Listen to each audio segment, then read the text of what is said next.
A symbol.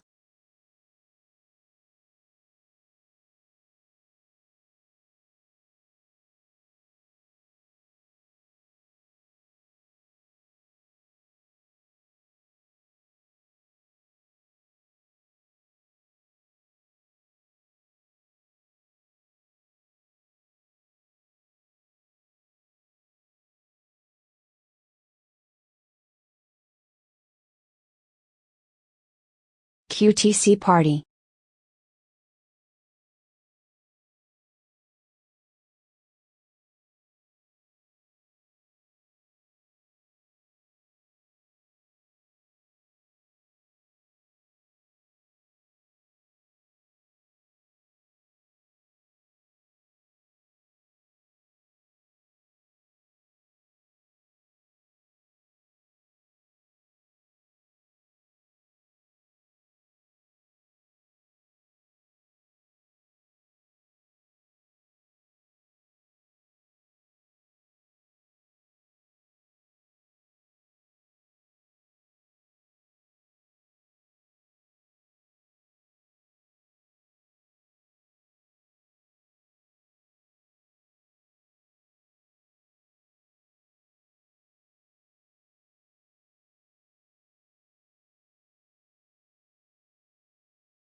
I love this song. Wide time, wide time, wide time.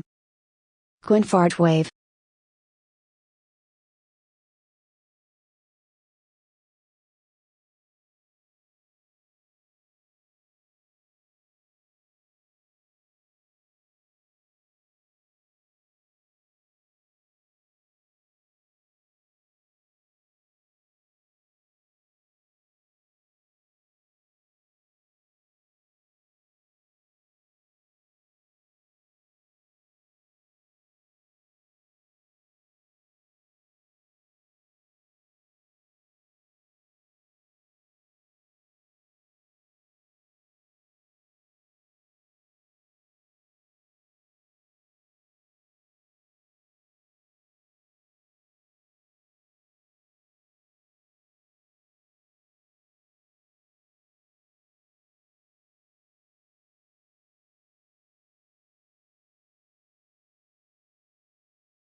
How is the new stream mascot doing, Caroline?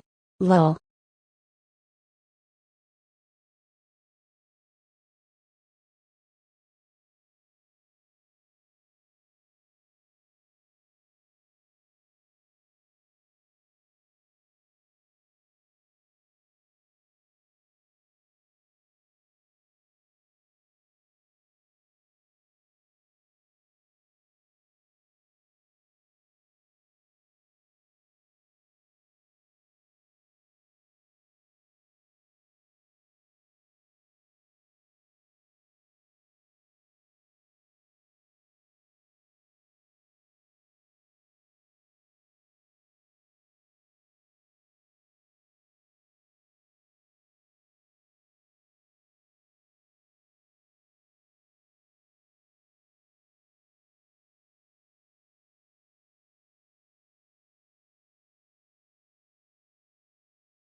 Ray bum ray bum ray bum.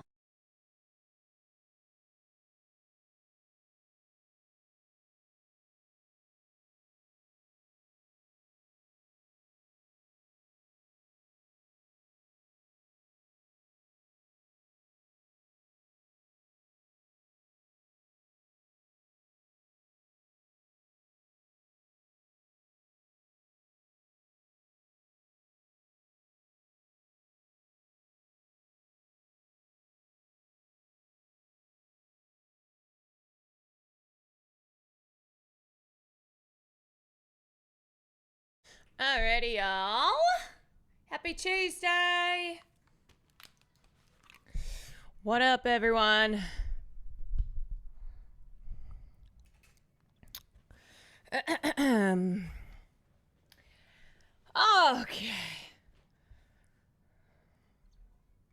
All right. It's Tuesday, boys. It is. What the fuck are these perfect places? I don't know. The library. Ashley, thank you for the 33 months. Talia, thank you for the 18 months. Steph, thank you for the 30 months. Zeronograph, thank you for the 33 months. Nutty Kiwis, thank you for the 6 months. Whoa, it's me. Thank you for the 10 months. Sequin, thank you for the 35 months. Alrighty, folks. Nerd. I need it to be Saturday already. Well, all you have to do is wait 4 more days. And then it'll be Saturday. All right. How are we? How are things? Okay, Browse. I'm gonna be so for real. I almost did not go live. I wasn't exactly feeling it. Hello? God damn it. I have got to not click links in the beginning without checking to see if my volume is on full blast. Goodness. Goodness gracious. Criminy. I made the Club Chalamet PowerPoint for last week's Fear and bonus ep. You'd be proud of it. You know, I think there's a handful of us who have informed about half the world to the existence of Club Chalamet. And I'm one of those people. Oops. You know what? That's my legacy. Like thinking about what I have left behind in this world. If I were to die tomorrow, it'd be that a lot of people know about Club Chalamet because of me. I'm wearing a pet parent hat and the pet is a new spider. Yes, this is true. Will went and got a terrarium today at the pet store, and it's crazy because he's arachnophobic, but now is keeping ScarJo as a pet. I don't know. Just okay. Thank you for the 3 months. I'm like, is this like some way to conquer your fears? I don't know. He's a thrill seeker? Yeah, I don't know. So ScarJo, BBW, she's still here. She's still in the family. I tried to explain to my mom who Trish Paytas is and why people think Ozzy Osbourne has to be reincarnated as a baby. Not sure she quite got it. Your mom is probably concerned about your mental health.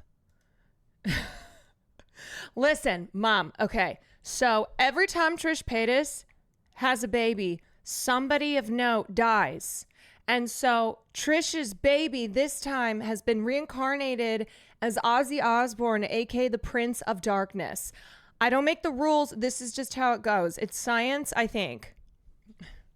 Welcome to the world, Aquaman, Ozzy Osbourne.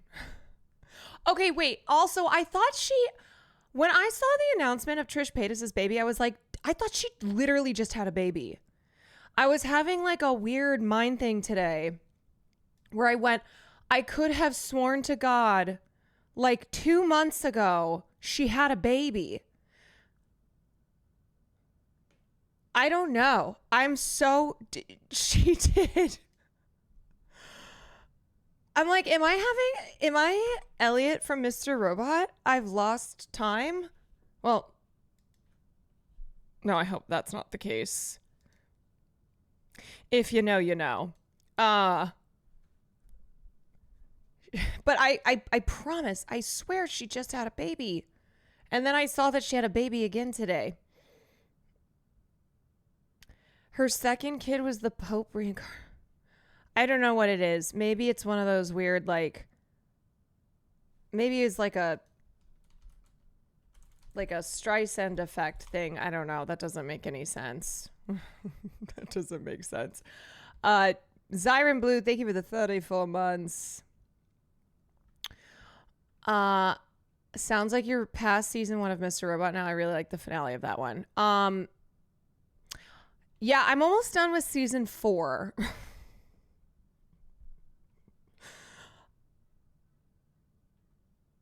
When did I start Mr. Robot? I've watched a lot, haven't I?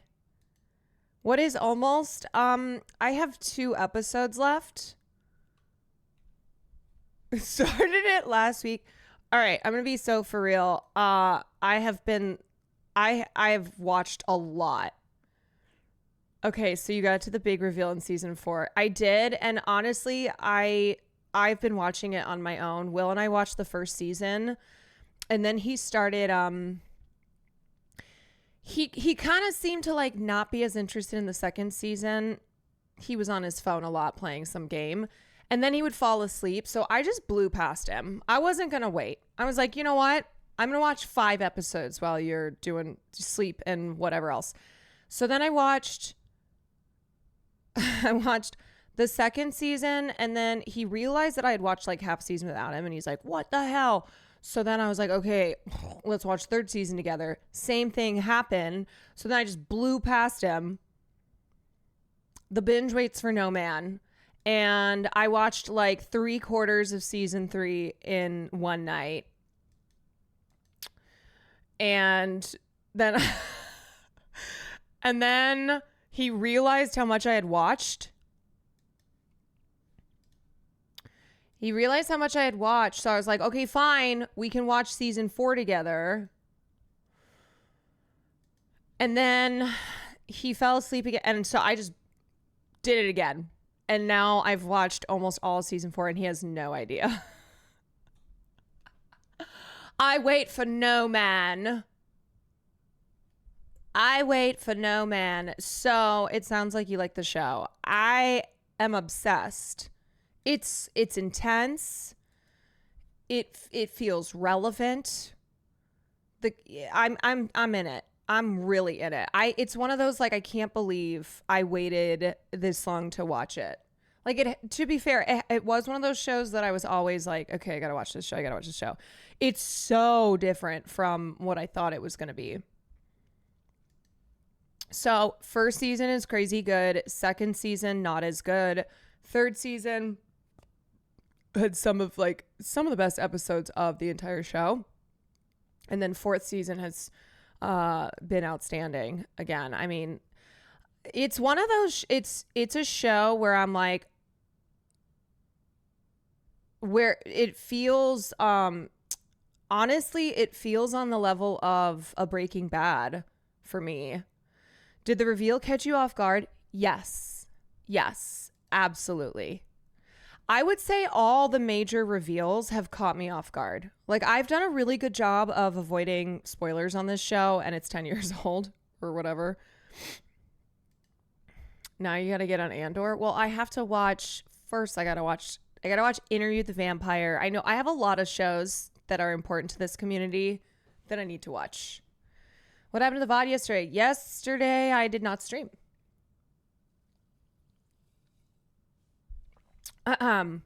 Well, the good thing about Andor is that's a show that I don't need to wait. I don't need to wait for Will for, because he ain't gonna watch it. end stream and watch them all now. You know, okay, when I said I almost didn't stream because I almost felt like it's so I'm far from alone, but when I get like really deep into watching TV, it kind of takes over my life. And so I try not to binge TV too often because then I nothing else matters. Like literally everything else falls to the wayside. I get very locked in. And so I almost was like, I don't even think I can stream. I don't even think I can stream because I'm in that mindset of like, I gotta finish this, and then I gotta keep injecting it into my veins. That's why I prefer movies hard stop. Yeah, I don't binge. I mean, I love movies. You don't binge them the way you do TV unless you're doing the trilogy of Lord of the Rings yet again.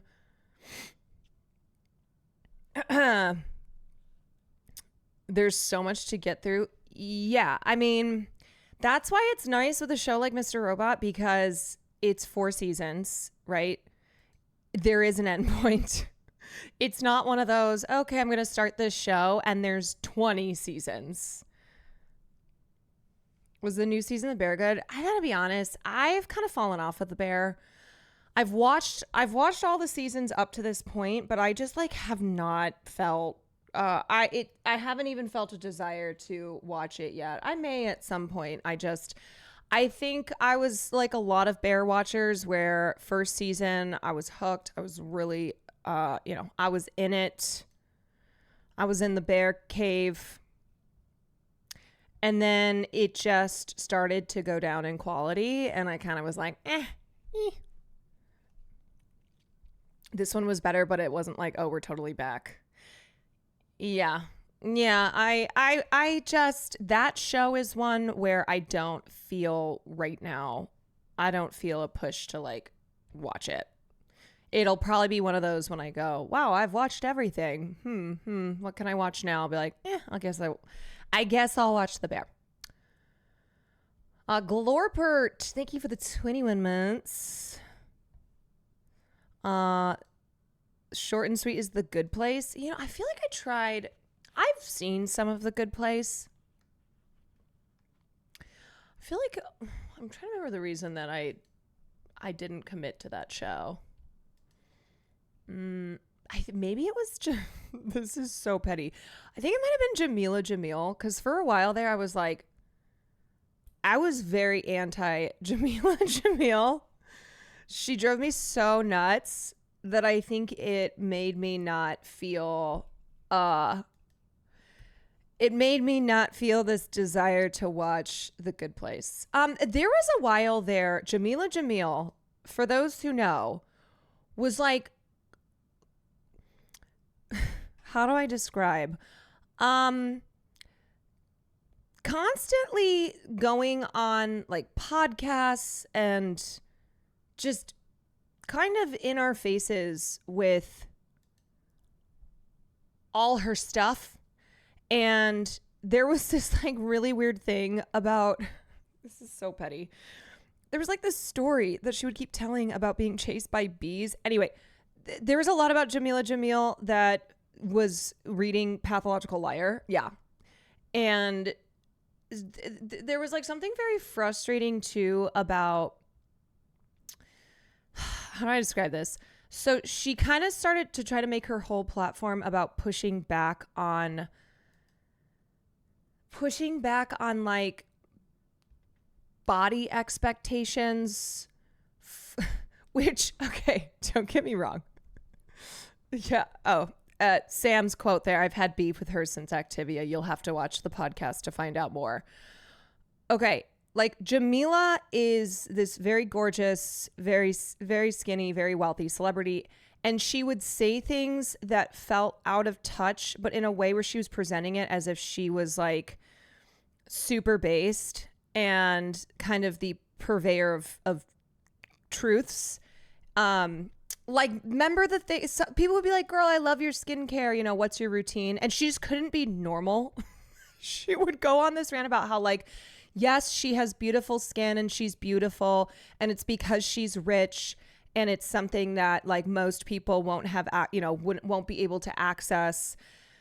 It was she had a lot of, like, oh, that's not what I meant moments. Yeah. And so I think she just was this celebrity who, she wasn't problematic in the way that when you think of, I don't know,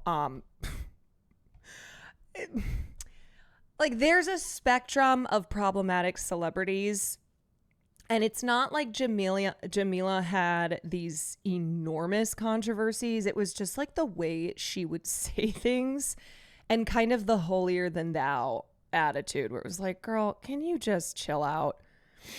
Anyway, she was the friend that was always trying to be too woke, but in this just really obnoxious way. And she recently said she doesn't want to be interviewed by women anymore. That's cool. Yeah, it gets worse. Jamila agreed with you. There's a lot that I'm forgetting, but anyway, this stream is not about Jamil. Or is it now?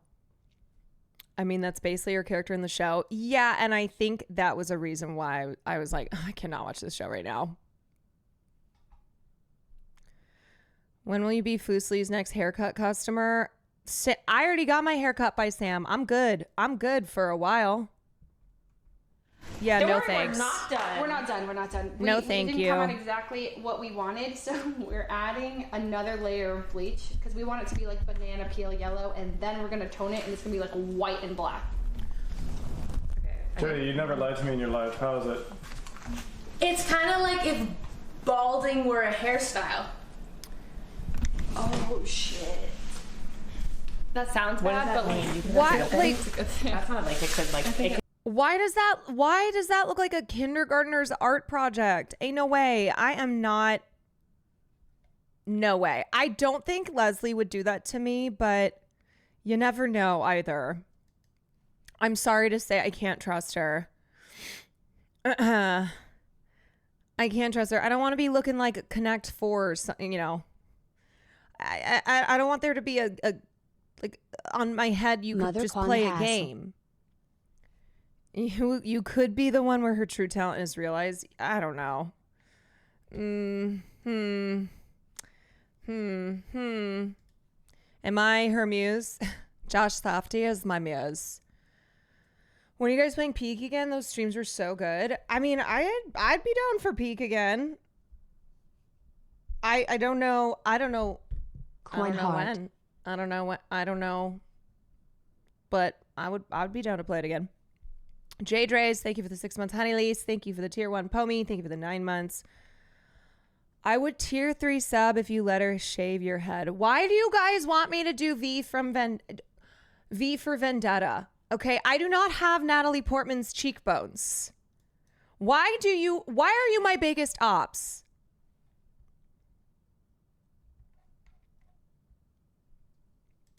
I swear to God, y'all know I cannot be bald, all right? I cannot pull off shaved head. I know what I can rock, and it ain't the Northern Lion. You still got the pet spider?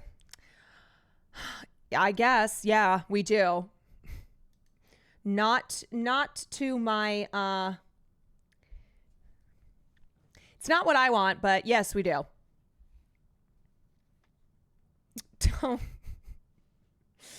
Bald is so hot right now. Is it for me?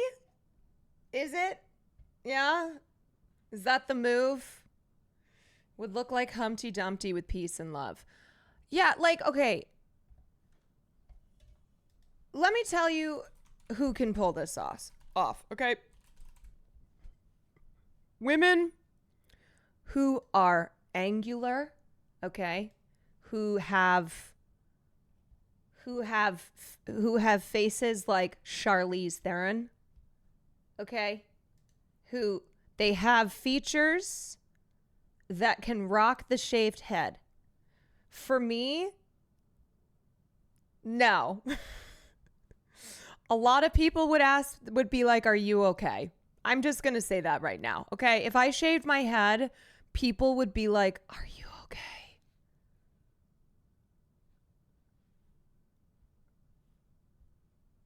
Are you good? They would be like fundraising for me. All right. Is what I'm going to say. Okay. Cutie Def Can. You know what? You guys should pressure Cutie to shave her head. How about that? If Cutie shaves her head, I'll consider it. I will consider it. Yeah. You would look like Sinead O'Connor. That's very kind, but absolutely not true.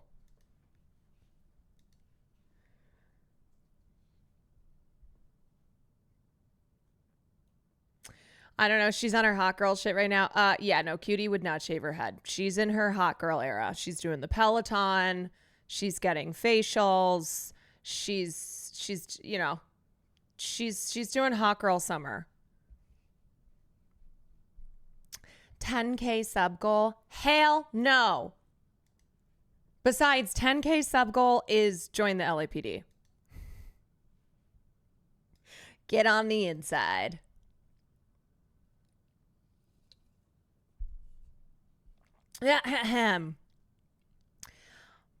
I hate to prod, but did Will's tree, why is that in quotes, give you that mark next to your eye? Oh, his tree, as in don't ask him about his tree? No, I don't. No, I know this tree thing. No.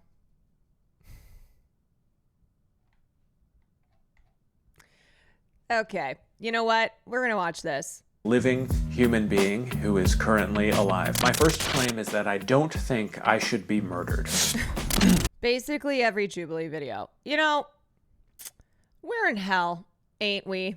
Ain't we, everybody? Hello. Okay, I'm going to talk really fast in order to make a half-baked point and just hope you don't call me out on it. Does it really matter if I kill you? Secondly, hold on. Please don't interrupt me. I have a family. Do you have a family? Answer the question. Yes, it matters if you murder me. To you? Can I just say, I've seen people be like, you know what? I'm pushing back on the idea that we shouldn't have these Jubilee videos because it's good for young men to like see these viewpoints and realize that they don't want to be a part of it. No, I think Jubilee should die. I don't give a fuck. Kill it with fire. Die. But to anyone else? My mother would be disappointed. That's exactly my point. Would anyone else? You're moving the goalposts. For me, it would feel really good to kill you. Like, amazing. Let me get this straight. You believe that you have a better right. I'm saying it would feel good. So you're all fine with this Abolish logic that we ICE, can just abolish say Jubilee. and do whatever we want. No. Because last I checked, we live in a society and not a Blumhouse purge movie. No, hey. And clearly I'm making a pretty good point because everyone's trying to vote you out before I get to the end of my point, which is I've been voted out. Shoot, I was actually really close to getting to the end of my point right there. It's been a pleasure. Cheers. My second claim is, please don't kill me. Please, oh God, please, please, please. I always feel weird about these videos because Jubilee is my name. I'm sorry, you have to change your name. You have to. All it does is serve to normalize extremist right-wing positions. What Jubilee does is it takes the most vile fucking people from the deepest, darkest, cretinous corners of the internet and is like, hey, you want a massive platform to say to be like, ha ha ha, yeah, I'm a fascist. That's what it is. And then every time it's the same thing. These clips go viral, which is Jubilee's intention, and everyone goes like, oh my God, I can't believe Jubilee did it again. At least the guy got fired. Yeah, and then he's raised like $20,000 already from the, you know, from the crybaby Nazis who are like, oh, let me give you money. Or $30,000. There you go. All right. There you fucking go. Do we know their process for finding the fascists? Like, that's got to be genuinely, you just go on Twitter and search whoever Elon is in the comments of. Like, I'm sure you just go to Elon's replies and then be like, that guy will work. Whoa. You got here fast. Yeah, well, I really want to kill you. I can tell. First off, Okay, let me finish this because at least he's funny. I believe in respect. I show respect to everyone, no matter who you are. I believe we're better as a society when we respect one another. No, I appreciate that. Here's why I'm going to kill you. Is that a threat? It is just a statement. Where do you find these people, man? I'm just stating things, and you're being really divisive. Okay. Your car is parked, 30 yards from the door over here. Do you really think you can outrun all 20 of us and get to your car in time? I mean, one of us is gonna kill you. I mean, if not me, one of these other people. No, we're not arguing if it will happen. We're arguing if it should happen. I think so. Please don't kill me. I have so much to live for. The only Jubilee I will watch now is like a man carrying thing video mocking how every Jubilee video is. Actually illegal as well, and I'm calling the Firewall, cops thank you right for the now. gift. I got voted out. Shoot, I was really close to calling them too. Nice chatting. Cheers. My final claim is no, please help me, this is a trap. Hello. I actually agree with your earlier point that you do have a lot to live for. You have a wife, you have kids. Thank you. Yes. I just don't care. Okay. I'm still gonna kill you. What about the 2019 NASA research paper that claims 99.9% of people don't want to be murdered? Okay, what about the research that says I don't care? What are your sources for that? you know what? He makes pal, some it good sounds like you're points. forfeiting your argument. Okay, but it doesn't matter because we're all gonna kill you. Okay, yeah, really solid argument. Well, I was really impressed with the skill of some of these debaters, you know. Whatever you think of their arguments, I think that they have a lot of passion, they have a lot of drive, and I hope we were able to find some common ground. Hello? Is this part of the video or the exit strategy? Anyone? Hello? Okay. I mean, we had this whole conversation the last Jubilee round when it was Sam Cedar versus 20 Nazis. And we talked about how Jubilee needs to die. Like, then by we, I said me. I mean, me. That's what I think. There's no logical debate to be had here. There's no reasoning, okay? You know what should happen to Nazis?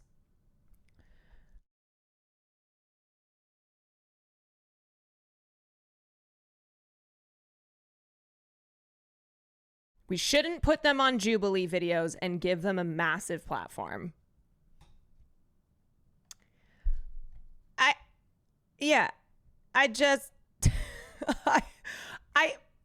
It's the same. We're having the same conversation. I feel like everything is so circular. It's just so circular. We're all just living in, we're on a merry-go-round, and it just keeps going like this.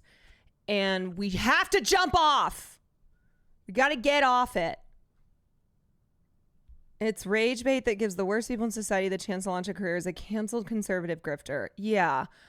And people will be like, well, there's always at least one person who sees that and is probably like, you know what? That does seem kind of crazy for me. It's like, yeah, it is. But do we need to keep finding these freaks? I mean, these literal cartoon characters, and then putting them in a Jubilee video. And the thing is then it's like the same ones who will pop up. Okay, they find one who they're like, oh, that guy's an extra freak, so let's put him in another video. Even Dr. Mike said his time talking to the anti-vaxxers is a waste of time. He's so dedicated to healthcare and helping people. It is a waste of time. It's a complete waste of time. It's just, let's have the most evil people say just the most blank, just point blank evil shit. And then clips go viral, and then everyone's like, oh my God, look at how evil these people are. Or whatever. Others who are like, hell yeah. Love it. Sam said they did the same thing to him and Mehdi, saying they'd be debating Republicans and conservatives, then oops, all literal Nazis. Because that is Jubilee's MO now. Jubilee is just like, let's take one person who's like reasonable and smart and normal and put him up against a bunch of Nazis. It's just Nazi clip farming. That's what it is. Oh my God.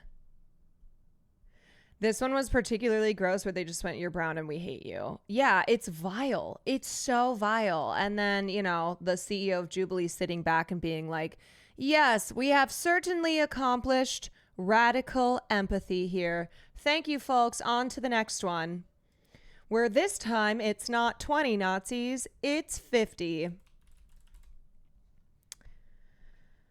They quite literally, by policy, don't distinguish between conservatives and Nazis or liberals and leftists. Yeah, no, because Jubilee is not,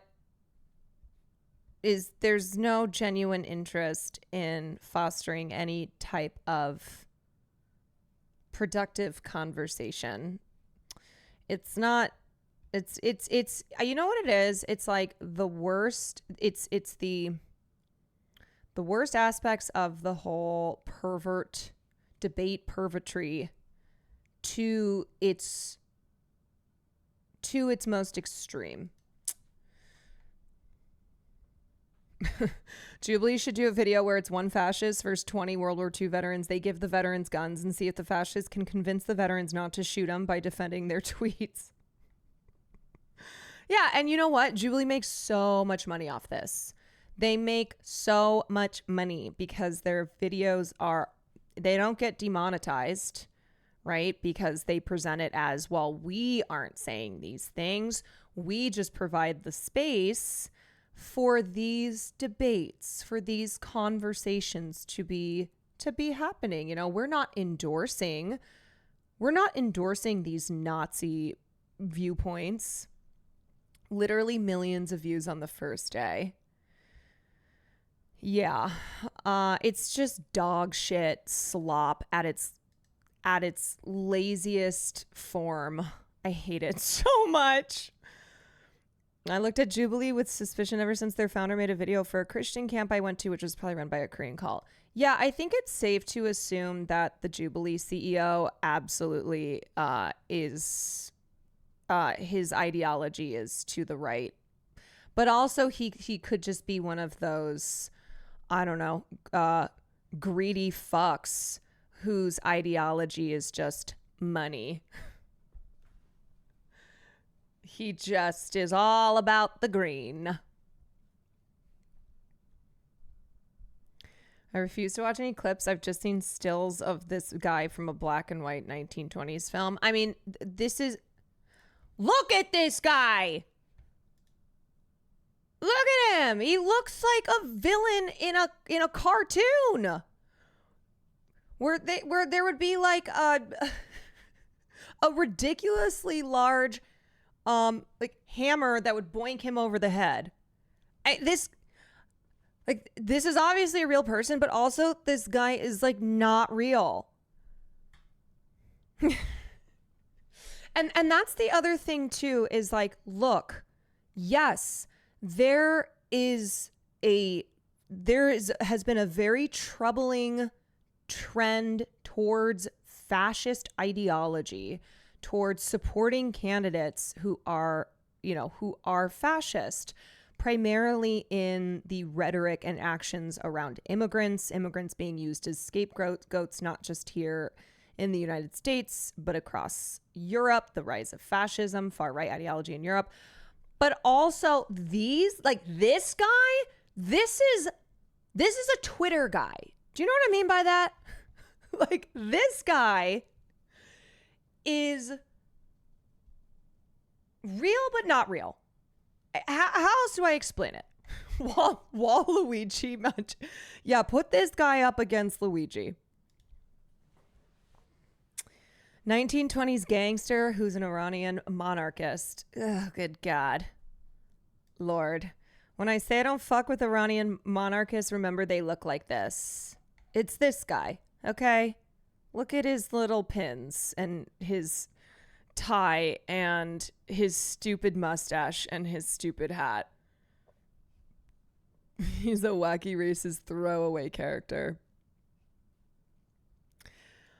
Yeah, this genuinely feels like just a guy cooked up in a lab to be, you know what I mean? Like if this type of guy were written if this were a character in a TV show, you'd be like, oh my God, bad writing. Unless it was supposed to be satire. Like it was supposed to be someone who is just comically evil. It's giving anime villain. And then of course because again, we're in hell, we had the Nelk boys. The Nelk boys, who, can I just say, this guy, he just looks like a bozo. Especially the one on the right. I don't even know their names. They're just the Nelk boys. Is this one Nelk and this one is boys? But this one on the right in particular with his backwards hat, like, he just looks dumb. Are they both named Nelk? Nelk 1 and Nelk 2. But yeah, this is the state of journalism. This is who's at the forefront of journalism. These two boys. He's 45 years old. Seriously. Nelk boys. Wait, no. Okay, no. I was like, God damn, I thought they were younger than that. No, they're born in 1994 and 1993. You don't know Steiny and Kyle. I mean, all I really know of them is that they're big in the manosphere. They were a part of Donald Trump's alternative media strategy. He mentioned them in his victory speech. They're like part of the Joe Rogan, kind of Jake Logan Paul, that world of podcasters, YouTubers who are just fucking stupid. They're just dumb. They're dumb as shit. And they interviewed Benjamin Netanyahu. Benjamin Netanyahu, who is wanted by the ICC. Okay, this man is a war criminal. He is modern day Hitler. He should be burning in hell. He should be locked in thrown into the Hague for the rest of his miserable days. And these two bozos interviewed him. And by interviewed, they just let him spew genocidal lies and went, oh yeah, this is cool, dude. Yes. Their convo was Hassan, basically them, yeah, we get what you're saying, but we guess from both sides and it's all just content, bro. I cannot describe enough that I think this right here, this is the like content gone too far, the epitome of it. Truly content brain rot. This idea that, oh, we can just platform whoever because we'll have anybody on. But the problem is, I mean, the fact that it needs to be stated that they have on a genocider, okay? They have a war criminal on their podcast and are not pushing back at all because they're not smart enough, because they don't know how to, because they don't care. It's just about bringing someone like Netanyahu on because that shit goes viral. Like, that's Mr. Genocide. This comment, the one thing I will say is that a lot of their audience, well, at least a lot of comments were really angry about this, which I guess, I don't know, that's a silver lining here. Said, having Netanyahu on is like having modern day Hitler. No, I saw that. Which is, honestly, guys, I'll be honest. I'm here to... It's a good point. Everything is so fucking stupid. Oh, yeah, so you guys brought up the point that having Netanyahu on is like having modern day Hitler. And honestly, guys, I gotta be honest. Yeah, you know what? That's a good point. That's a good point. But the thing is, they don't care. Okay, these bozos, these dumbasses, they don't care. They'll keep doing this stuff. All right, Netanyahu will have, who else wants to have him on next? They don't give a fuck. It's content. Truly.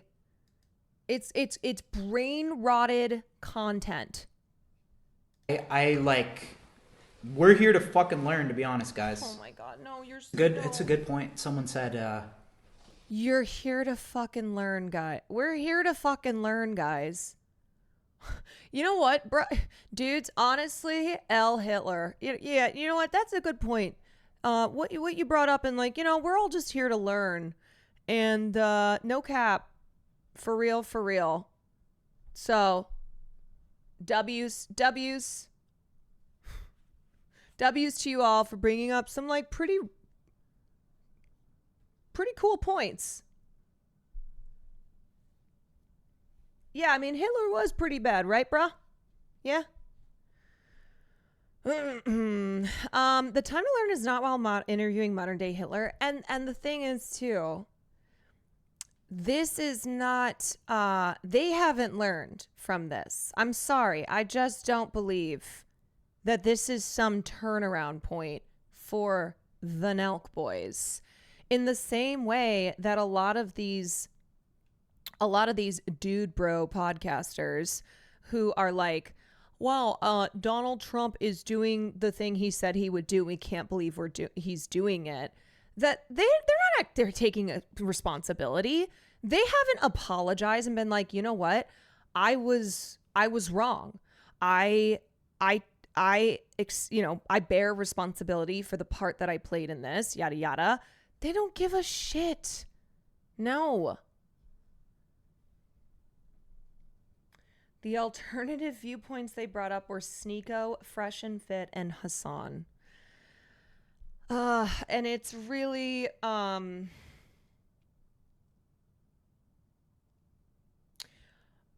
don't know how you get these individual content creators who have massive platforms and we've reached a point in our culture where these dudes sit down with someone such as Netanyahu.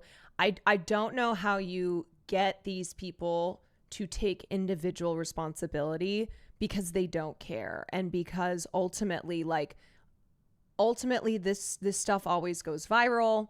People are talking about it. Content is king, zero shame. They position Nick Fuentes as the opposite of Netanyahu. Nick Fuentes is a Nazi. He is a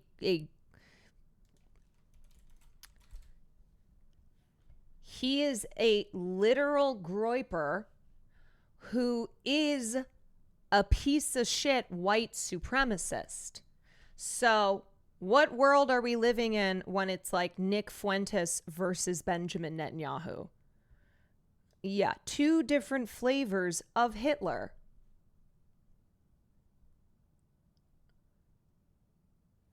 Hassan and Adam Freeland made great points explaining why this was bad to them yesterday, but it seemed like Kyle didn't learn anything or change his mind at all.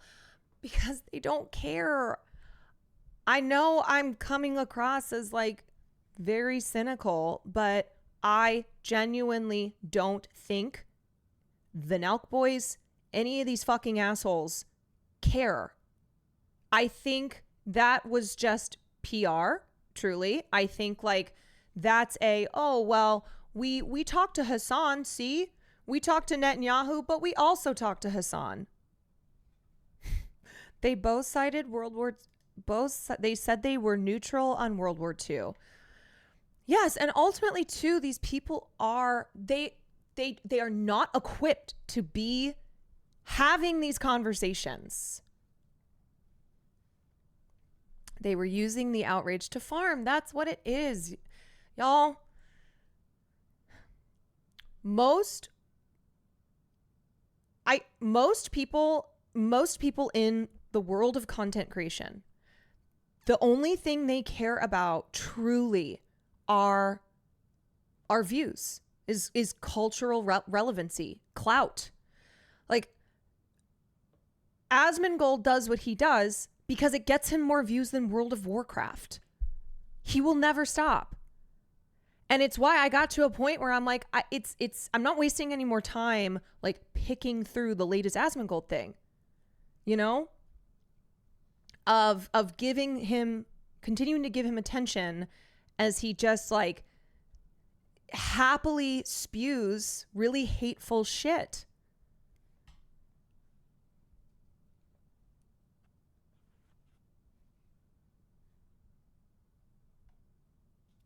It's difficult to get a man to understand something when his salary depends on his not understanding it. Yeah. They say they're going to have a pro-Palestine person next week. It's going to be someone like Dan Bilzerian. Oh my God. Oh, that guy is such a weirdo. He's awful. He's so awful.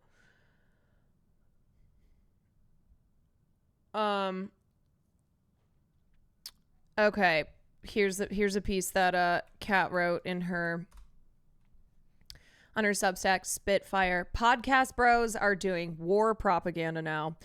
Netanyahu and the Nelk Boys is the logical conclusion of the right's podcast culture. This is what I was talking about, where it's like, this is the epitome of how, of like the worst of content slop, of just totally brain rotted and also dangerous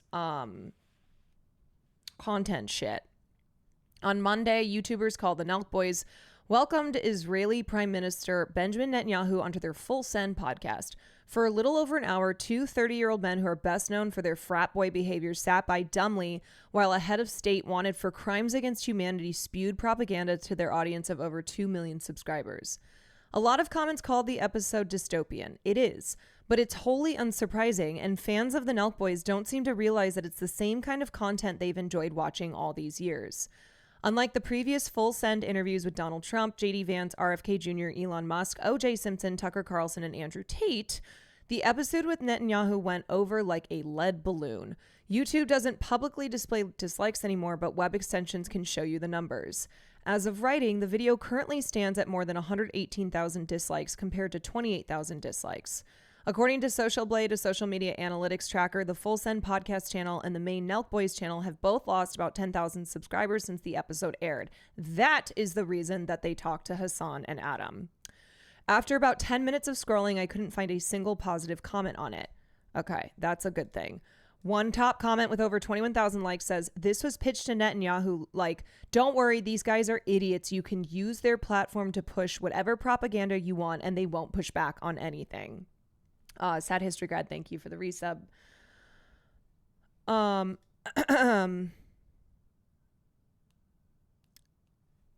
The a few hours ago were 20K to, wait, hold on a second.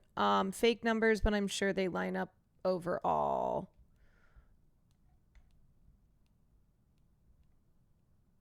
The dislike numbers are wrong, by the way. It's based on extrapolation from dislike data from extension users. Okay, I gotta be so for real. I really don't understand how any of that is. I don't know YouTube analytics, but I think this is probably a better metric than of having lost 10,000 subscribers. But regardless, okay. So I think like the mass of negative comments and the loss of subscribers after the episode is a metric to use. The Nelk Boys quickly spun into crisis PR mode, addressing the fallout in a live stream where hosts Kyle Forgerd and Aaron Steinberg agreed with a comment that said interviewing Netanyahu was like having modern day Hitler on. They also joined socialist commentator Hassan Piker on Twitch so he could explain to them that Netanyahu wasn't using their platform to promote a book. He's promoting a genocide. This rankled Steinberg, who argued that they had previously platformed people like Simpson and Tate on their podcast without receiving the same backlash, which is awful. Like, that's horrible that they're not receiving the same backlash for platforming someone like Andrew Tate, and also an insane response to be like, well, we had Andrew Tate on. We had Andrew Tate. However, and like Andrew Tate is horrible, okay? Like he is, I'll be lighting one when he croaks, but he's not Benjamin Netanyahu. And so I think they also didn't expect their audience, who of course is primed to love misogynists and sex criminals like Andrew Tate. They didn't expect any backlash to platforming someone like Benjamin Netanyahu. And it's because they look at him as like, oh, he's just another controversial figure, right? Where they're like, oh, a lot of people hate this guy, but our audience loves when we have guests like this on, because they don't fucking understand they know nothing. When Netanyahu was on the Full Send podcast, or what Netanyahu was doing in the Full Send podcast is exactly what Trump previously did on the Full Send podcast to help him get reelected president. It's exactly what Simpson and Tate were doing there too. The Nelk Boys, whether they're cognizant of it or not, are running a reputation, rehabilitation, and management clinic for the worst of humanity, and many of their listeners only started to care yesterday. The Nelk Boys and their audience are one slice of the sprawling YouTube ecosystem of pro-Trump podcast bros. They host pseudo-journalistic interviews that give their subjects a soapbox to preach whatever their agenda is for an hour or more. So remember before when I was screaming about content creators calling themselves journalists now, and how a lot of bad people in politics, in, industries that typically in worlds where typically they in the past would go to like legacy media outlets, are now seeing the advantage of going on these podcasts, of having absolutely no fucking pushback and being exposed to millions of viewers. So I mentioned this before, but in the context of how content creators now will seize on major abuse cases that happen in industries like Hollywood. And because of their influence now, and because like a lot of people consume their news, whether it's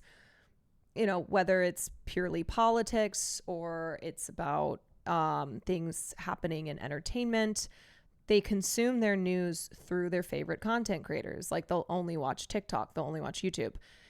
And how this now changing of the guard in journalism, where you have these fucking dumbasses who don't have to adhere to any standards. And I'm not saying that like there has not been a lot of cover provided for Netanyahu for Israel's crimes by the mainstream media, but this is what we refer to as alternate media, and has played a bigger and bigger role in influencing politics and influencing the masses, that culminated with the 2024 election. And it's only going to be getting bigger from here on out. So like, it's very bad. It is a bad state of things that these two bozos are essentially calling themselves journalists, are putting themselves in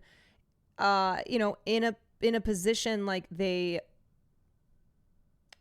just like they're just interviewing in the way that they would on like 60 Minutes. What the fuck is this thumbnail? That's the thumbnail for the YouTube video.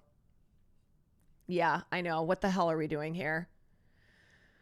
They were actually trying to pitch their lack of knowledge as a relatable thing yesterday. Their idiocy is a positive in their eyes. We're just regular.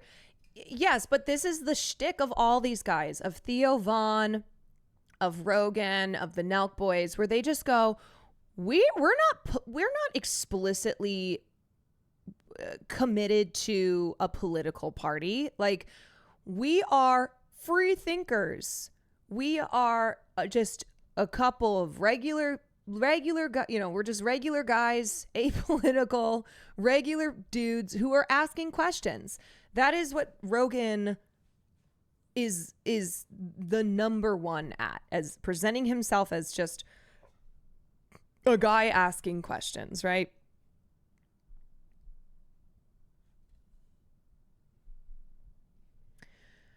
The Nelk Boys in they host pseudo journalistic interviews that give their subjects a soapbox. In February 2024, Media Matters published a compendium of the Nelk Boys pushing extreme misogynistic views alongside guests like Tate, performing racist and transphobic stunts, and hanging out with anti-Semitic influencers, including one who praised Adolf Hitler as a good guy. It shouldn't come as a surprise to the Nelk Boys that some of their former fans are now spinning anti-Semitic conspiracies about them on X. At the beginning of their episode with Netanyahu, Four Guard said they were not qualified and should not be doing this. Oh my God, then why the fuck? Why? I'm not claiming to be an expert on this issue or anything like that, but that's your get out of jail free card, is you just go, oh, I don't do politics. I'm not a political expert. It's the like too stupid to get in trouble for anything. I'm just a stupid guy.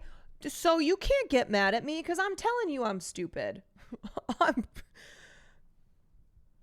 Literally useful idiots. Before engaging in over an hour of back and forth about the issue with Netanyahu, another one of the Nelk Boys' questions was, which fast food establishment was Netanyahu's favorite? And you know what that does? That's called humanizing. That's called normalizing whoever it is you've brought on your podcast, where it's like, hey, so enough about the war crimes. What's your favorite fast food? You know, we're just a couple guys talking about Burger King.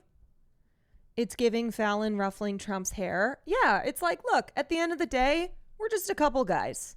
You know, we have things in common. Like, we both love cheeseburgers from Burger King.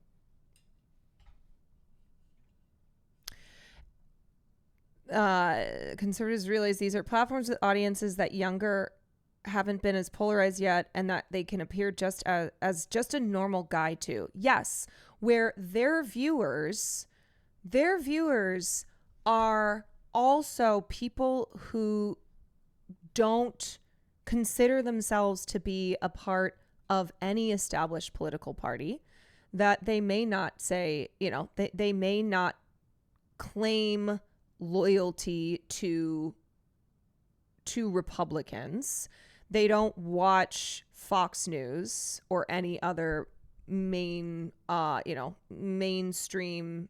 conservative media outlets, because this is where they spend all of their time. Yeah. And also it's so gross too, the question around fast food, when in that same conversation they asked Netanyahu, hey, so people are say you're starving Gazans, and he lied his evil fucking face off and said, oh, well, no, Hamas steals the food and we're not starving Gazans. In that same conversation. They asked Netanyahu how he felt about an anti-Semite like Mamdani getting the nomination for mayor of New York.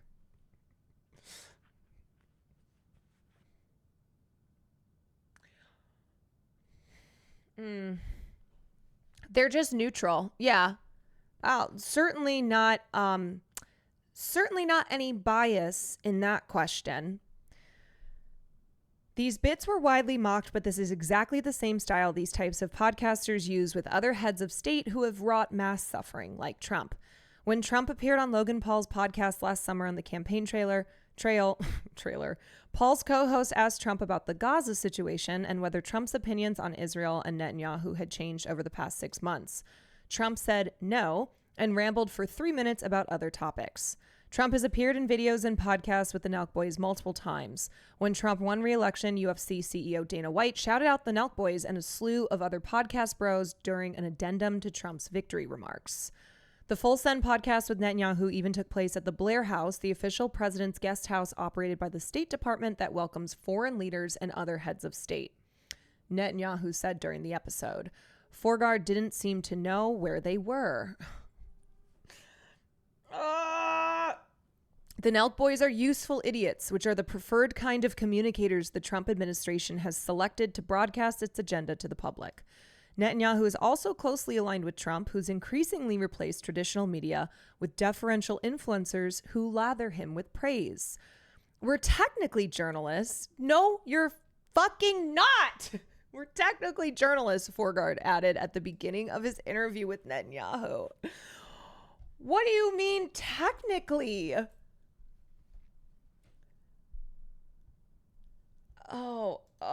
I just keep doing this. I just keep doing this. I'm something of a journalist myself. I am, Peter, I'm something of a journalist myself. Tragically, for millions of viewers, people like the Nelk Boys are replacing traditional forms of news media. More than half of Americans report getting at least some of their news from social media, and I have a strong suspicion that the numbers are actually higher. The viewership, profit, and access granted to new media, which includes people as self-admittedly dumb as the Nelk Boys, has skyrocketed compared to the bleak outlook for traditional news media. Getting news on social media isn't always a bad thing either. A lot of journalists have adapted to it, and creators can do journalism well. When it comes to coverage of Israel and Gaza, the legacy media has a strong bias in favor of Israel.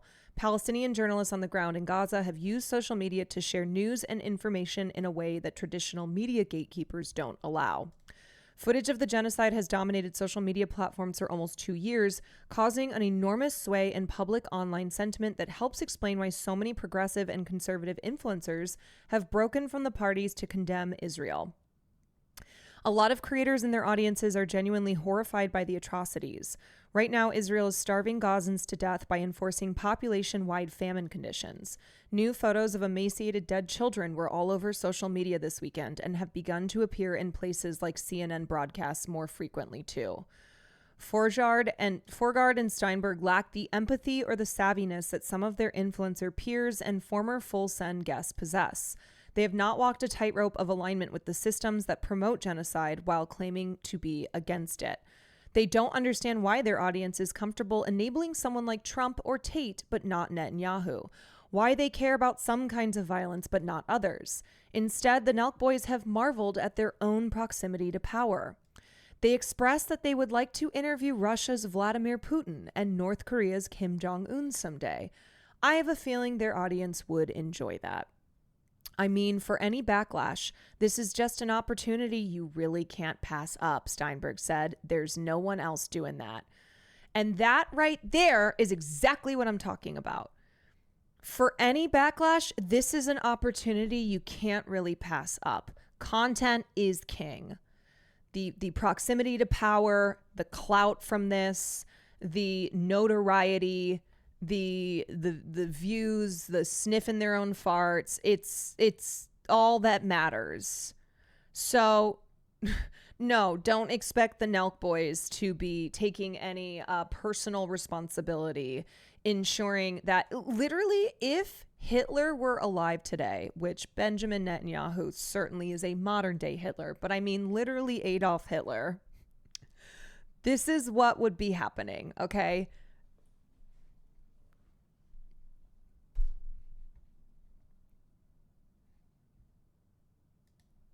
In 2019, SpaceX offered to buy summary, all of the residents, saying that with new FAA safety regulations, it wasn't safe a classic to stay in the village. This letter that SpaceX sent out is more of a bully attack, a hostile takeover. But at the same time, SpaceX was moving. The guy with the hat, Kyle, was like, he's not alive, I expanding. can't say. Soon there were Airstream trailers lining the Yes, block. we and a know. new name for the street We that know was you once would. called Meme Street. Meme Street. Everything is so stupid. Everything is so stupid. Everything is stupid. Everything is so stupid. So stupid. So stupid. Everything is so stupid. Everything is stupid. Everything is so stupid. So stupid. So stupid. Everything is so stupid. feel like you're on the crazy train for real. It does. It does. Honestly, it just makes me, I tweeted this, so I was like, I just feel homicidal rage. I want to die.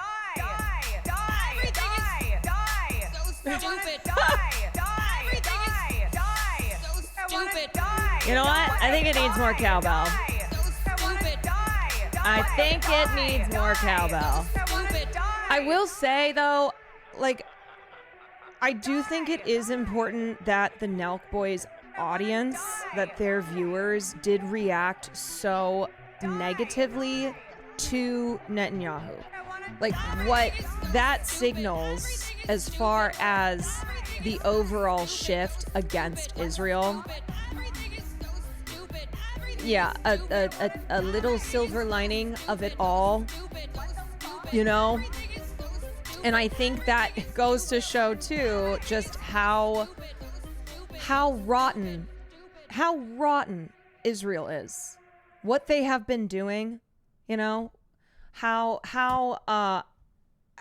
unbelievably evil they have behaved is, like, to the point that you have people who watch the Nelk Boys who are, you know, excited when they see Andrew Tate as a guest, who, you know, have no problem with people like Donald Trump, but they draw the line with Netanyahu and with Israel's genocide of Palestinians.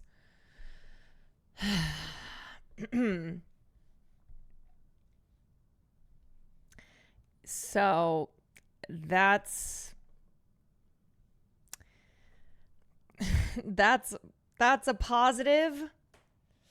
I mean, yeah, I'm worried it might be more rooted in anti-Semitism than any sort of condemnation of genocide. Well, considering the fact that they like bring on Nick Fuentes as their opposition to Netanyahu, yeah. But also, I think people just do see. I don't even know if there's necessarily like an ascribed bigotry to every person who's a fan of people like the Nelk Boys. I think it's also just I think for a lot of people it is as simple as I keep seeing pictures of dead kids. I keep hearing about Palestinians being starved to death, like being bombed and starved, and that makes me feel sick and sad. And I really think like for a lot of people it's as simple as that, where they don't know the almost 100 years of Israeli oppression towards Palestinians. You know, they don't know all the history, they don't know all the details. A lot of them they like don't understand what Zionism is still, or they're not locked in that way. But it's as simple as like just a basic response to seeing a live streamed genocide, right? It's like, oh, I'm not comfortable with seeing dead kids.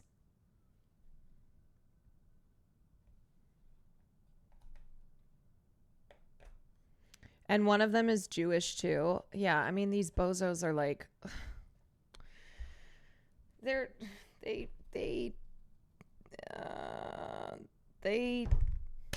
of course, it doesn't matter. Like this, there's no, oh, well, he's Jewish, so how could he also be peddling anti-Semitism? Because they're fucking, you know, they're platforming white supremacy all the time.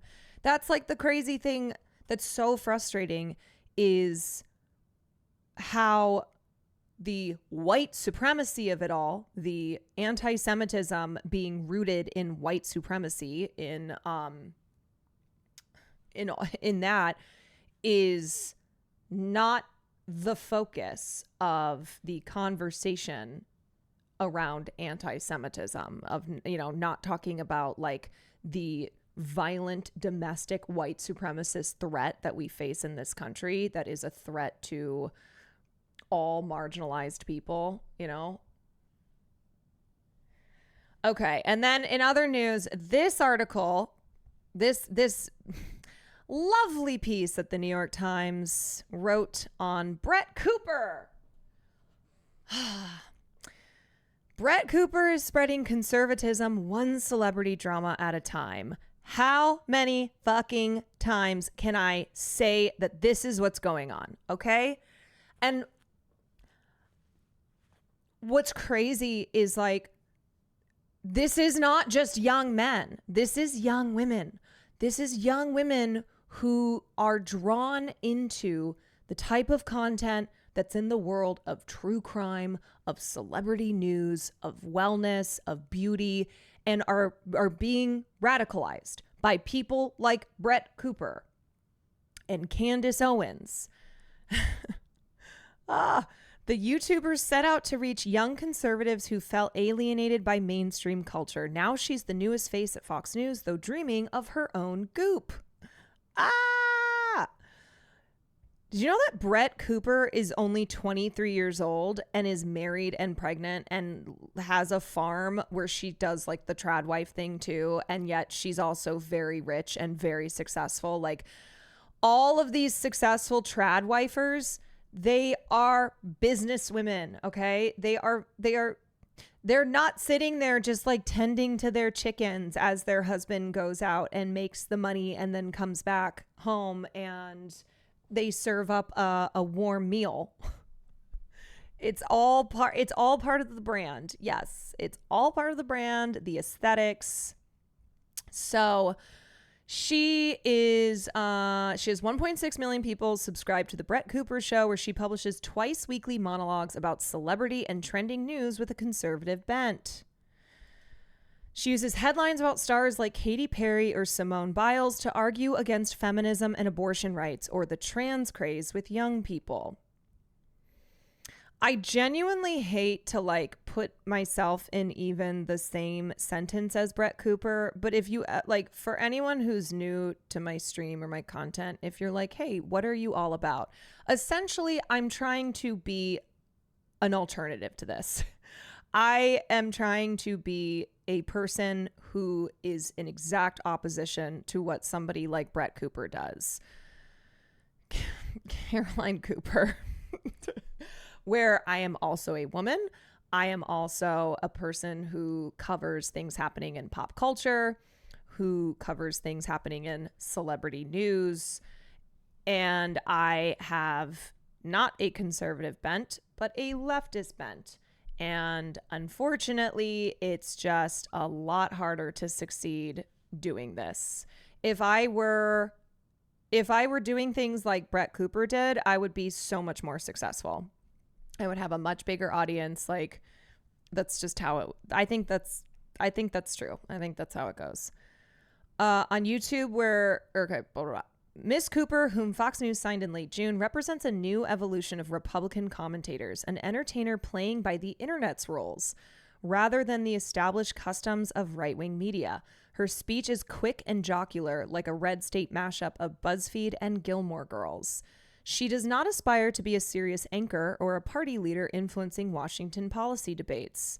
Though Ms. Cooper supports President Trump, her cause is culture, specifically making conservatism look cool and normal to young people. She has the grooming for it. She's an alum of PragerU, the digital content empire that's designed to appeal to budding conservatives on liberal college campuses and prides itself on changing audiences' minds. And she worked at the Daily Wire, a media company for right-wing news with a woke-free streaming entertainment arm. Conservatives of the past, Ms. Cooper said in an interview, dismissed pop culture as irrelevant. So did liberals. They continue to do so. Same with leftists. Everybody seems to it's like, man, look at what's happening. How are we still dismissing pop culture as irrelevant? What do you think the Nelk Boys are? What do you think the entire manosphere is? Like, do you think they sit there and talk about policy? No, that's not why they amassed these huge audiences. This is our real life, especially for young people. The majority of our lives aren't spent debating policy and debating political candidates. It's spent engaging with social media, and that's where we learn values. Anonymous gifter, thank you so much for the 5 gifted subs. Manchi, thank you for the prime. It's astounding how meteoric her rise has been because she was smart, because she knew what to dig her feet into. It's the same thing that Candace did, and they openly will talk about how they have only grown exponentially from making this shift over to being like pop culture commentators. That before, you know, they had sizable audiences when they were doing mostly like political commentary, but by kind of more disguising their politics via the vehicle of what's happening in the world of celebrities, you know, talking about movies and stuff like that, that they have only reached a wider audience, because this is what the masses are interested in. This is how they consume, you know, the kinds of stuff they consume, and then how their politics are being formed. It's through culture. And they're good at it. Like, I will say that they're good at this.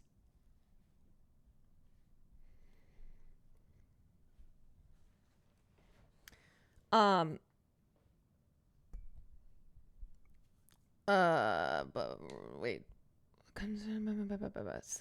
She's also far more likable than most of the other right-wing commentators and influencers I've seen. She's, like I said, she's good. She's good at what she does. Miss Cooper's peers include Candace Owens and Jessica Reed Krause, creators who lean right but have drawn female fans across the ideological spectrum through exhaustive analysis of celebrity, courtroom, or political drama, such as Blake Lively versus Justin Baldoni on Miss Owens' podcast, or Johnny Depp versus Amber Heard in Miss Krause's newsletter. Her supporters include conservative media figures with political persecution narratives. Gina Carano, the Disney actor fired over social media posts comparing the act of hating someone for their political views to Nazi incitement of hatred of Jews.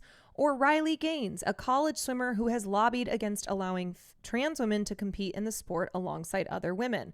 Also came in 5th place. Never forget that. But even stars on the left have shown respect for Miss Cooper's approach, while Hassan Piker, a progressive streamer, has accused her. This is like New York Times making sure to get in a little like, they're introducing Hassan by being like, yeah, he accused her of copying his own internet-y cadence. He has complimented her decent job at covering apolitical topics with a sometimes subtle, sometimes not so subtle right-wing tilt. To be clear, Hassan did not speak to the New York Times for this piece. Okay, this is them pulling from clips of his. Like, this is them, you know, going on the internet and trying to find, finding Hassan speaking on Brett Cooper. Mr. Piker has a massive audience too, with nearly 3 million followers on Twitch. You know what I would say too? It's not that the topics are apolitical. It's that they frame them as apolitical. It's the same way that Asmongold calls himself apolitical. That his supporters, his fans online will literally be like, oh, Asmongold doesn't do politics. And yet, anytime you click on his stream or anytime you see a clip of him, he's doing politics. But it's a disguise. It's like a way to just give yourself cover, you know?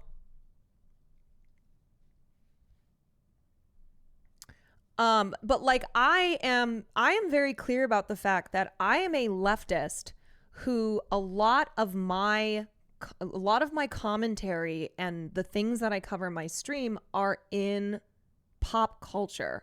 But I never hide the fact that I'm a leftist and that I approach things through my leftist belief system, my ideology.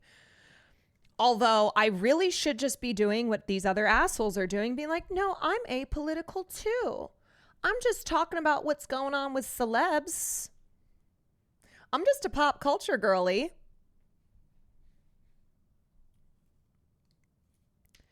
Tired of people acting like anyone's apolitical. It's a myth. We all land and lean somewhere on an issue. Right. But this apolitical disguise is so effective. Yes, plausible deniability. And I'm not doing politics. This is just common sense stuff. Okay. This is just cultural stuff. All right. I'm speaking to our culture. These are our values. Yes. That's what it's about. It's like, these are our cultural values.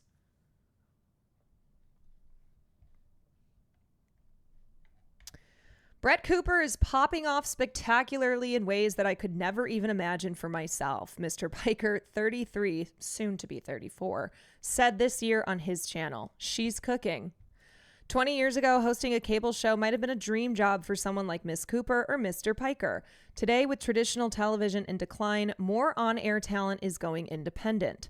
Miss Cooper is already under her own shingle, having departed the Daily Wire to start The Brett Cooper Show on YouTube in January. That move freed her to sign her own brand deals worth millions for top-tier influencers. Miss Cooper recently joined the podcasting network Red Seat Ventures, which sells advertising for Megyn Kelly, Tucker Carlson, and Piers Morgan. Another person who did this like pop culture shift is Megyn Kelly. Megyn Kelly used to be on Fox News. And then, of course, you know, there was like the whole thing with Roger Ailes. She left. She's now been on her independent ventures. And a lot of what she talks about are like major things happening in Hollywood. And she pushes all her bullshit, her really insidious right-wing ideology in the same exact way. This is also gross. Can I just point out too, this is so gross what the New York Times is doing, because they're making it out to be that Hassan is like, he just deeply admires Brett Cooper. That it's the New York Times, man. They're like, even Hassan Piker is praising her and being like, I wish I could be as famous as her. I wish I could be as successful as her.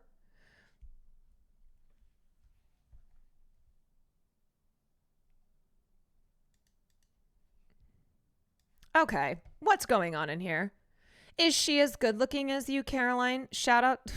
What's your beef with her, Brett Cooper? So Brett is just the right-wing version of Caroline, and she has a problem with that. Why can't Brett do her thing and Caroline do hers? Can we see pic of Brett Cooper?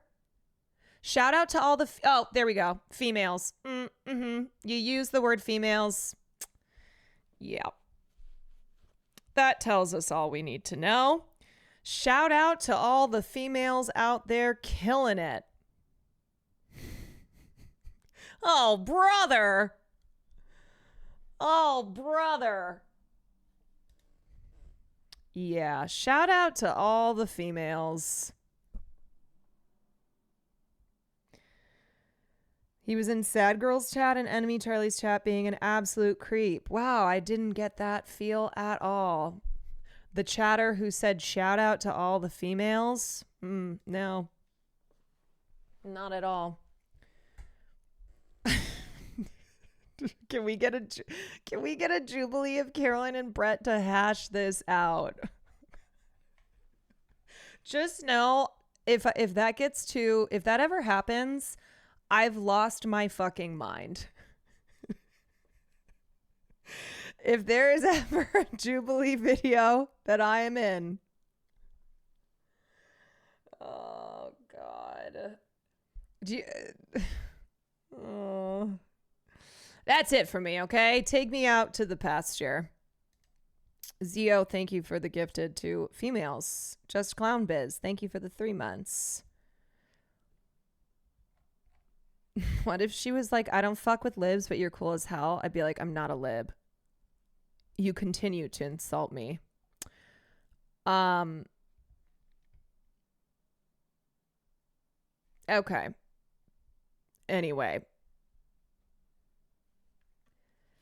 Anyway, so Megyn Kelly, blah, blah, blah, blah, blah. Going independent also allowed Cooper to widen her audience, reaching people who might be turned off by hard right media brands.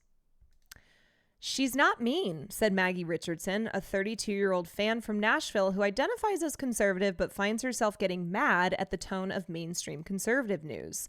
They're just always talking bad about Democrats and making fun of them, and I'm like, they're people too. Who is this person? There really are every type of person that you can imagine, where they're like, you know what? I don't fuck with mainstream conservative news. I don't fuck with Fox News because they're just always making fun of Democrats, which is why I like Brett Cooper, because she's nice. She's empathetic. Even when she is saying things that are, say, transphobic or misogynistic, she's really nice about it. Maggie is an empath, and so is Brett Cooper, and so am I. So what is Miss Cooper doing contributing to Fox News then, the most mainstream conservative outlet of all, where the average viewer is 69 and politically siloed? Let me tell you. Reason number 1, money.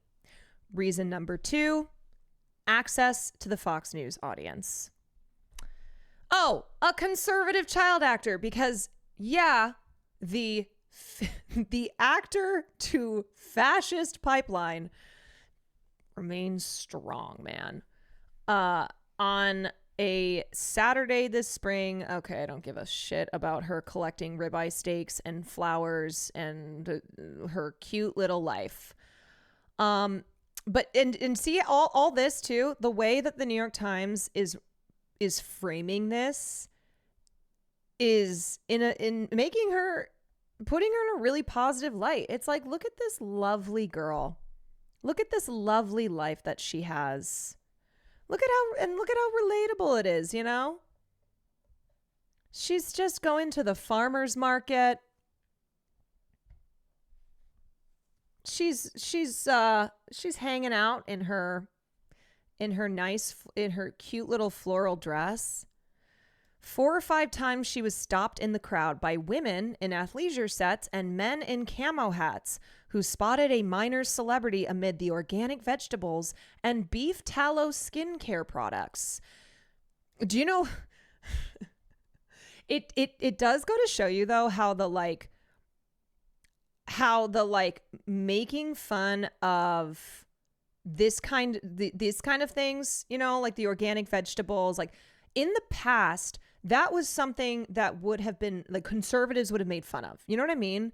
Where it's like, oh, these soy liberals with their beef tallow skincare and their organic vegetables.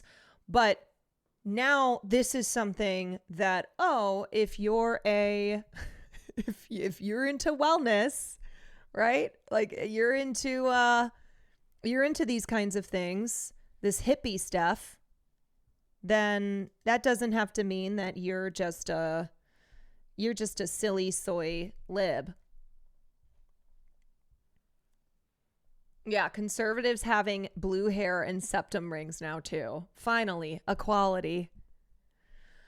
I'll be honest, said Joshua Hertz, who's 28. Approaching Miss Cooper had made him nervous, but I want to get out of my comfort zone a little more. No reaction could have pleased Miss Cooper more. Underlying her work is a call for young viewers to be more self-assured, especially the young men, she said. Her YouTube audience is 53% male, according to her publicist. She wants young people to articulate your beliefs and stand strong in them.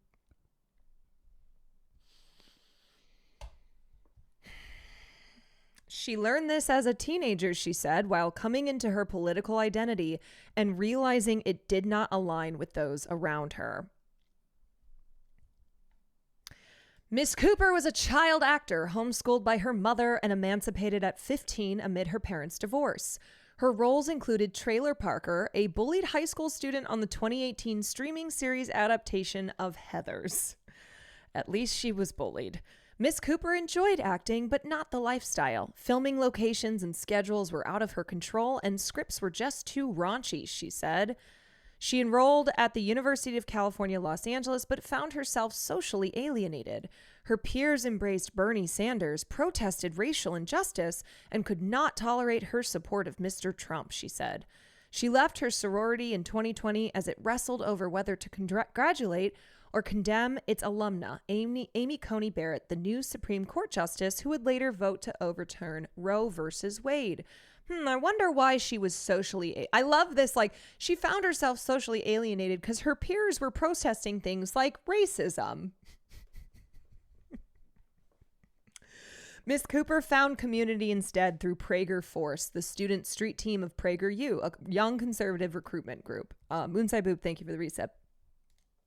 PragerU wanted to produce more right-wing content creators. A few months after her graduation, Ms. Cooper received a message from a member of the Daily Wire staff in Nashville asking if she would audition for a new commentary video series tailored to a young audience.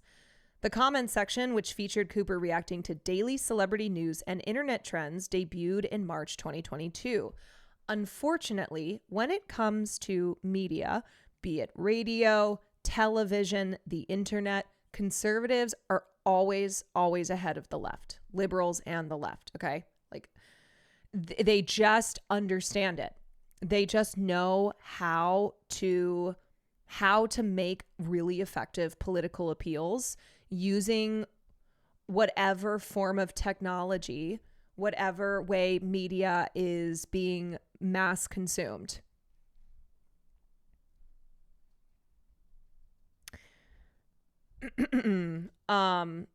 It became even bigger than we anticipated, said Kobe DeVito, then the Daily Wire's director of social video. Anonymous gifter, thank you so much for the 10 gifted subs. Because the messaging and their audience, it's simple as hell. Yes.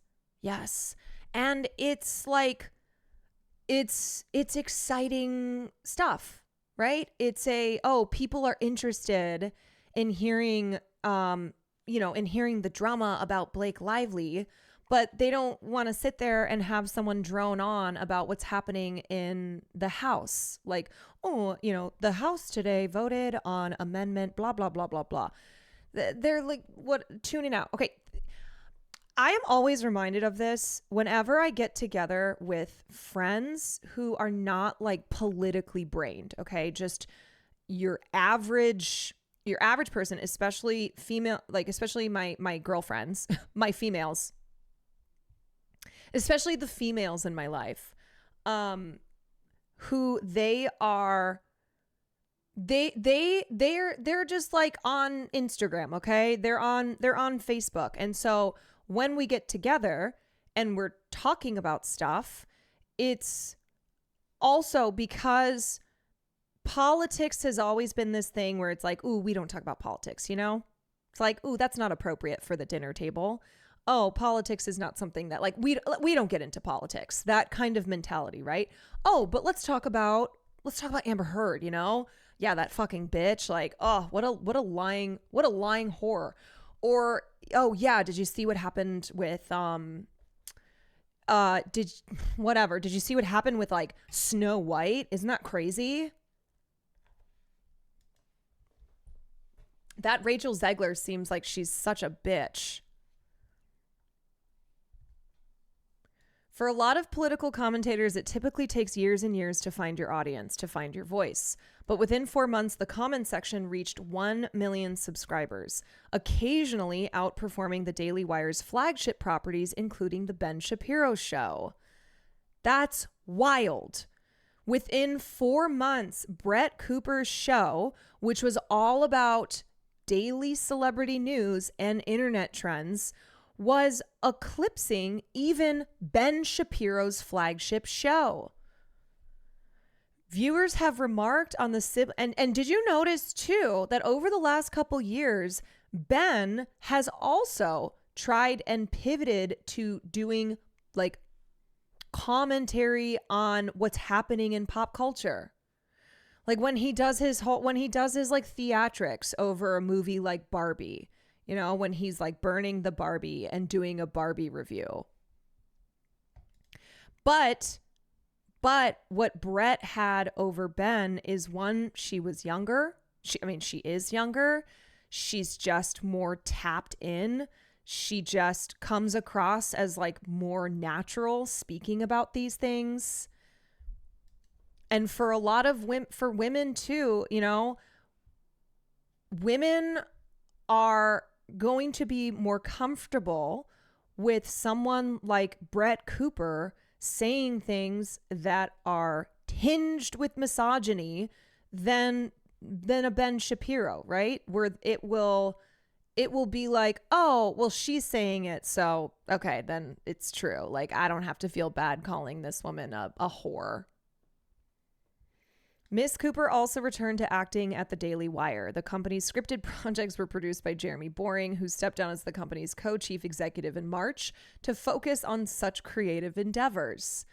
During the production of the Pendragon Cycle, a fantasy series filmed in Hungary and Italy in 2023, Boring, who called himself the God King of the Daily Wire, pushed Cooper to continue her daily obligations to the comments section.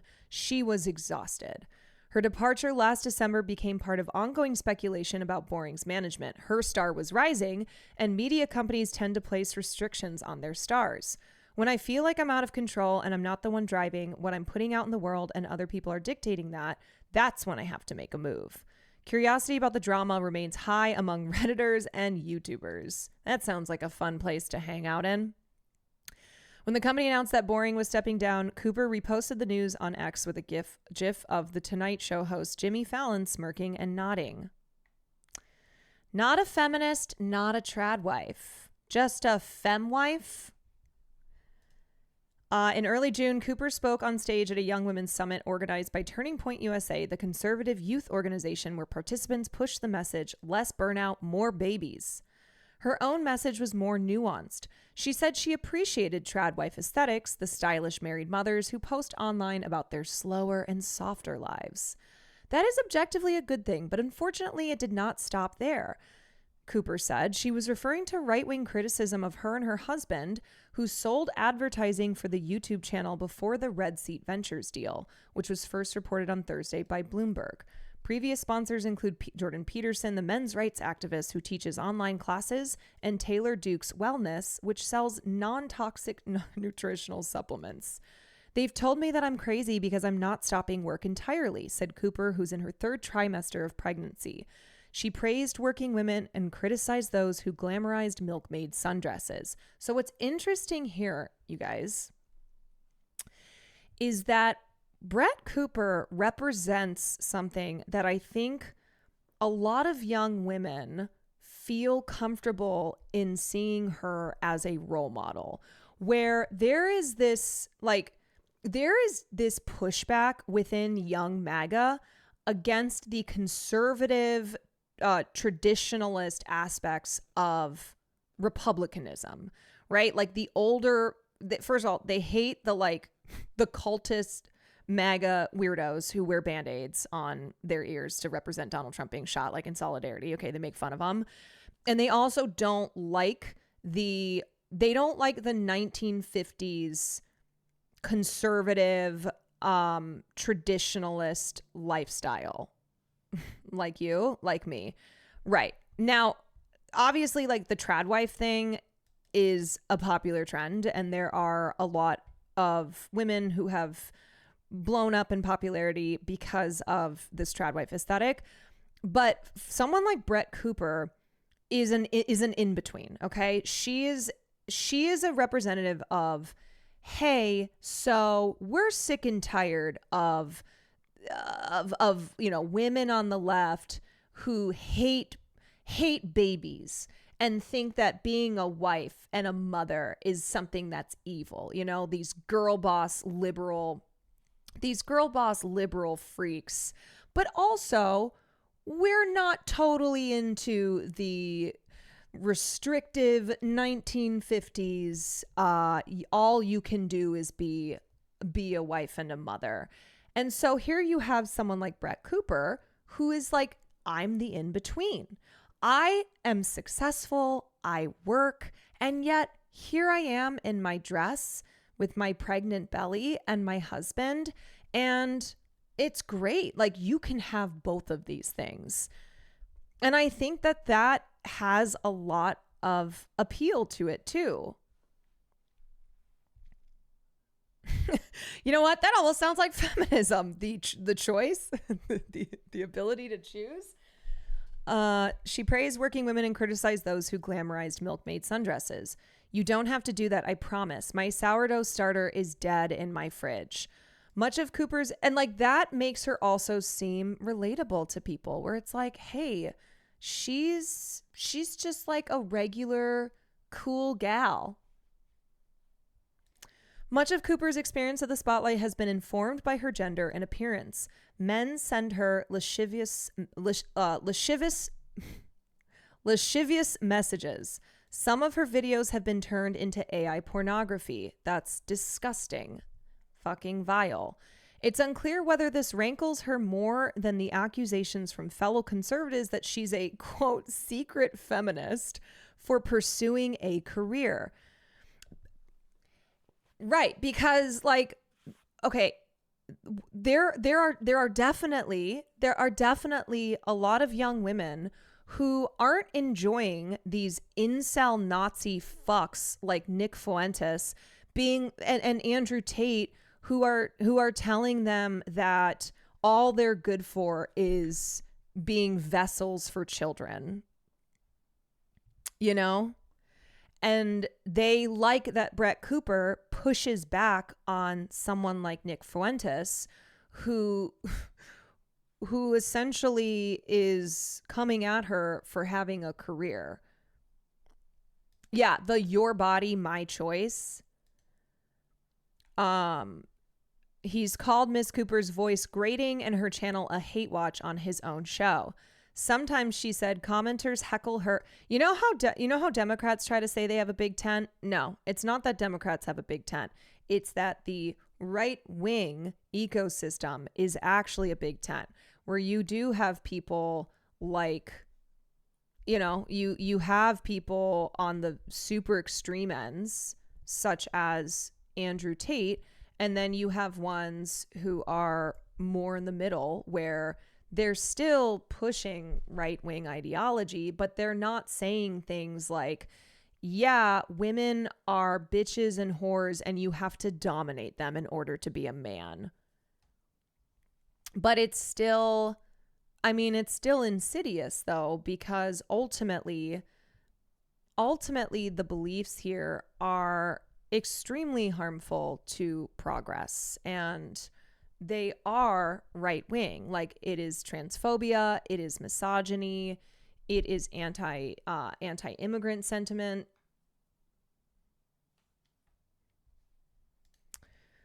Cooper has been critical of some prominent women in media too. In a June episode, she listed a few women who need to just shut their faces, including Whoopi Goldberg and Meghan, Duchess of Sussex.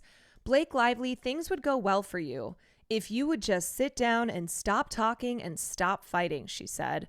The goal of feminism, she argued in another episode about the actress Sydney Sweeney's and the singer Sabrina Carpenter's use of sex in their marketing, is not equality or empowerment, but to make men angry and dominate them. A common topic on the Brett Cooper show is what she refers to as transgenderism. In a July episode, Cooper reassured her viewers that they were not hateful and bigoted for questioning the science of gender-affirming care for minors. In case you ever doubt yourself or feel insecure, she said. Cooper pointed out that she does have LGBTQ fans. One came to her first live show, at a New York City comedy club in January. During a moment of audience participation, he asked for the host's help in finding other gay conservative men in the city. Afterward, Cooper's publicist, who had enticed a whole row of reporters to the club from Vanity Fair, NBC News, W Magazine, Semaphore, and more, that is fucking insane, tried to set up the fan with a New York Post reporter. Yeah, I mean, look at her audience here, okay? There are plenty of women in her audience. There's couples, there's singles. Like, I don't really see many people of color, but probably some who are there. Is she doing stand-up? No. Much worse, which says a lot. No, she's not doing stand-up. She's doing a live presentation of her show. Okay. Before the Fox News deal, Ms. Cooper was not so sure about television. I think there are probably other people who love news more than I do who are better at TV than I am. Cooper was more interested in merging media and commerce, true to her generation. Mr. Beast, the world's most popular YouTuber, now generates more revenue from chocolate bars than from videos. How? Who's buying the Mr. Beast chocolate bars? He's generating more revenue from chocolate bars than from videos? That's fucking crazy. Y'all, it's a ripoff of, it's a lesser version of a Crunch bar. Oh my God. It really is a subpar version of a Crunch bar. Like, if you like the Mr. Beast bar, may I introduce you to a Crunch bar, please? Cooper, who's working on a book of essays and brainstorming a consumer product, a subscription cookie dough business has been floated, did not cite political commentators or podcasters as her influences. Instead, she named Reese Witherspoon, whose media company adapts book club selections into scripted projects, and Gwyneth Paltrow, who turned her wellness newsletter into the Goop retail brand. I know the feeling of what I want to put out in the world, Cooper said. I don't know how that translates to something tangible yet. But still, Fox News executives believe Cooper could host a show on the network someday.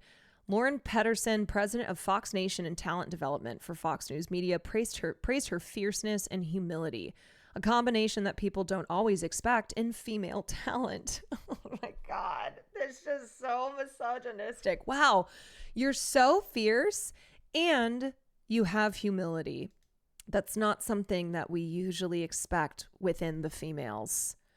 She praised Ms. Cooper for speaking openly about her troubled childhood and complicated family dynamics, including her brother's death from cardiac arrest when he was 17 and the major mental illnesses plaguing others in her immediate family, including schizophrenia and suicidal ideation. Again, that has helped ingratiate herself to a constantly growing audience by being relatable, by being a normal person who has, who deals with issues that are unfortunately familiar to a lot of people. Yeah, you know what? Mental illness in your family, she's just like me. But not everyone cheered her leap into the cable news world. On social media, there was some disappointment that a star of independent media would go corporate. It was clear, however, that both parties benefited from the multi-year deal. More specific terms, including her compensation, were not disclosed. I will tell you, it is a lot of money. Cooper gives Fox News another fresh new face and ideally some of her younger viewers. Fox News gives Cooper access to a larger audience, 2.6 million people in primetime compared with her average June viewership of 500,000, to better sell her future books and any other wares. Cooper called Fox News an unrivaled cultural giant. The job is also paid. Though Cooper declined to share her own YouTube show's revenue figures, her manager said it was profitable.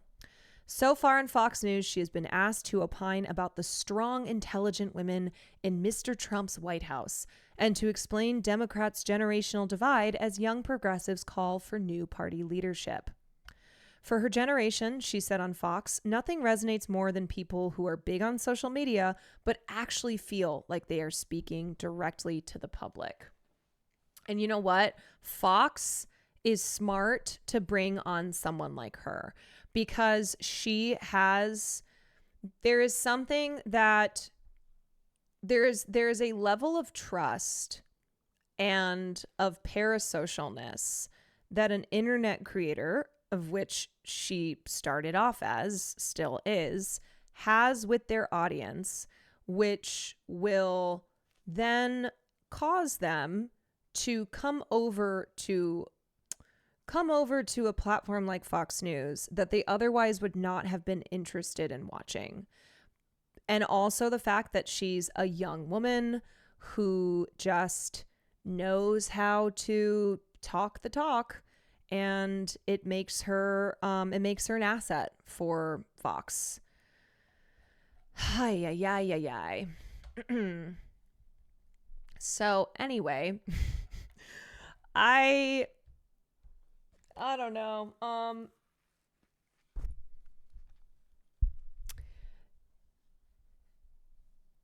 Does everything she says feel carefully artificially worded like it was focus grouped, or am I being a hater?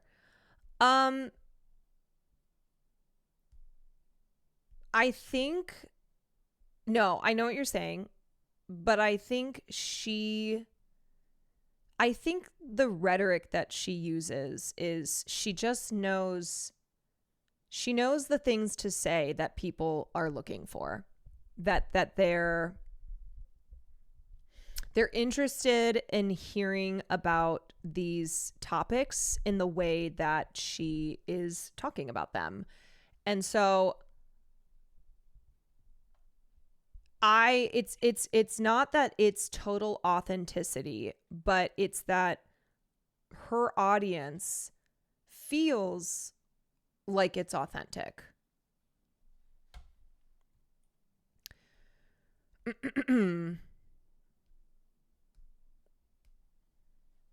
Republicans are keen to their base and are willing to embrace what they want. Democrats fundamentally disdain progressives and those on the left. Yeah. I mean, they're constantly fighting us. They really are. Like, Democrats look at their biggest ops as progressives, the left. They're like, we gotta take them down. Okay, that's who our number one enemy is. And then, you know, for every, like, what's frustrating is that Hassan has gotten a lot of coverage in mainstream outlets, but he's like one person. No, he is one person. And meanwhile, you have like Brett and Candace and a multitude of these right-wing pop culture commentators who I'm just always seeing a massive piece on them, right? Whether it's in Variety, in Vanity Fair, in New York Times, and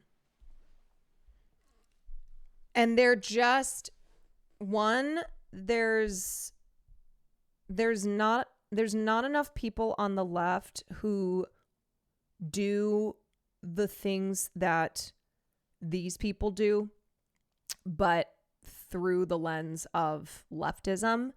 But also they don't have the support and the mainstream coverage and the just built-in massive network that these people do on the right.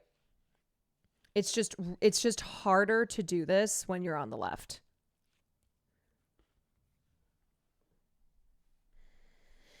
It was really nice of him to give multiple positive quotes for Brett in this article. So nice. So generous.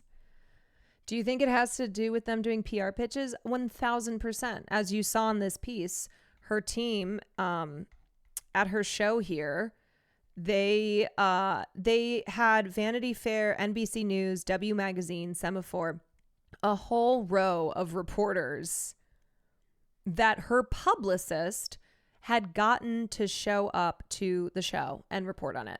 Like, I read another piece before on I think it was like specifically about this live show that she did.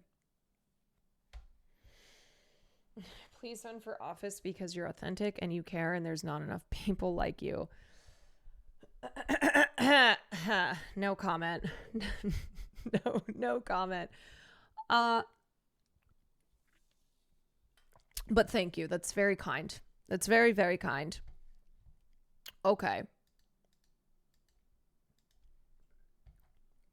Wait, did y'all see this?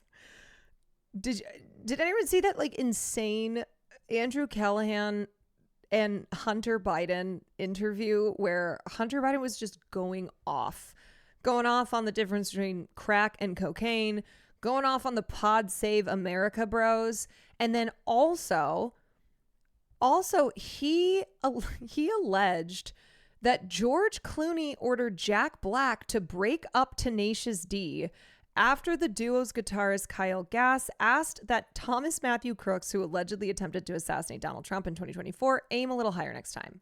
Remember this? Last year, Kyle Gass on stage at their show. It was his birthday. Jack Black brought out a cake. He's like, "What do you wish for?" And Kyle made a joke where he said, "Yeah, maybe that kid could aim a little higher next time." And then it led to like, oh, this big, how could Kyle do that? You know, he was forced to apologize. Tenacious D, you know, Jack Black berated Kyle's statements, said, I don't support this, essentially threw him under the bus. And then Tenacious D announced that they were going to be taking a break. So according to Hunter Biden, following a claim that George Clooney's wife Amal was responsible. 2.5 hours into the video, following a claim that George Clooney's wife Amal was responsible for a full-page advertisement requesting an arrest warrant for Israeli Prime Minister Benjamin Netanyahu, which if she was, that's good. Callahan says, "My only really famous Hollywood friend is actor Jack Black. We used to be neighbors in Los Angeles, and Tenacious D did a concert in Sydney, Australia. And this is the day after they tried to assassinate Trump. And I guess Jack Black's guitarist or whatever jumps on stage and he yells something into the effect of, 'Hey, next time you try to shoot Trump, aim a little bit closer.'"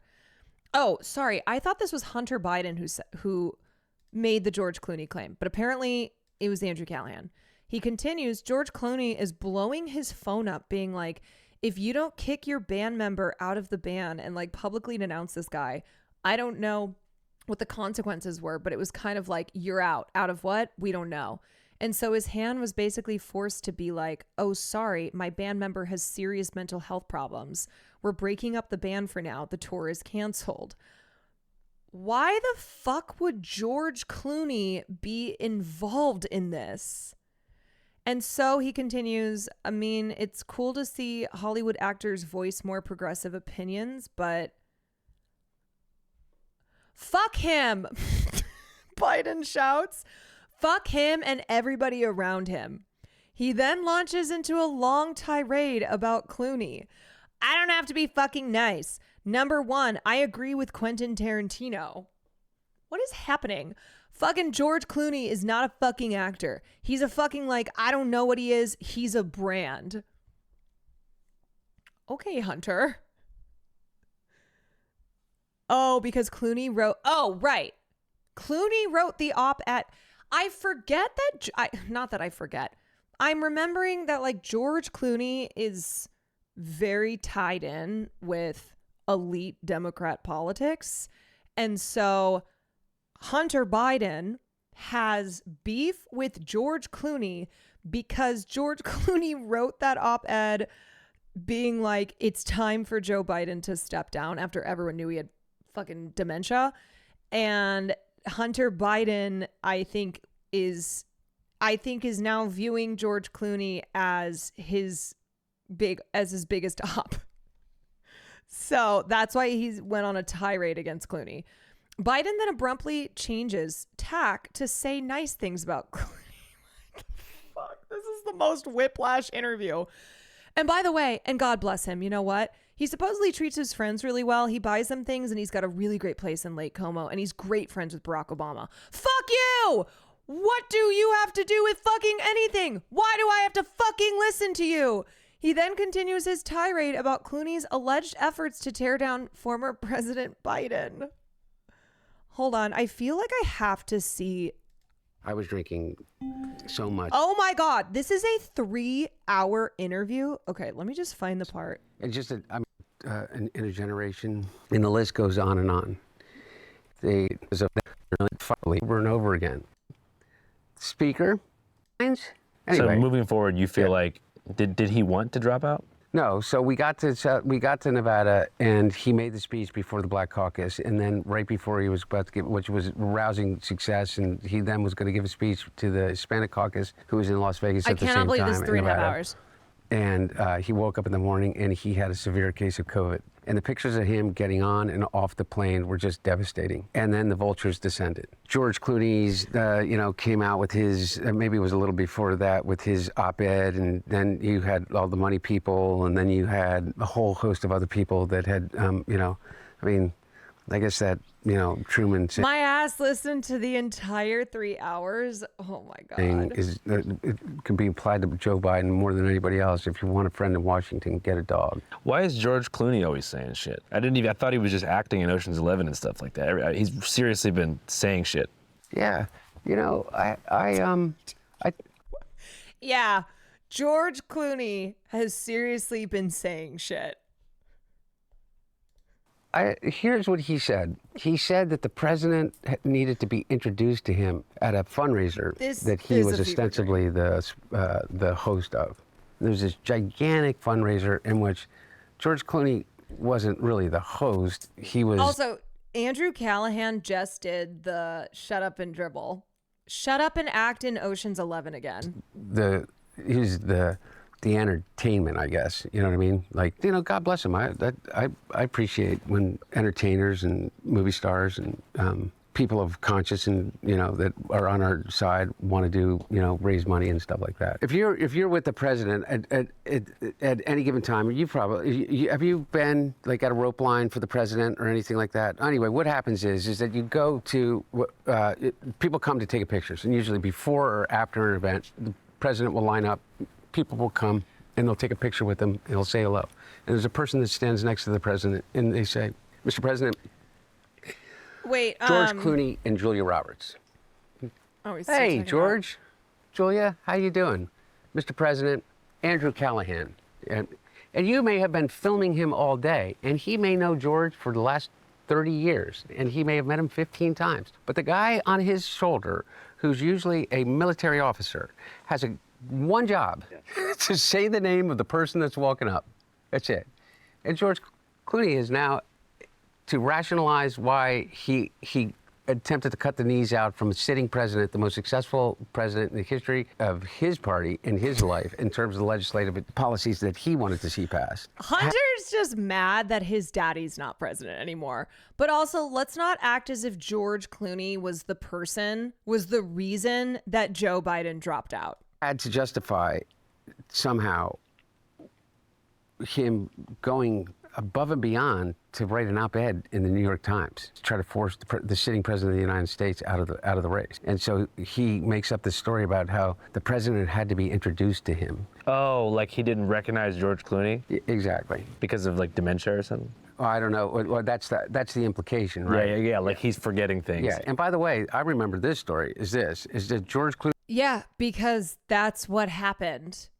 He wasn't going to show up to that fundraiser, and he was bitching to the White House staff and to the people, the senior staff, is that he was so angry that the president would criticize the arrest warrant that was executed for Netanyahu. And the president, when asked, said, would they arrest Netanyahu if he came to the United States? And he said he would not have the authority, nor would he do that. And I guess George Clooney's wife was the principal architect of that arrest. Okay, honestly, this is just making George Clooney seem very based. That warrant for Netanyahu. And I don't judge that in one way or another, was the right thing or not. He was very, very angry that my dad did not, I guess, like, pay homage to her or something. I understand, defending your wife or something, but I mean, I saw the text messages that he wrote, reams of text messages, like, how dare he do that? And he kept promising that he was going to embarrass the president and pull out of the fundraiser. Before we continue about the vultures, I have a George Clooney story. Hopefully we can leave it in. My only really famous Hollywood friend is actor Jack Black,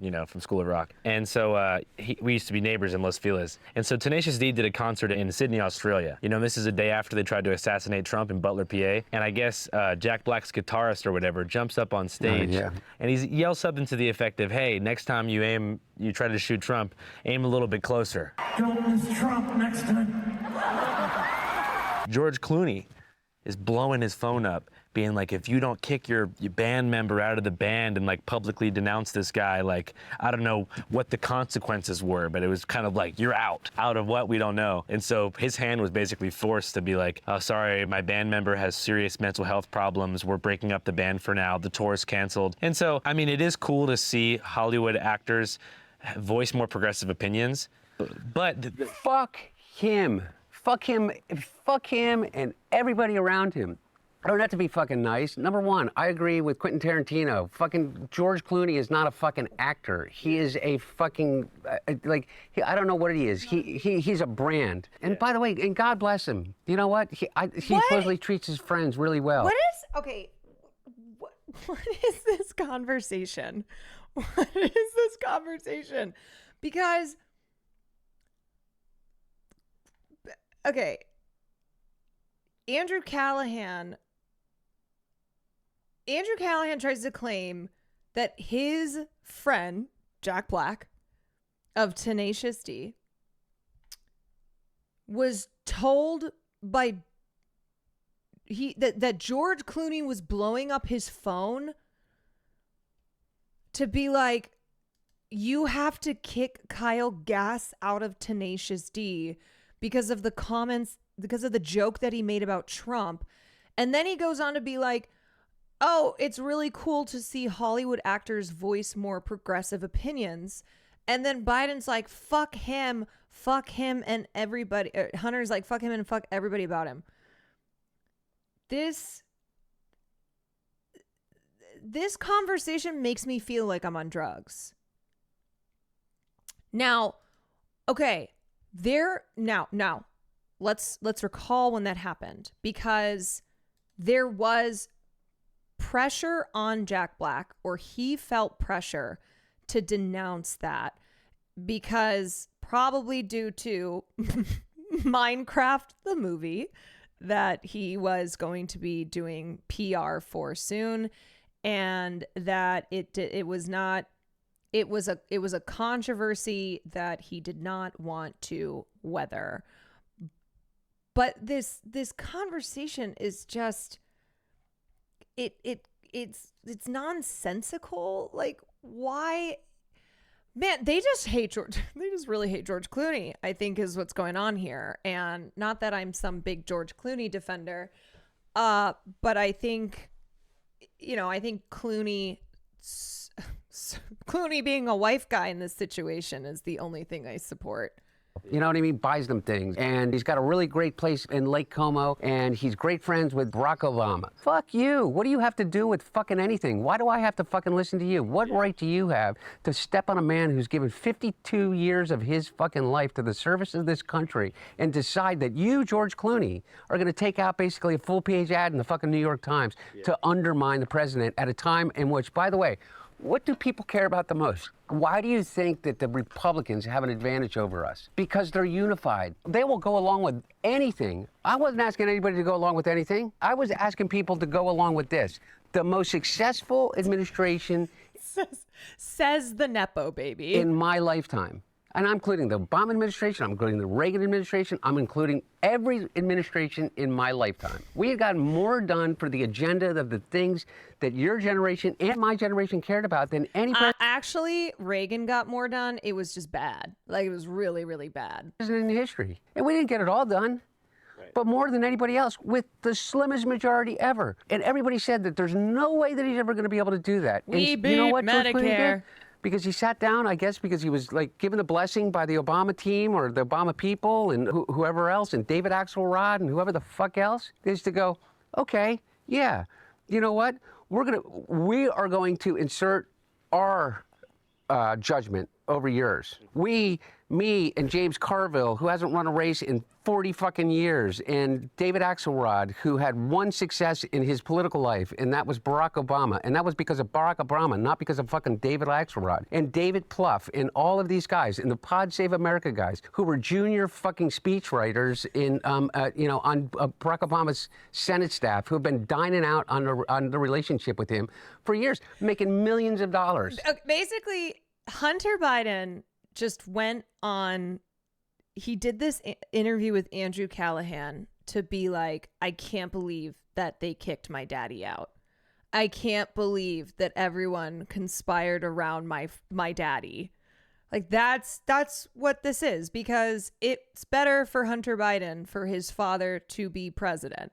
And he's mad, which is funny because Pod Save, David Axelrod, George Clooney, all of these, all of these big Dems, they served the establishment and they held on for as long as they could, long after a lot of the party's base, and certainly those on the left, were like, brother, what is happening here? You cannot run Joe Biden again. Those guys that he has all mentioned, they were like the last ones to hang on.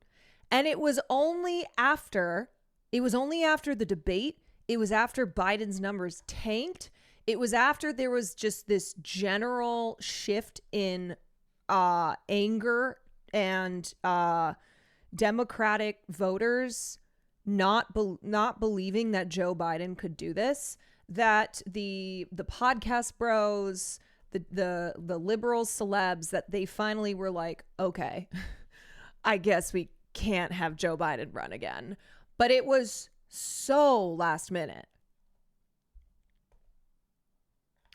And knowing that knowing that he was not physically and mentally up to the job at all.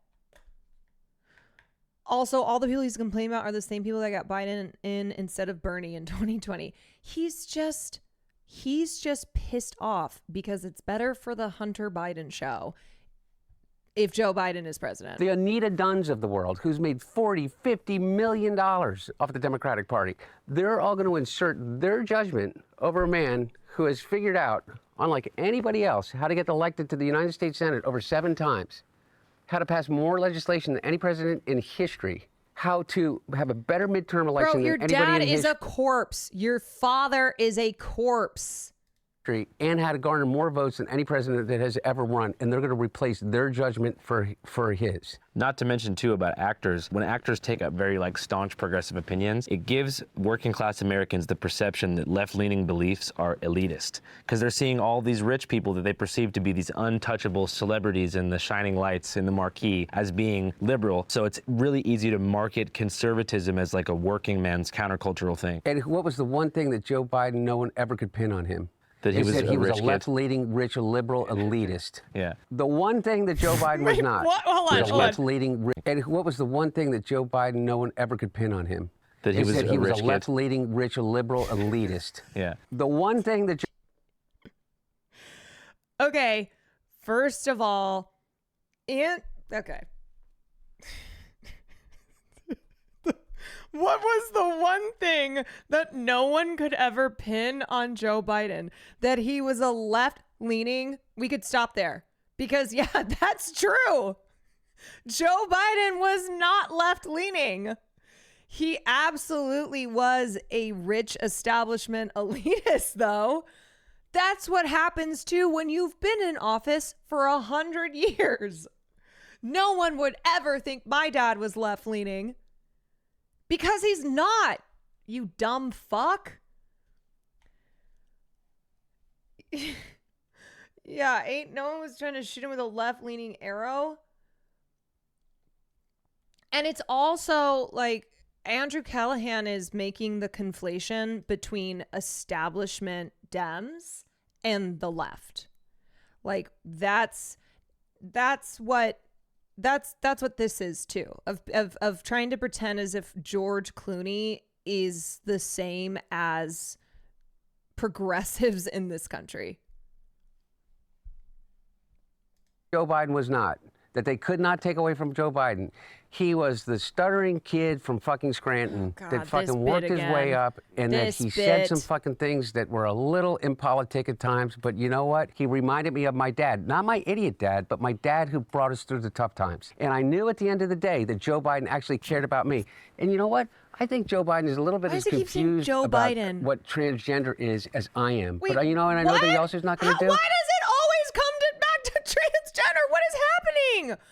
What is going on? I think Joe Biden is as confused of transgender as I am. You guys. Why fuck me for? Oh my God. I can't imagine what it is like to be a trans person and always be the center of the conversation. When it's like, what trans people do? Why are you bringing up trans people? The fuck, man? He's not going to beat the shit out of my kid if I decide to let my kid be transgender. But he's going to say, I don't get it. Like, explain it to me. You know what I mean? Like, explain it to me. That's who he is. He's the guy that's going to be asked in an interview. What the fuck? What? What the fuck?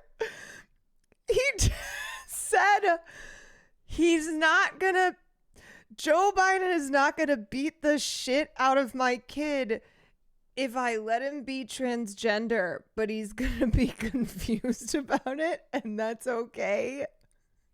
This feels like why does this feel like a 3-hour therapy session for Hunter? It really does. Oh my God. If I decide to let my kid be transgender, my dad, Joe Biden, isn't going to beat the shit out of him. Okay. That's great. Y'all, why didn't we elect Joe Biden? Honestly, I'm convinced that we should have had Joe. Because as a trans person, Joe Biden will have questions. He won't understand. But at least he won't beat the shit out of you. Your president that you could have had, again, would not beat the shit out of you for being trans. Wow. When he was vice president, well, what do you think about marriage between a man and a man? And he's going to say, I think love is love. Doesn't mean that he has to necessarily understand it, but all he knows is his own personal experience. But he wasn't shoving it down your throat like George Clooney shoving it down your fucking throat. Also, I know you're a man of peace now. Okay, I'm sorry, but the George Clooney obsession in this conversation is too much.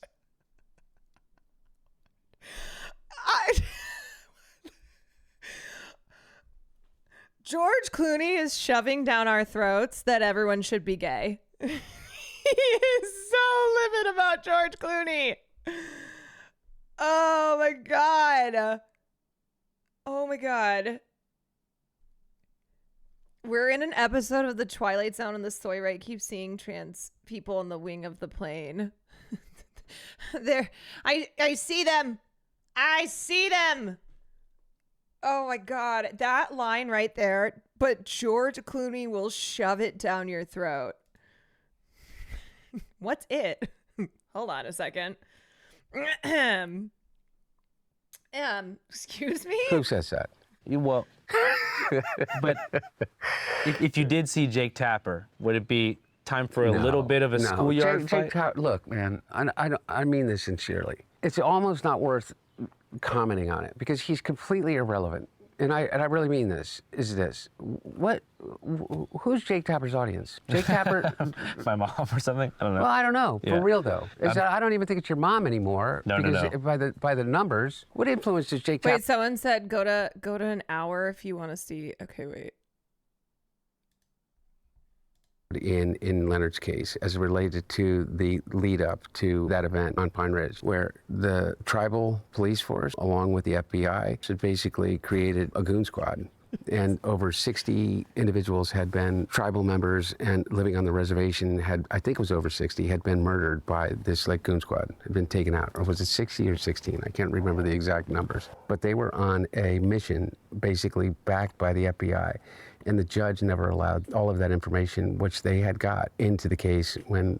Genuinely, this conversation feels like, what the hell, sure. Leonard was tried. and I can't remember all the other inconsistencies, but one of the things that also was is Wait, where's the part where he woman talks about the difference between crack and cocaine? that they said was Leonard's girlfriend. When they were able to extradite him from Canada to the United States, they used her testimony to justify the extradition from Canada. Once they got him back, she completely recanted and said that she was basically threatened by the FBI to say that she was Leonard Peltier's girlfriend and that she witnessed the whole thing, when in fact they hardly even knew each other. She had lived on the reservation but didn't have any relationship to Leonard. But there's a whole bunch of other inconsistencies. On a deeper level, what do you think it was about Leonard that scared the federal government in such capacity? You know, that's a good question. If you believed Leonard, then you had to understand the rest of the story of what the federal government was doing, which was they were systematically murdering members of an organization that were setting out to highlight the injustice that was occurring on reservations across the country. I think that we are in Hunter Biden really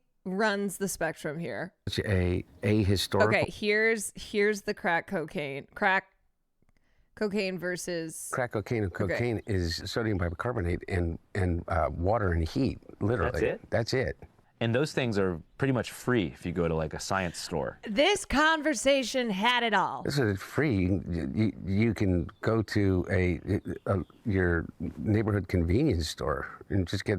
Anyway, I don't want to tell people how to make crack cocaine, but it literally is a mayonnaise jar, cocaine, and baking soda. How different is the experience? Oh, it's vastly, vastly different. Wait, so did Hunter Biden make his own crack cocaine? Like, it's not just that he was doing it, it's that he was home making it? He was chefing it up in the kitchen? And like, for real, I feel really reluctant to kind of have some euphoric discussion. I know you're not asking me to do that, but have some euphoric discussion about crack cocaine. I think this might be kind of the opposite here. Okay, no, it's the exact opposite. I'm saying I don't want to have the experience of some euphoric recall. That's how powerful crack cocaine is. Does crack cocaine make you act? PSA, if you want to completely, utterly fuck up your life, you know, I don't think that anything is necessarily, oh, you do it once, you're addicted. But there's about the closest thing that statement could be true would be with crack cocaine. Yeah, I mean, if you look at the impact in communities in the inner city. Does he talk about his father's 1994 crime bill at all? You know, in this conversation around drugs? Does he get into this racist ass crime bill? He does? In the 80s, it, led to an entire generation being destroyed, left without parental guidance and stuff like that. You know, when I went to Yale Law School, and I had a professor, Duke, who is one of the key voices in the country at the time from a policy perspective and a law perspective about the inequities of our drug laws. Yeah. And you could very much make an argument that, by the way, the Clinton crime bill that my dad helped architect was the consequences of what you call the crack wars during those period of time. The result of the war against crack cocaine, or was it the result of the crack cocaine itself? I'm not saying that crack in and of itself is in any way safe or... I'm sorry, was that footage of Hunter...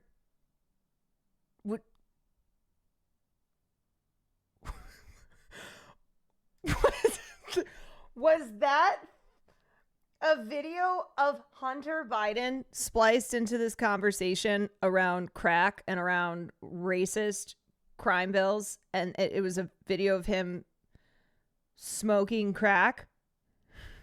It's called white culture. Where they were like, hey man, can we use one of your videos? He's like, yeah, sure, no problem. Recommend it, but the response to it, I think, was far more destructive in those communities than the actual drug itself, which, by the way, like all drugs, all addictions, are completely dependent upon the way in which a community responds to them. Nobody gets clean and sober without community. Nobody gets clean and sober without support. Yeah, demonstrating the inequity in our system because he's not in jail despite video evidence. You know, the response is, met with just violence, from the dealing to the destruction. Do you think that, like, looking back at the crime bill and stuff, your dad and that kind of... Oh yeah, my point was, when I was at Yale, I wrote my senior analytical thesis was on the disparity between crack and powder cocaine sentencing. That was in 1996, in which, I mean, we knew then. And, you know, that's when my dad became president. He did away with all of that. And I think that Obama did part of it, and he eradicated it all. And then he pardoned almost everybody at the very end of his administration that had been swept up and were pardoned almost. Oh, I thought, wait, is that, I can't tell if that's George Clooney or Hunter Biden or just somebody else. Everybody. Yeah, also, pardons 39 people, did away with all the damage. Administration that had been swept up and were still in prison as it related to those disparities in federal sentencing.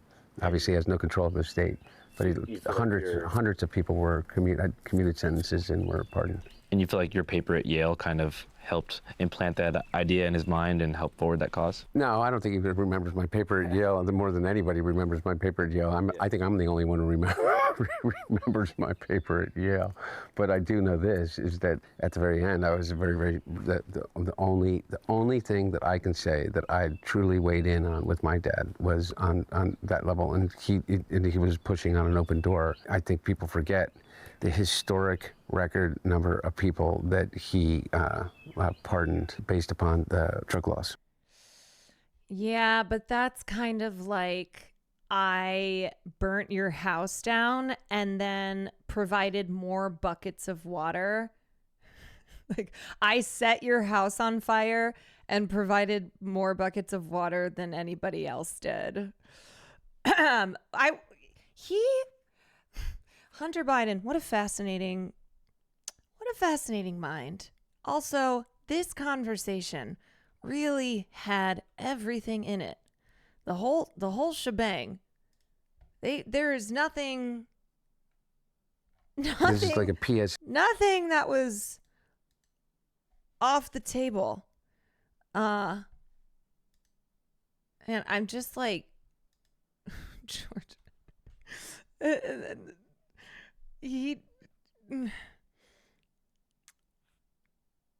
Also, it is very funny for him to be railing against the elites when he is a Nepo baby.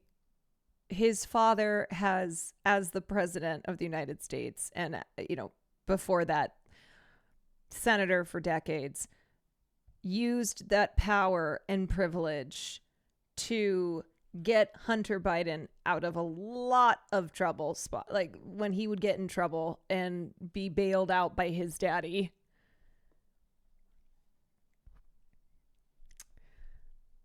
The whole Hunter Biden ramblings remind me of this gem by Ridley Scott.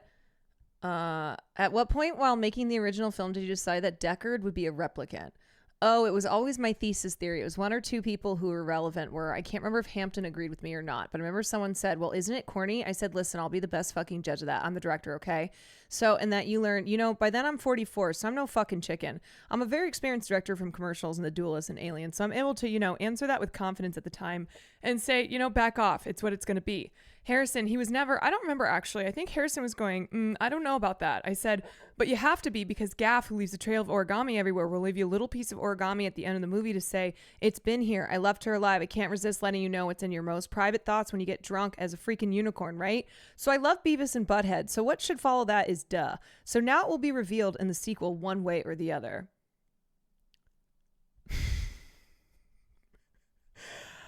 I'm sorry, I even forgot what the question was. Yeah, this is the same same energy. What the fuck, Amanda? Thank you for the 12 months.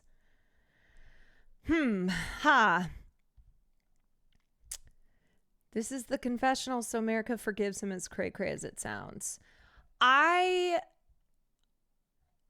mean, ultimately, this is a son wanting to defend his father and also shit on George Clooney a bunch of times and also talk about crack. But I think it's, you know, what's funny is like when Joe Biden finally announced that he was not going to be running, all like the liberal celebs, right? All the establishment, the podcast bros, they were like so effusively praising Biden, you know, providing these really lovely tributes and thanking him for everything.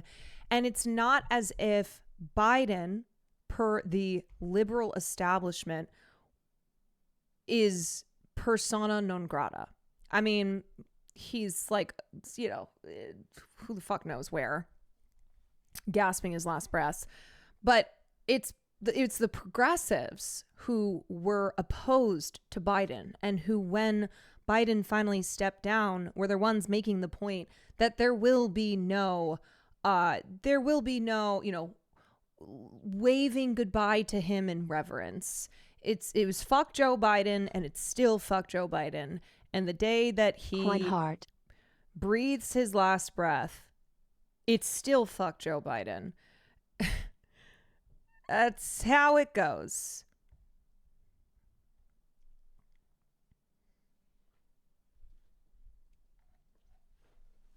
Hunter's acting like they hanged Joe. He's genuinely just mad that Joe was...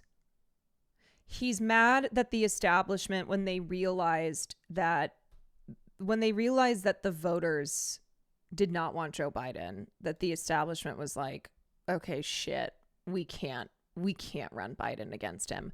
He got his ass whooped in a debate by Donald Trump.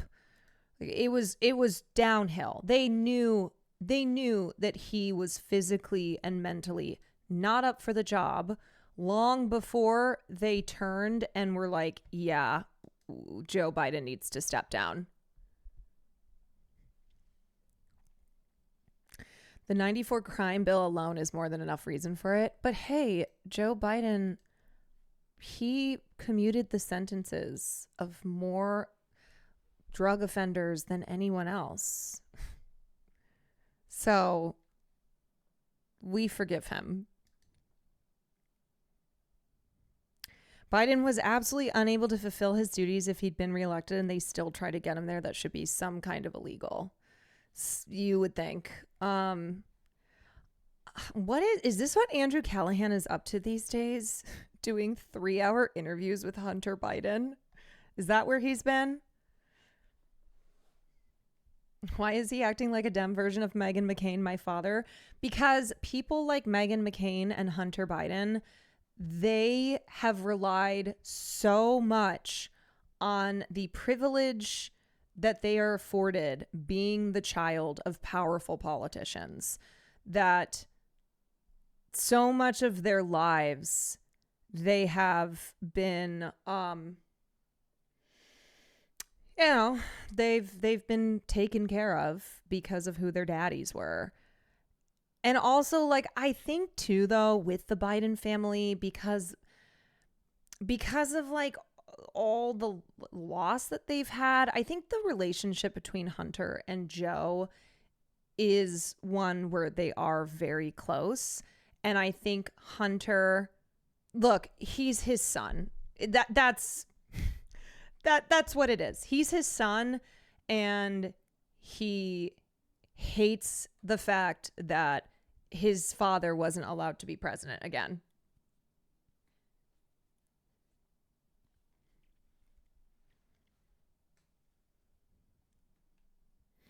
It would be so funny when Trump dies before Biden and then Biden dies shortly after. What if they died on the same day? Can you imagine? What if they died holding hands?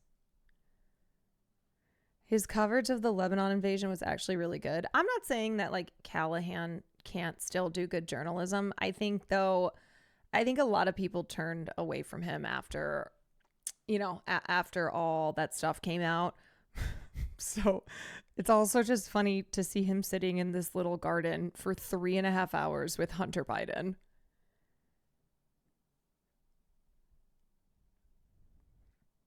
And he's been covering deported immigrants in Tijuana as well. Yeah, I don't know. I felt like he never made an effort to right the wrongs. He just went AFK for a year, like that was enough, because that's kind of how it goes these days. You leave for a period of time, or you don't leave. The fact that he even The fact that he even went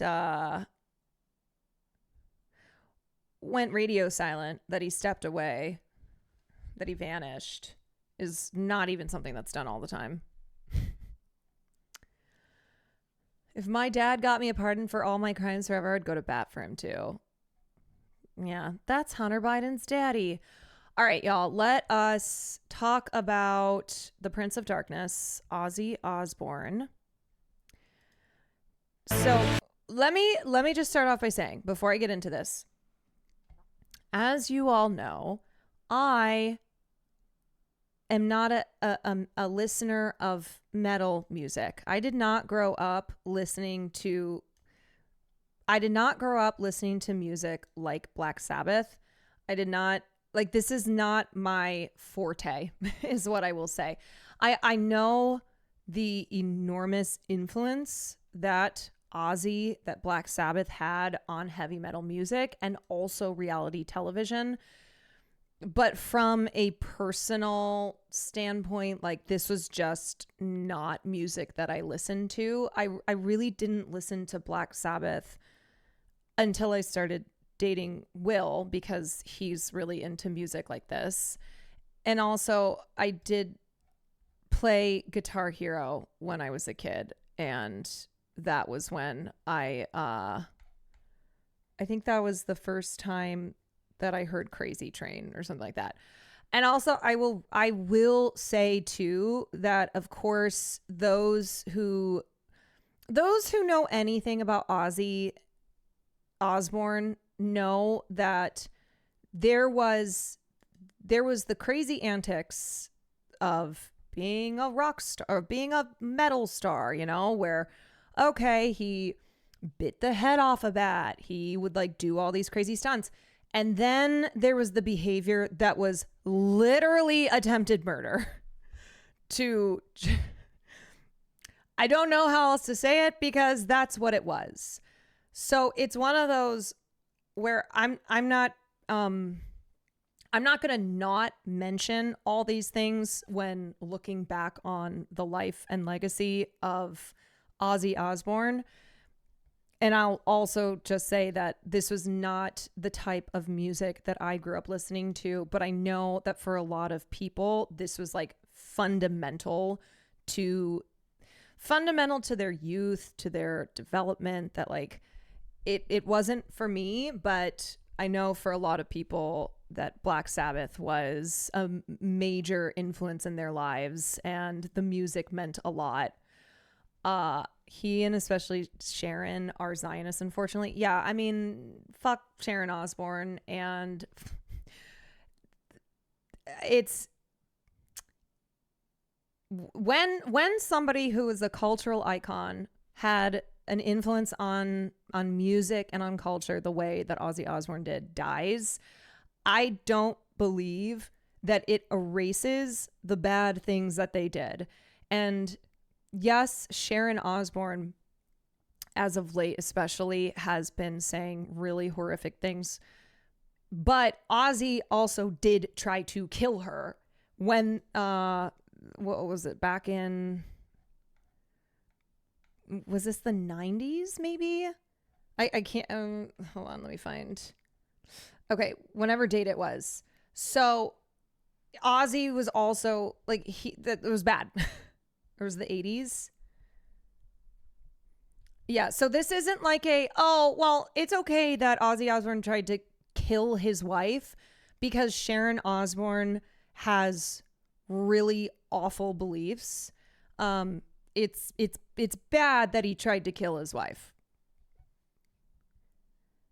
All right, so anyway, what we're going to look at is the impact that Ozzy Osbourne had on heavy metal music, and also the impact that the Osbournes had on reality TV, which you may not know, but the Osbournes, which was a show that came out in 2002, genuinely changed the state of reality television. It was not the first reality show, and it was not the show that like really fashioned reality TV into what it is today, but specifically in the world of celebrities. The idea of camera crews going into the homes of famous people, of rich people, and like showing their lives to the world, that was something that was pretty unheard of until the Osbournes came into the picture with their show, The Osbournes, which premiered on MTV in October of 2002. And it was remarkable because not only did it show the life of this famous family and then also made them the most famous family in America, but it also was Ozzy Osbourne, and it was a totally different side of him than the rock star side that people were accustomed to.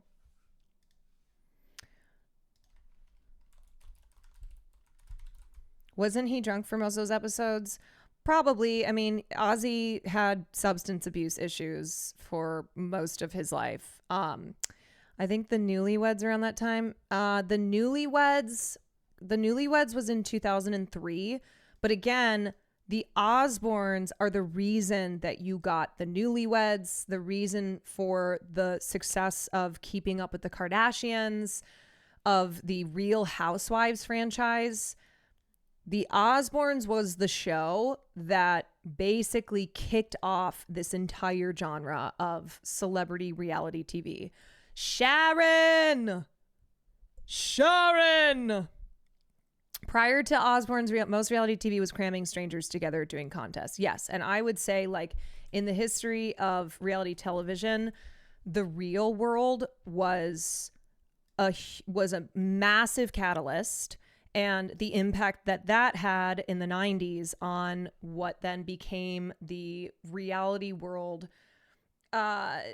sphere of the 2000s. But specifically with celebrity reality TV, you can't talk about that subgenre without talking about the Osbournes. I just recently rewatched season 1 and 2, and Ozzy was legit the most sane one looking back. Yeah, it was basically him always yelling because he couldn't find the remote. That was like a big, that was like Ozzy on the Osbournes. Okay. This is CNN Breaking News. And we do have breaking news. Ozzy Osbourne, founding father of British heavy metal, the frontman for Black Sabbath, and a reality TV luminary, has died after a years-long struggle with Parkinson's disease. Yeah, dies at the age of 76, just weeks after performing a farewell show. CNN's Stephanie Elam has more on his life and musical legacy. He was called the Prince of Darkness. I will say it is pretty metal to have a final show and then die. And for half a century, British musician Ozzy Osbourne rocked heavy metal fans worldwide. As frontman for Black Sabbath, Osbourne's charisma and wildness on and off the stage Had I known it was a real battle, I would never have bitten into it. transcended music and made him a cultural phenomenon. Ozzy Osbourne. Born in Birmingham, England in 1948, John Ozzy Osbourne left school at 15 and found inspiration after hearing the Beatles on the radio. I can remember the first time I heard She Loves You. That changed my life because I thought, that's... Did you know he and Sharon had a daughter that refused to participate in the Osbournes? Yes, I did. So it was their son, and then it was Kelly Osbourne who were in the show. But their second daughter did not want to be on TV. What I want to do. Osbourne became lead vocalist of the band that would become Black Sabbath in 1968 and pioneered a daring, genre-defining new sound. The heavy guitar and riff-based albums Black Sabbath and Paranoid captivated audiences in 1970. As Black Sabbath's fame exploded, so did Osbourne's hell-raising behavior. Do news channels have these segments in their library for celebs they predict are soon to be gone? Oftentimes, yes. So outlets like the New York Times will have obituaries pretty much ready to go. and they may add things, but they want to get them out ASAP. So yes, there are some celebrities that they just can't predict are potentially going to be dead soon. Henry Kissinger outlived someone who wrote his obituary. Yeah, I can't believe we live in a world where Henry Kissinger lived to be over 100 years old. But anyway, so you know what's an interesting horror film idea is like a person who writes celebrity tributes, obituaries, murdering them so that they can have their obituaries published.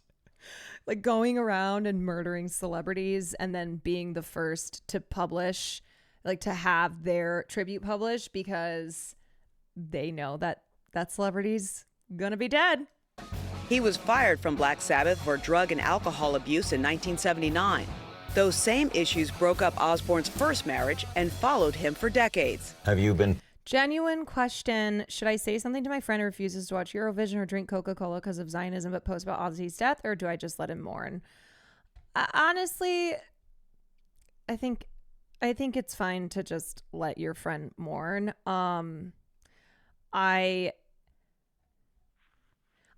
Yeah, you can just let him be. Tempted to go back to the drug usage? All the time. I mean, when you're a drug addict, you don't stop being a drug addict because you stop taking them. But Sharon Arden, the daughter of Black Sabbath's manager, helped get him back on his feet and encouraged him to go solo. Osbourne's debut single, Crazy Train, got the singer back on the rails. Ozzy and Sharon married in 1982, and Sharon managed his career for the rest of his life. Their love was on full display to an entirely new audience in the 2002 MTV reality series, The Osbournes. Ozzy's dry, at times unintelligible humor and relatable parenting challenges endeared him to millions. And the fly-on-the-wall look at the Osbournes' expletive-laden daily life. Yeah, the other thing about this show that made it so popular was the fact that they swore so often, and the editors would bleep it all out. But so it would be like, you bleep, I get bleep, fuck bleep. And it was part of the comedy of the show, kind of the obsession that people had with it, because it was just constantly bleeps all over the place. Shot the family to fame. After years of speculation about his health, Osbourne revealed his Parkinson's disease diagnosis in an interview with Good Morning America in 2020. But Osbourne was committed to making more music, and 3 years later, he won 2 Grammys for his album Patient Number 9, bringing his Grammy total to 5. Osbourne reunited with his bandmates over the years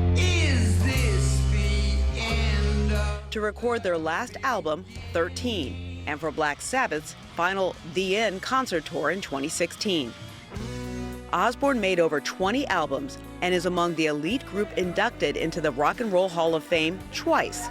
From Prince of Also, when Black Sabbath released their debut album called Black Sabbath in 1970, and then over the next 8 years, they followed up with 7 more. And critics hated the music, just absolutely reviled it.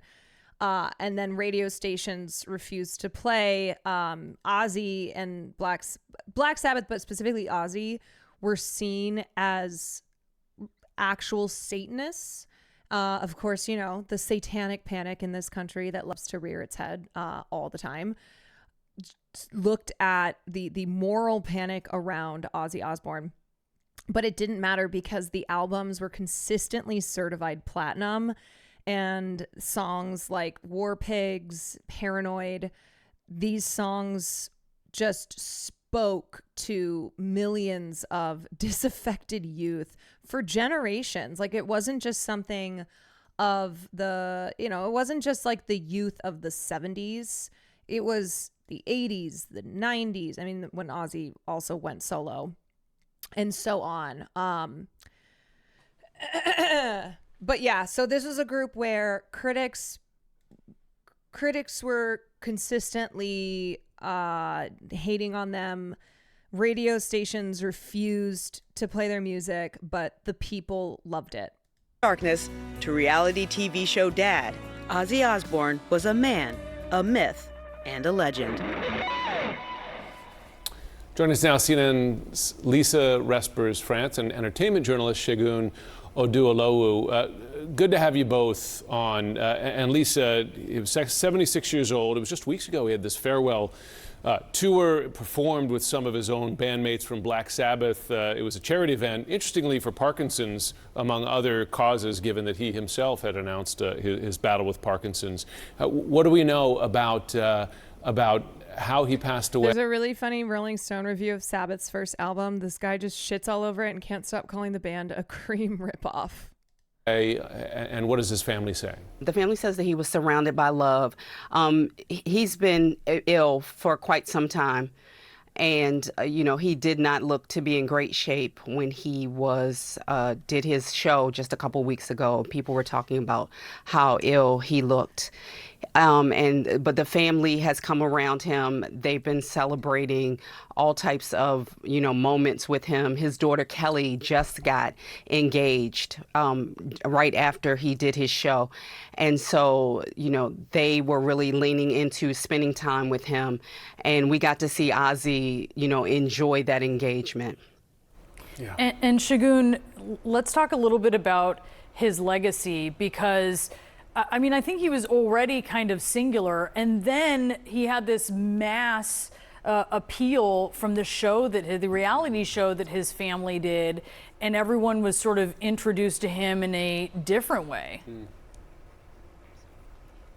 Yeah, that's a great point. The Osbournes became like a modern day Addams family, right? Where you saw Ozzy humanized, the Prince of Darkness, the heavy metal god that people were used to, biting the heads off bats or doing insane stuff on stage and pyrotechnics. The Osbournes made him just a father trying to figure out the remote and deal with his children. Like, the honeymooners saying, that Sharon, that call that he had on the show, like, it became synonymous with the Ozzy that a later generation got to know. And through the reality show, I remember when I grew up, Ozzy was most famous for biting the head off a bat and having to get tested for rabies. He thought it was a fake bat. Yes, it was a show in Des Moines, Iowa, of all places. Like, as someone who went to high school in Iowa, just crazy to think this was in Des Moines. But somebody threw a bat on the stage and he thought it was a rubber bat and he bit the head off of it. But also there are other like heinous things Ozzy did towards animals in his life. As I said, there's like the Ozzy Osbourne kind of funny, wild rock star antics. And then there's the ones where it's like, yeah, there's no way around this, but calling it bad. Yeah. Like,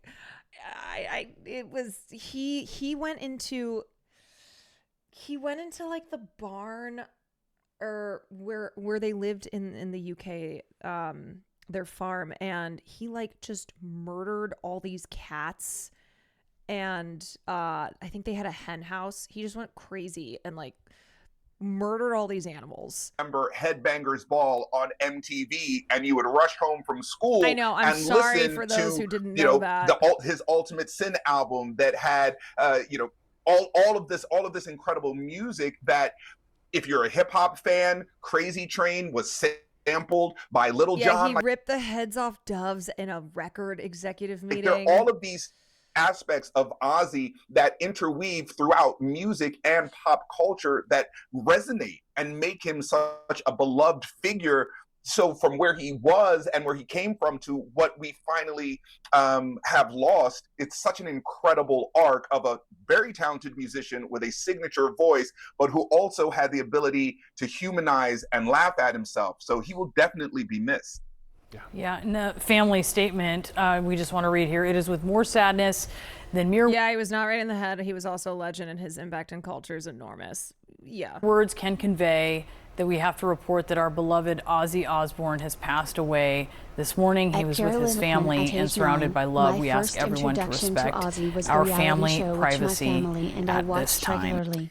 White Grizzly, thank you for the 22 months. Death Size, thank you for the 4 months.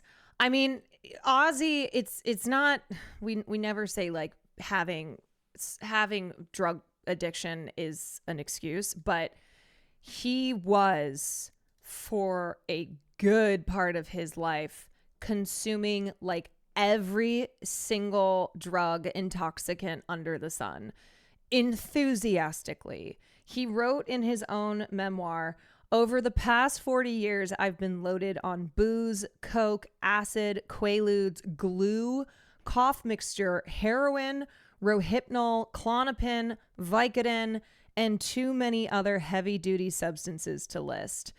And throughout his career, he would frequently announce his sobriety, but then would slip back into consuming like every single drug.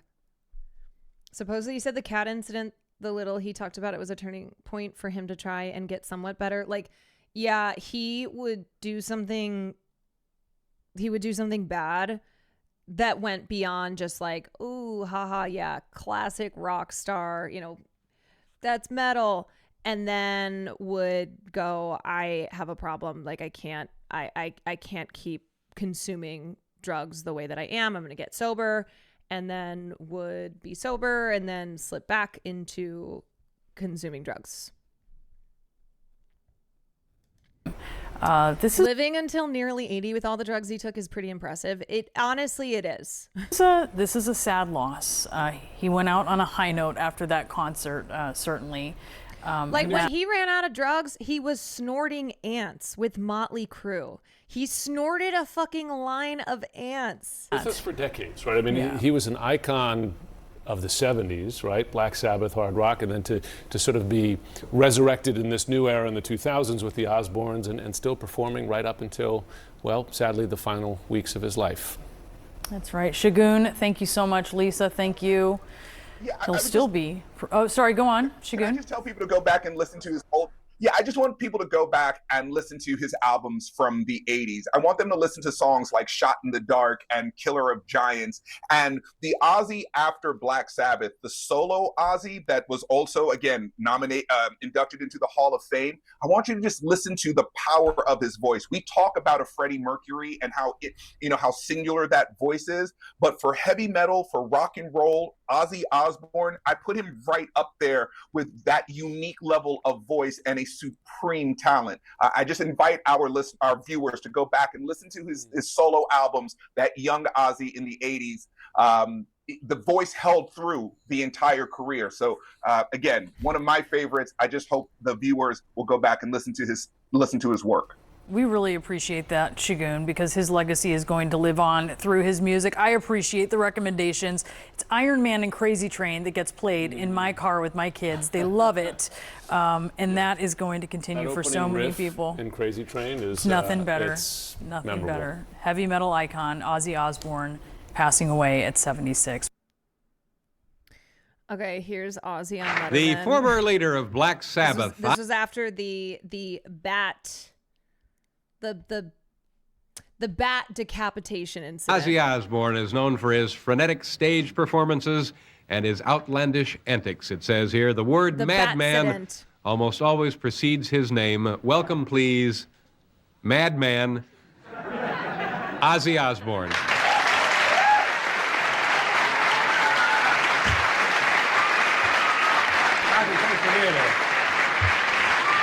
Ozzy, thank you very much for being here. You don't look like a man. Like there were definitely things he did that were like crazy, but not in the abusive crazy way. He put on his wife's dress. I don't know if anyone remembers this, and was very drunk and urinated on the Alamo, which then San Antonio barred him from performing there for years. He also Yeah, he also used to like pelt audience members with raw meat, and people just like loved that shit. Man. Look in the shoe you He are. forgot You the are a Alamo. madman. I'm gotta be mad, yeah. Let's just get right to it. What I hear, that you bit the head. Oh, don't. I want to bite the head of that monkey, you know. No, you didn't. You did. No, one of them. Oh, the smoking monkey. Oh. Yeah, I want to smoke the monkey. You know. Well, let's see. Here it is, the smoking monkey. That's the only one Got we his have. skins. No. But you actually, or you did, maybe you didn't actually bite. Oh, well, it was a sheer accident, actually, because I got a lot of... Well, wait a minute. Before you start explaining it, let's tell them what you did. Bit the head off a bat. There, I said it. It wasn't Batman. It was like a bat. A real bat, yeah. Okay, now, you were about to explain that. I was just about to explain that, yes. What actually happened was I get a lot of weird people at my concerts, like, you know, it's kind of rock and roll, you know.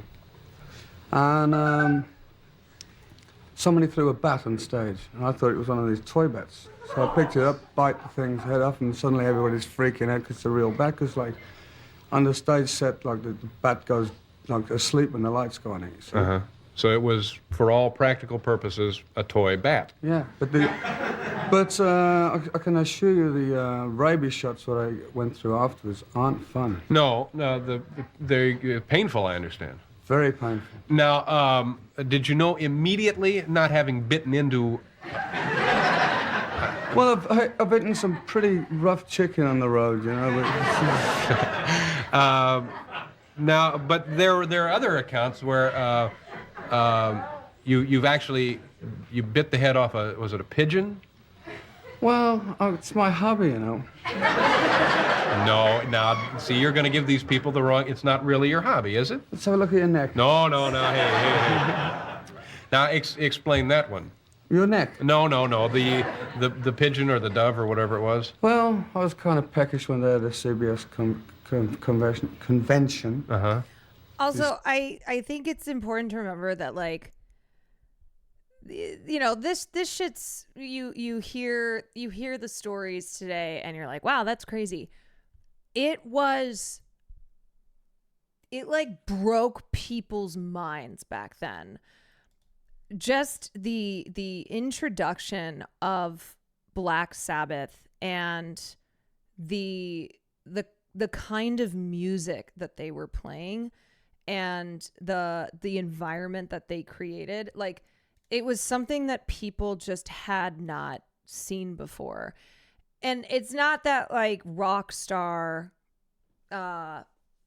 it's not that Ozzy was the first to be the, oh yeah, drug fueled, living the rock star lifestyle, but even past that, like, the shit that he engaged in was, I mean, it just, for a lot of people, it's like they just couldn't believe that a person was doing things like this. Iced tea is great.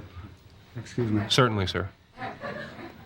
And there was a Tommy Lee told a story of him shitting in a room and smearing it against the wall.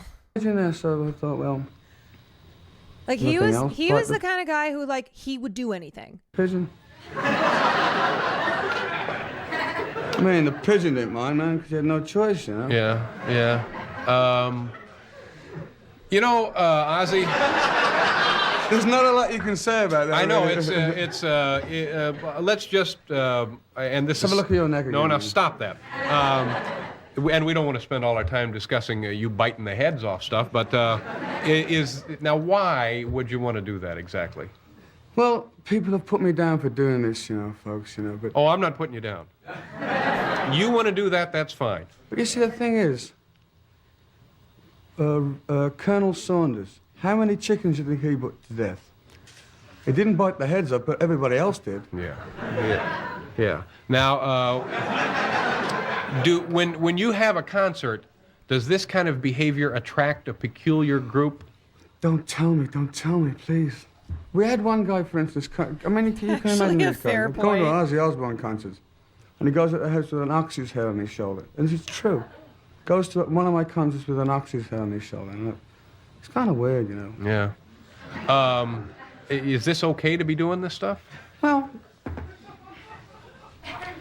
let me ask you another question. Does it interfere with what you want to do musically? oh no. It enhances it. Uh-huh. I mean, what else? It's rock and roll, crazy world of rock and roll. But it seems very violent. Are you? It's not violent. The only animal you'll see on stage now is Ozzy Osbourne. You know. Mm-hmm. Yeah. I've got to. But every gig we go to now, it's like we get the Animal Society go. It's a federal thing to do kill. I don't kill anything on stage, apart from half myself after the night. Mm-hmm. Hmm. I'm pondering this information. What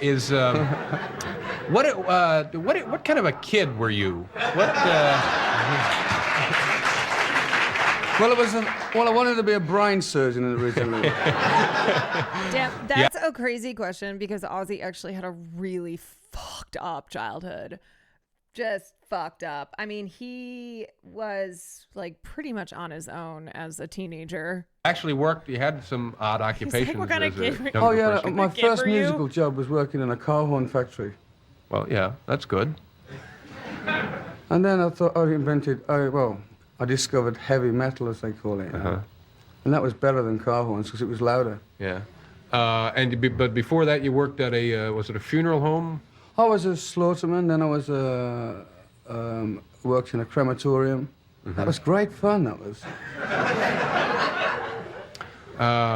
It's all very strange. I'm happy you're here. I know that recently there's been a professional and a personal tragedy in your life. Yeah. And quite honestly, I'm surprised that you went ahead with your commitment to be here, and I appreciate that. And I know you wanted to take a minute here to explain. All I can say is, in the last week, guys, people out there, I've lost two of the greatest people in my life. But it ain't gonna stop me because I'm for rock and roll is for the people. And I love people, and that's what I'm about. Rock and roll is for the people. You wanted to mention something about the circumstances surrounding? Well, it's all under the investigation at the moment. I was asleep on the buzz as usual. The plane hit the buzz, everything went up, and so like I don't really. And the thing about Black Sabbath specifically is they were, they came into a culture that was, there were drugs. It was all the promise of counterculture, of, this hippie lifestyle. But it was post the 60s and people realized that the freedom, like the true economic and political freedom that had been promised in the 60s had not been granted to them. That like you still had the elites who just enjoyed the power and privileges of their status. And so the music of Black Sabbath and the environment with which they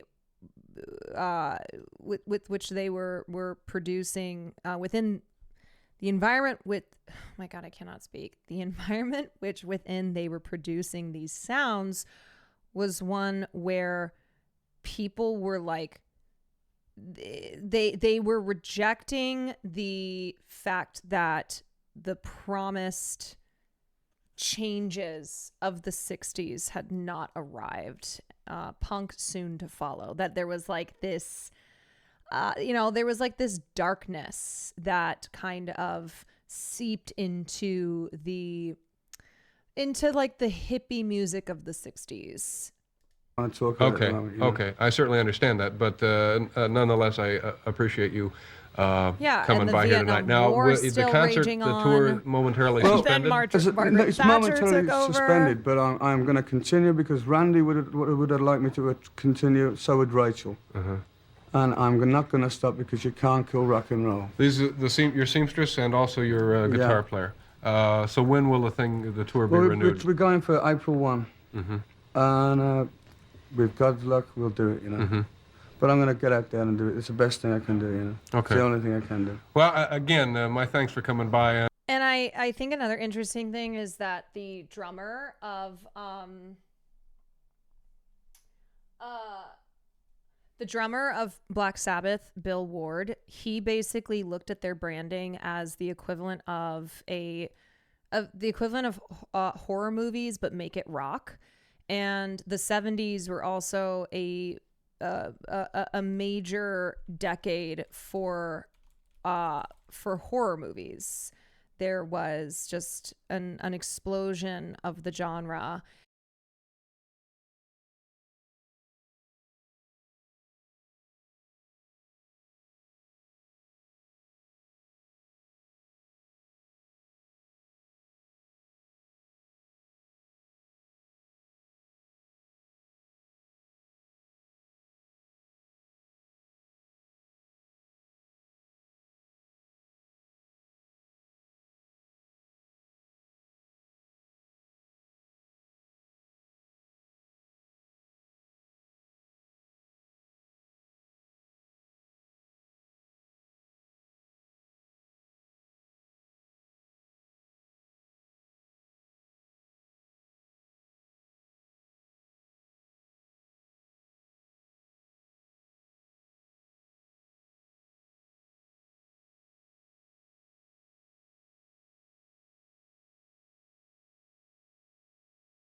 I mean, man, just imagine being like a disaffected teen, 1970. Everything feels grim. The promises of the promises of the 60s feeling like they are even further away. This kind of I don't know, these feelings of like alienation, of darkness, of apathy, and then in comes Black Sabbath. We're gonna number now called War Pigs. It's a number of new LP. I mean, I don't think we need to imagine that hard. Totally. I just think it's always interesting. Like, I think it's always interesting to think about living in that era where there had never been anything like Black Sabbath. This genre of heavy metal, which they pretty much invented, just being blown away by it, you know, where for those of you who were Black Sabbath fans and did not grow up in the 70s and maybe discovered it in the 90s or in the 2000s, and how the music spoke to you, obviously, the sounds, the lyrics spoke to you. And I just think about like being alive at this time though, and never having had something like this before, and finally, and being like, oh my God, finally something that speaks to my, that is externalizing my feelings inside.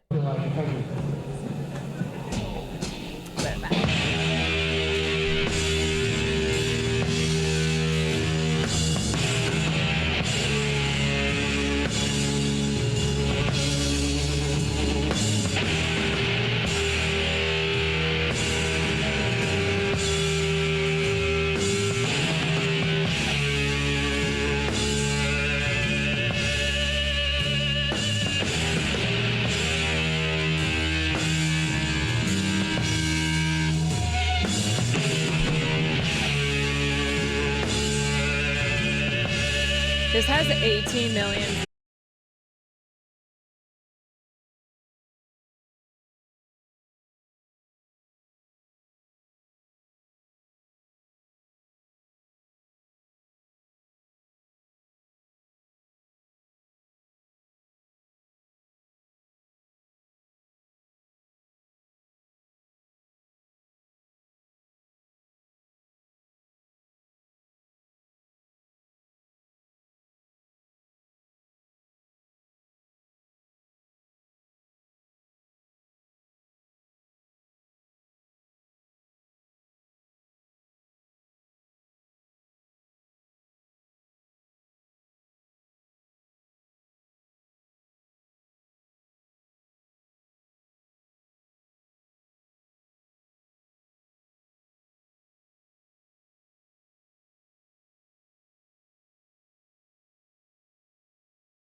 Also, Brian May from Queen. Freddie would have come with receipts about his famous queer parties.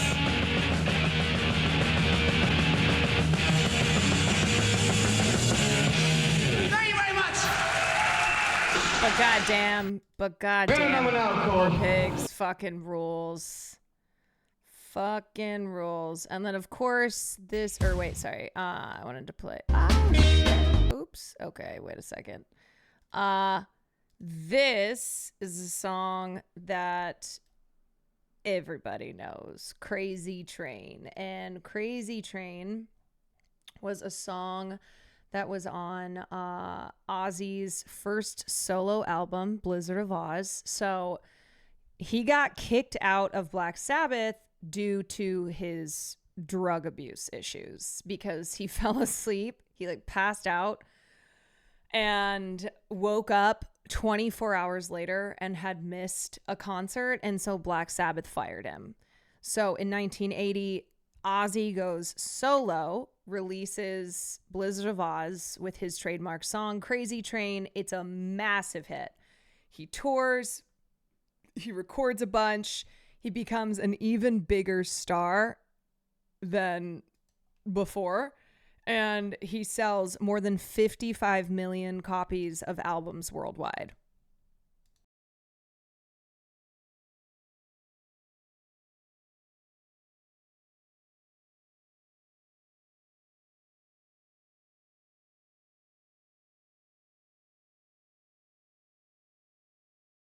Damn.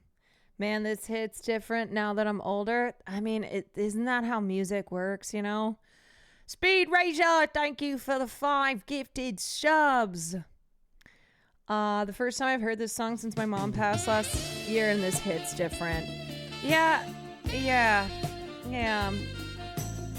I mean, that's the ability for music to speak to us at different points in our lives. And maybe you heard that song when you were a kid and you liked it, but maybe you were an adult and you've been through a lot more shit and that song hits differently. Yeah, I love that one. Love. Okay.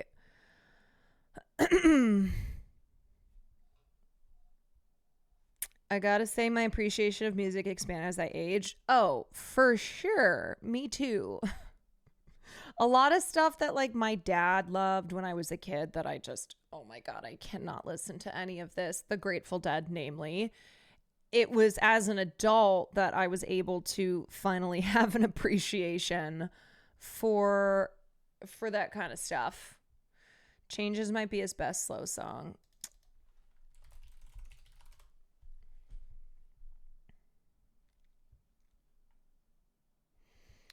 Okay, let's see.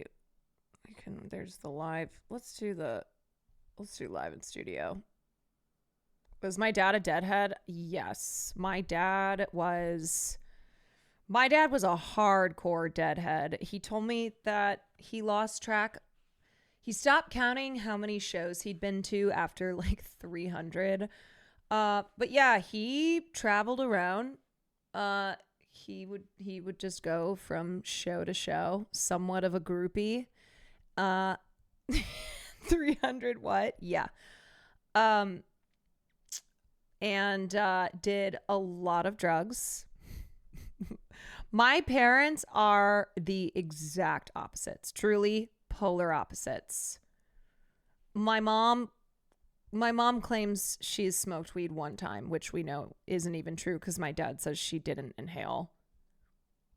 Your dad and my middle school English teacher probably knew each other. Probably. Yeah, my dad grew up in the Valley in California and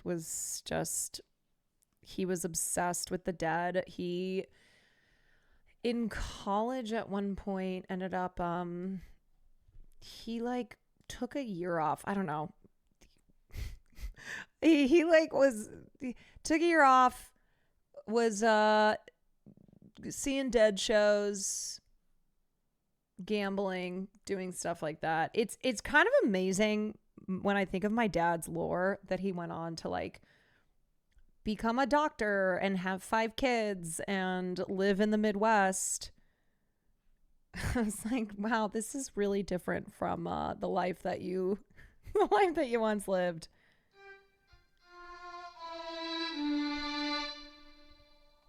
Your mom is Bill Clinton.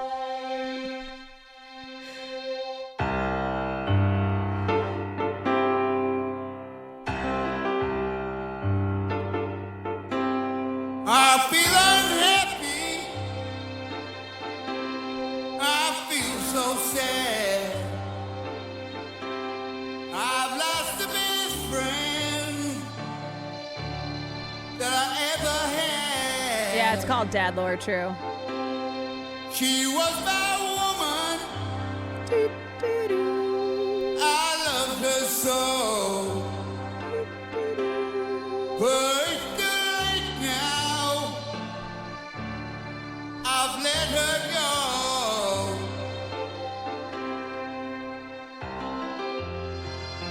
I'm going through changes.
It's wild, like, how strong his voice is here.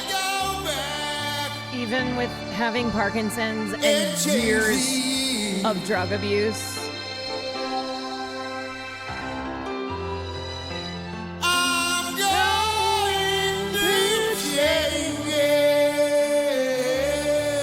This is the intro song for Big Mouth. I've actually never watched it.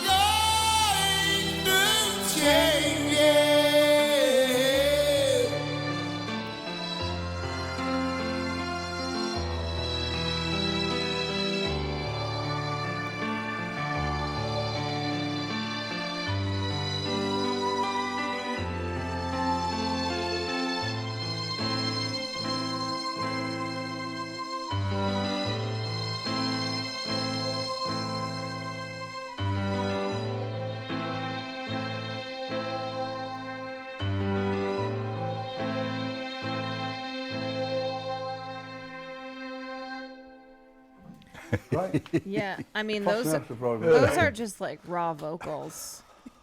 That's wild.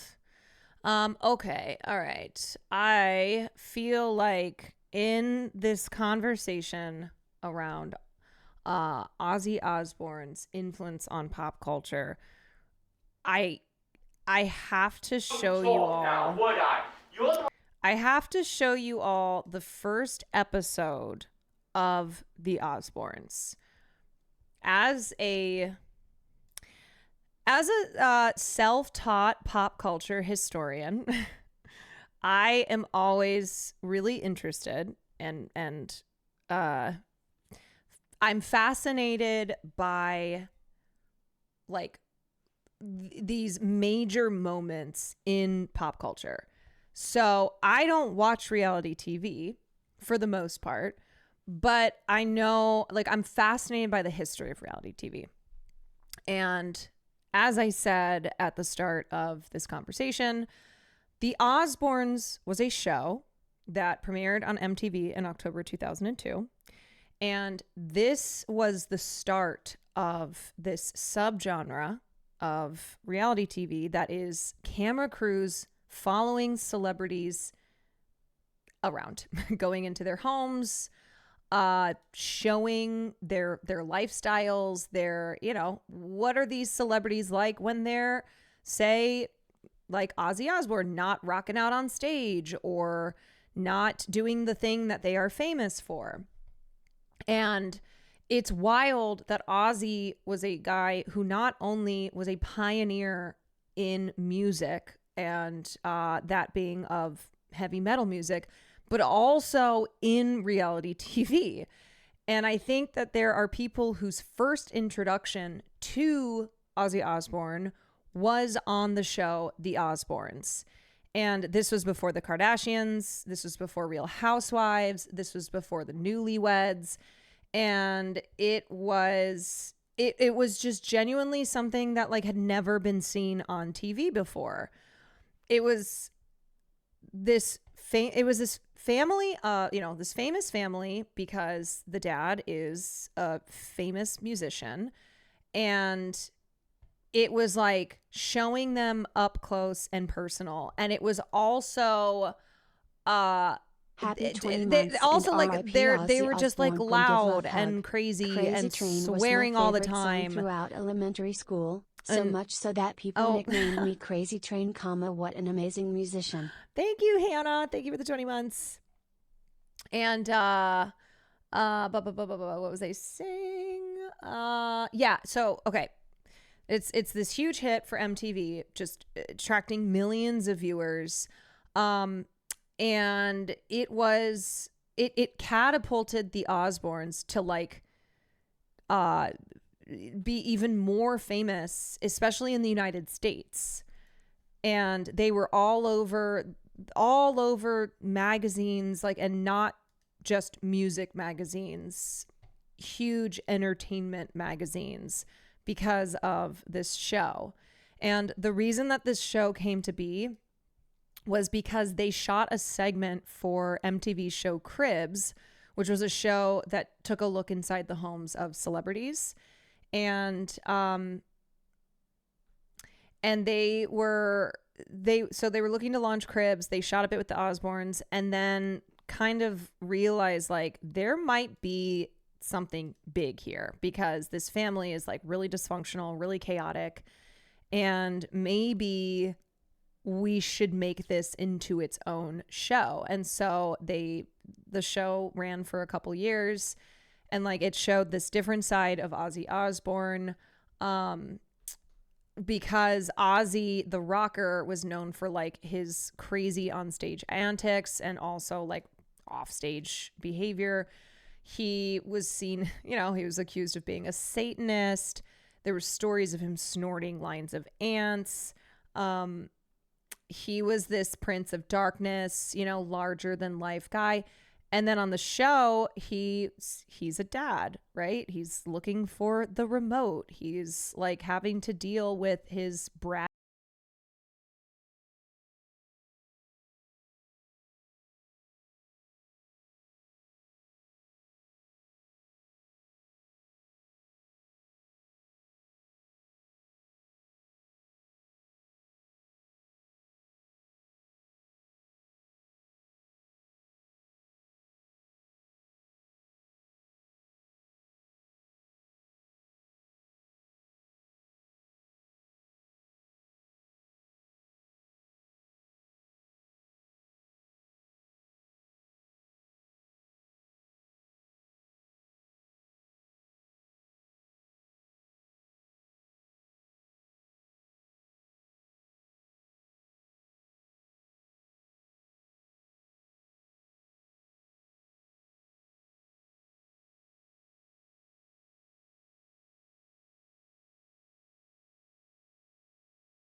Is that a swimming pool or a pond? It's a fucking... I know I'm repeating myself, but you have to understand that nowadays, right, with the internet, there's a million reality shows out there, everyone's on TikTok, everyone's on Instagram.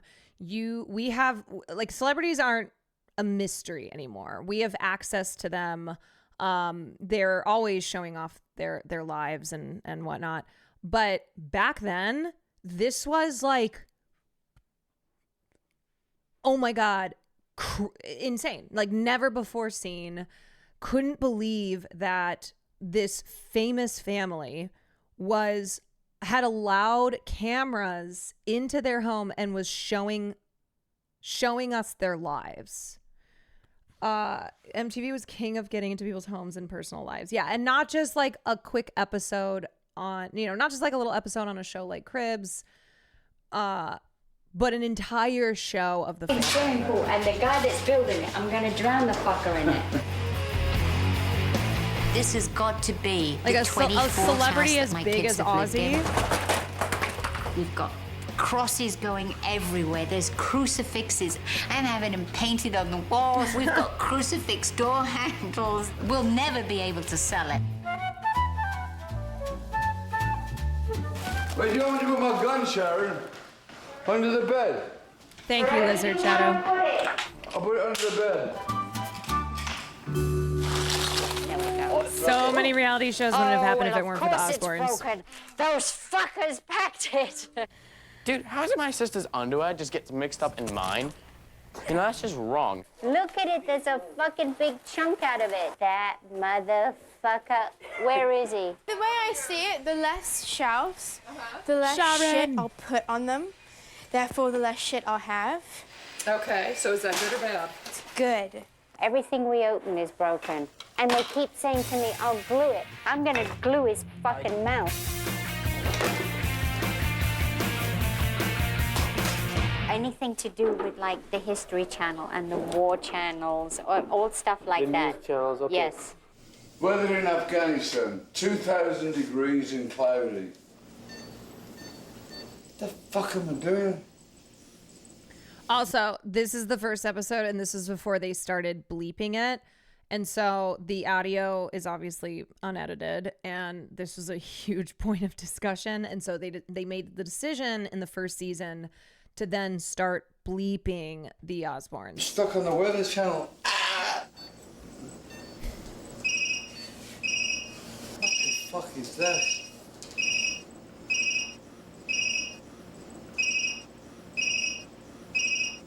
On this screen you can control basically the whole satellite, and then they have satellite music, CD.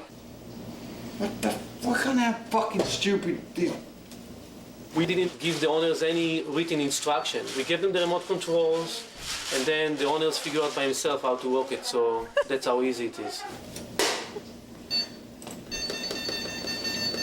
Look at that weak fucking signal, remote. That's about what's that? Oh, fucking that weak signal. Jack! Can you get this fucking this television to work? I'm a very simple man. You gotta have like computer knowledge to turn the fucking TV on and off. Jack! Fucking thing. Why can't I get a normal fucking TV, man? I press this one button and the shower starts. I'm going, what is this? Where am I, man? It's fucking space age shit. And the nightmare continues. Nightmare in Beverly Hills. Click satellite. The remote is the villain of the show. Yes. It should. Come on. With all these buttons, you can give you a fucking blowjob as well as come on the television. Press blowjob. God. Sick fuck. The coyotes are going to eat you. Yes, I think they're nice little cats. Lightning fast fighters to shoot down enemy planes. Deadly bombers to flatten German and Japanese warplanes. And tough, reliable cargo planes to airlift troops and supplies into battle.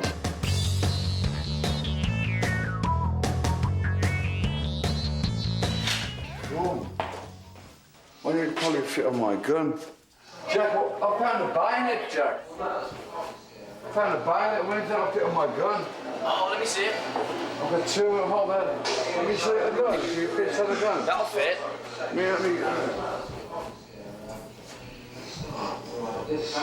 Oh, Dad, this is gonna fit. Gonna fit? Yeah. Yes.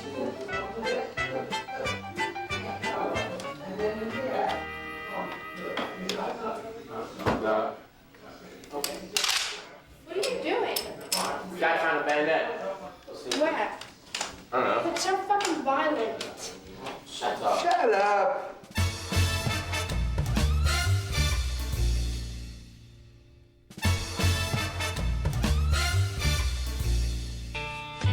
Fucking bayonet. Is this what you want to wear to the Tonight Show, though? Yeah. It's very Jackie O, Kelly. What is? This outfit. Hey, Ozzy, it's been a pleasure to meet you, man. I've been a fan for a long time. It was the first concert I ever saw, Grand Funk Railroad, opening for you guys At the Forum. Yeah, 71 that was. Absolutely, the greatest show. Wow. Thanks a lot. No, but see, the thing is that if you do want to go to the Tonight Show, you're going to have to get cracking. I won't go then. Simple as that. He's very nervous. Ozzy doesn't like doing any TV at all. He likes Jay a lot. He watches the show. Not that it's selling out, but it's just too mainstream for him. I mean, I make him do it. He doesn't want to do it. Dude looks like a lady. Whatever you're talking about, dude looks like a lady. Don't you want to see your dad? I'll see it tonight. That's the Tonight Show. The other thing about the history of celebrity reality TV series, this genre of television, is that a big draw to this, a big aspect of it was celebrity reinvention, of like a sort of rehabbing. Because, nowadays, like, audiences are much more accustomed to reality TV and have kind of like caught on to things. There is still this suspension of there is still this like, you're kind of buying into this stuff being real, even with knowing how much things are scripted these days. But at this time, like, reality was in the name. So a big part of it was like, what you're seeing is real because this is television that is reality. And so people just fully would buy into whatever was presented to them on these shows that they were watching. So it was a way for celebrities to reinvent themselves, to show like a side of themselves that people either hadn't seen from them before, wouldn't have expected. And to give them somewhat of a makeover if, say, they had gotten into trouble for things in the past, if they had bad reputations, and they could fix all of that. They could rehab their images through something like a reality TV show. And we talk all the time about Donald Trump and his era of reality television, and how that show of his, The Apprentice, gave him a golden opportunity to cosplay as a very big, successful businessman, and that the success of that show led up to the success of his first presidential run, where in the eyes of a lot of Americans, Donald Trump was like this glitzy, great businessman, and he was a celebrity because of his success in Hollywood. It gave him new fake cred. In a way, this show feels more raw compared to most reality TV shows today. Yes. I mean, I will say, I think like the scripted elements of reality TV, the way that like producers really craft storylines and just how this genre has really moved a lot away from feeling authentic. But yeah, that's a big part of all of this is like how a show like The Osbournes helped usher in this era, because a lot of celebrities saw this as a chance to not only become more famous or famous for something else, but also this was a way to like do an image makeover. Oh, really? Ah, I didn't know. Oh, you are blonde. Fuck off. Get a real job. Hey, guys, you got Ozzy? Yeah. I'm Robert. Oh, big fan too, eh? Tony, I'm tied up there. We're going to cut them because they're too long, so we'll cut some of the ends I got off. to get me to sign a CD for my nephew. He's like, Okay, I'll bring it back in a for minute. you, really, isn't it? No, it's for my nephew Rick, but I'll take one too. Sorry, you're not watching a movie that's about marijuana smoking. Turn it off. I'm serious. Fuck off. I'm serious. You're not watching films about marijuana use. Shut up. Go leave my room now. I don't need your help. Can you send it to Rick? To Rick. Rick, R-I-C-K? He wanted to Rick be cool. That's all right. How old is he? He's, well, actually, he's like 28. I'm thinking he's like 16. No, he's a huge fan. Don't you want the Eagles No. CD? Throw it. Why? Just throw it. I don't have to answer every question for everything I do. Fuck off. Oh, bugger off. Bugger off. So, are you nervous before you perform, or what? Let me go with it this way. I don't need a laxative. Ah! See, I told you were funny. One thing on your lips? Get it. Now we're getting too No, close. we're going into we don't go there, do we, huh? Look, this one here. Hold on, wait. That'll be all right, killer. Yeah. Thank you. My next guest, a legendary rocker. Tonight he's performing a song from his first solo album in 6 years, Down to Earth. Please welcome Ozzy Osbourne. Does tons of eyeliner, but lipstick is gay. Yes, the lipstick is crossing the line. He was really good. I could tell that he was a little bit uncomfortable, but he did good. Now you come back and talk to him. Who? Next time. What? I said next time you'll come back and talk. You'll be a talking guest instead of a singing guest. Oh. Right? When's that, next week? No, a little later. Stop it. Why are we married? I bet you do when you go out. No, I don't think so. Oh, yes, you do. I bet you go. Please spare me, seriously. What's wrong with it? Too old. Oh. That's very nice. You wait till Thanks, you're Cal. 50. How old are you, sir? Joe Leno, it makes you really feel good. Yeah. No, I really felt. I didn't feel nervous at all. I do now.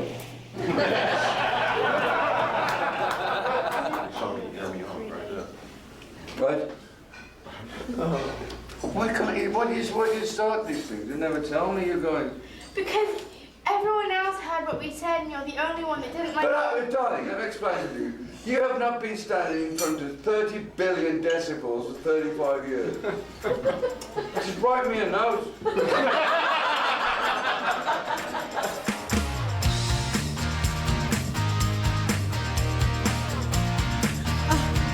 All I remember from this show is Sharon throwing a frozen ham at their neighbors. Yes.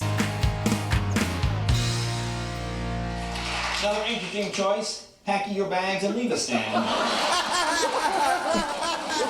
They deserved it. Oh, hi, Michael. How you doing? This guy got a delivery for someone. My name is Michael, and I was hired as a security to watch the Ozzy Osbourne and Mrs. Sharon Osbourne house. I walk around the perimeters. I walk outside. I check the front house, the doors, the windows, the back house. Make sure just everything is okay around here. Green eggs and hammer stand. This a blood clot. It's a blood clot? Yeah, feel it right here. Where? I have fun over here. Bye-bye, Kettleman. My next guest, legendary rocker. Tonight he's performing a song from his first solo album in 6 years, Down to Earth. Show Please is welcome so random. Ozzy Osbourne. It honestly feels that way because it's the beginning of this kind of TV. So it's before they, I think, really edited and drove these storylines and manufactured narratives. It really just felt like they had a camera crew. They went into their house and just recorded.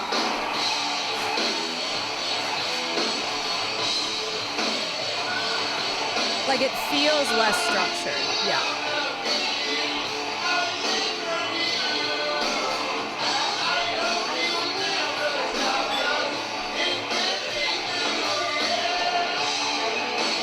It almost feels like Arrested Development, yes.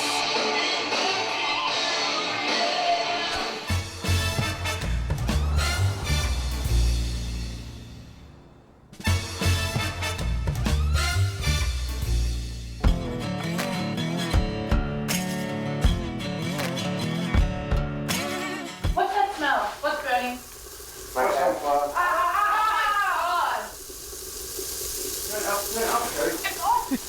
Camera zoom in. Who's that? Is it out? That's a good idea. Everyone, in 5 minutes we burn the fucking house down. It's electric fucking kettle, you dimbo. So why is it on the fucking... It was on the stove too, Kelly. That's all right. And I watched you do it, so I'm just stupid. Round of applause for in the first fire of the house. She's very... Burning down the house. Ever since Kelly was born, she has what we call a wobbler. Leave it alone. Dad, it's not hot anymore. Darling, leave it alone. It's kind of like a freak out. Dad, Darling, it's not hot anymore. No, leave it alone. Fine. Over nothing. Why are you so sarcastic towards me? I'm not. I'm in a bad fucking mood now. A wobbler. I need... Gina, darling, thank you for the raid. Welcome in, everybody. We've been just looking back on the cultural impact that Ozzy Osbourne had, who passed away. And we started off with, of course, the music of Black Sabbath and then his solo career. And then the second part of this is looking at the influence that not just Ozzy, but the Osbourne family had on reality television. And that this show, The Osbournes, which came out in 2002, it premiered on MTV, really created the template for celebrity reality TV. So in the early 2000s was when reality TV really had this massive explosion, which is, reality TV in general has Real World in the 90s largely to thank for the introduction to this genre. But as far as like celebrity reality TV shows, think the Kardashians, Newlyweds, Real Housewives, just so many shows to pull from. That all started with The Osbournes, and this was MTV's most successful show that had aired. So this is 2002, 23 years ago. Is that your fault? Someone's trying Wait till your mother starts with me. She's at a wobbler. Wait, you were in a reality show? Of course you were. That doesn't surprise me at all. Produced by Tyrese. Wait, what show was it?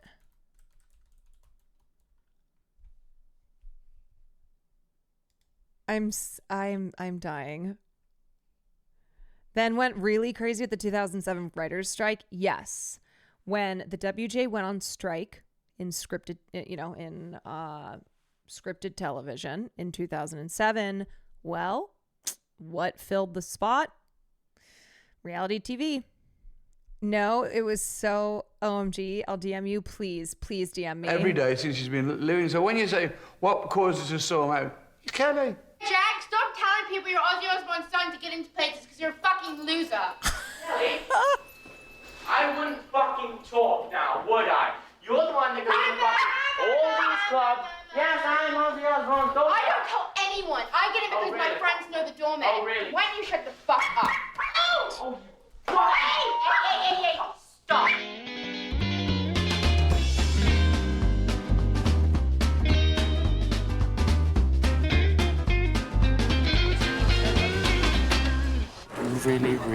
Really serious about Kelly, man. I'm about to snap with her. Was Jersey Shore born out of the strike then? So Jersey Shore aired in 2009. And the writer's strike was from 2007 to 2008, but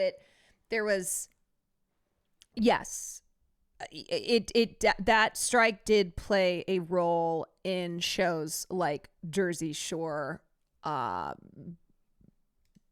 being created. Wait, what is Gina? Girl, Gina, you know your IMDb. She's tired. You're also tired, and you're snapping at each other the whole time because you're tired. It's not that I'm tired, Mum. She's always got this attitude towards me. Jag, I'm not disagreeing with you. We've got to sit down, and everybody's got to talk and get it sorted, Jag.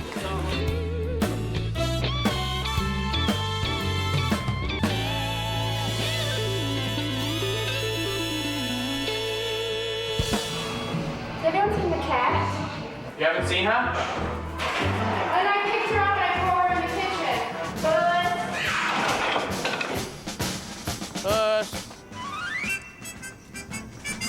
Jack is a pretty cool guy. Very, very mellow, very easygoing. It's been pretty tough for him because he's kind of the oddball at school. He is friendly with kids at school, but he doesn't socialize with them. Jack isn't one of these kids that'll hang at the mall and go see movies. That's not his life.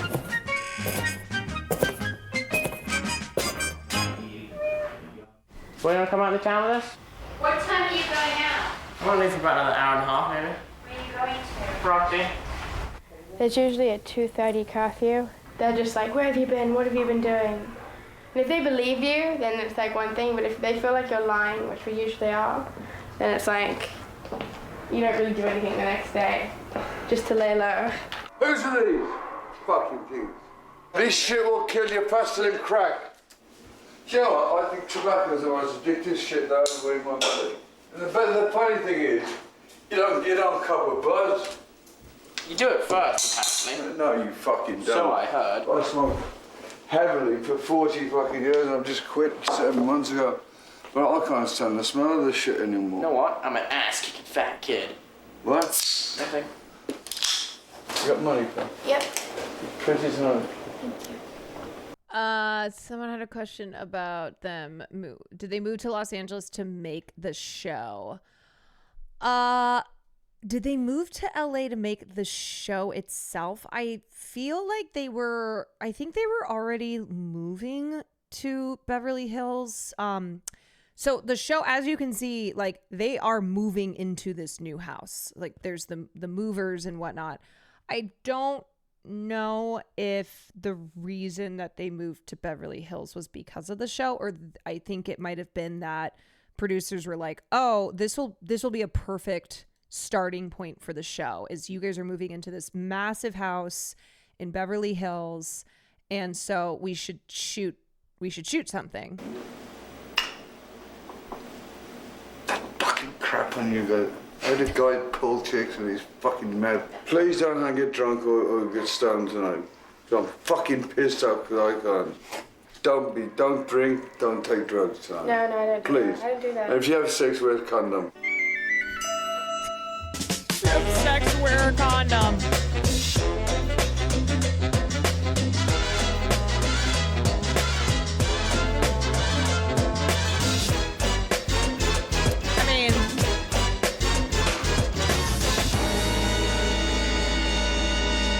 Kelly has this thing about just leaving us when it comes to going to the stand. It's her thing. She tells me to fuck off and all this.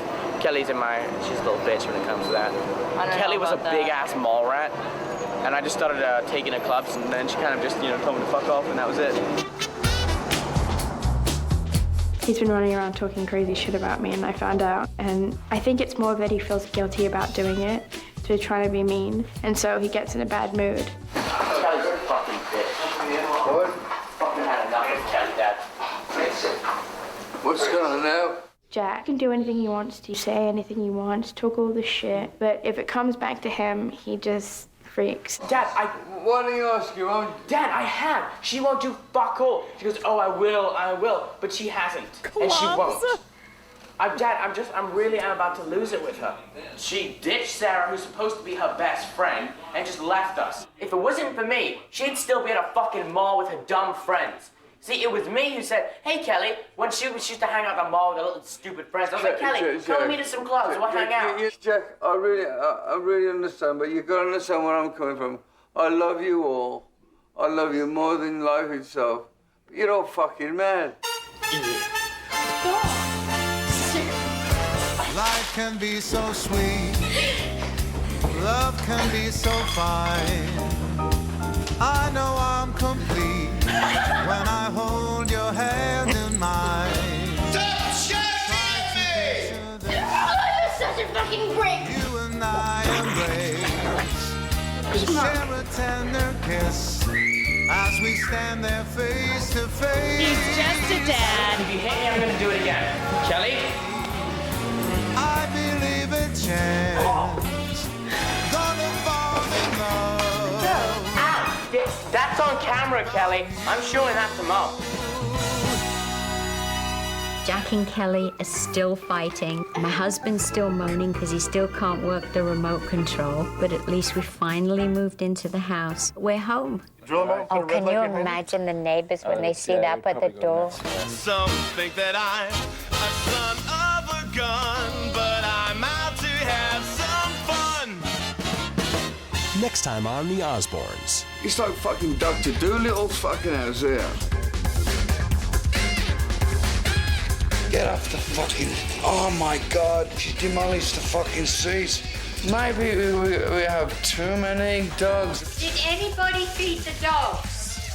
No! Oh my God! Pissed on my new couch. Tomorrow it's a therapist, and she's going to help us with the dogs. No, darling, you don't need a therapist. You just need to get up at 7 and open the fucking door. Hey, but that's how it goes. Yeah, so that is episode 1 of The Osbournes. And the other thing about this show is that people were also obsessed with it because random celebrities would just show up. Like Jack, the son, was good friends with Mandy Moore. She would come over and they would watch TV. He was friends with Elijah Wood. Like Steven Tyler came over one day, Elton John came over one day, and basically Sharon would just tell production, hey, Elton John's coming over later. And so they would have to deal with Elton John's team and get it signed off on.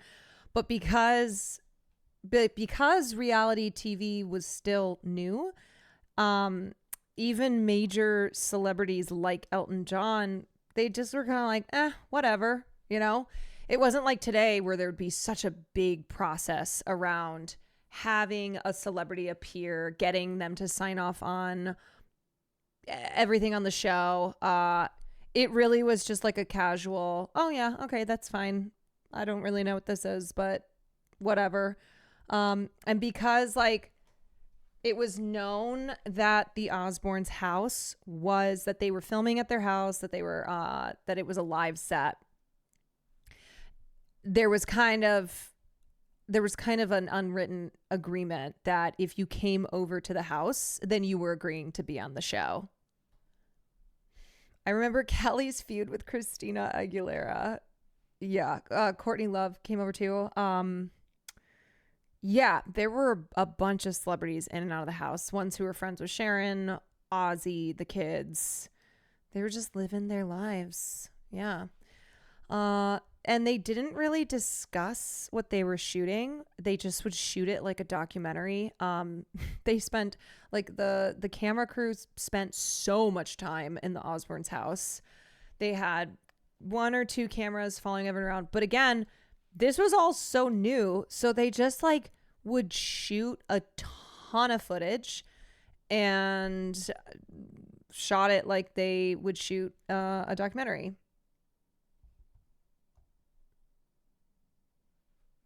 Did you say Jack was friends with Mandy Moore? Yes. She would come over. Like, she appears in episodes and is like watching TV with him. We haven't reacted to a show in a while. This could be fun to do. I don't know if the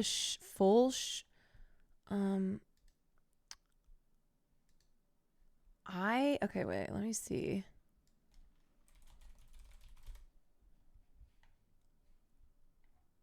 That is real and true. That is true. Okay, let me see on YouTube. Videos. The Osbournes. Mandy popping up when they were painted as these goth weirdos was so funny.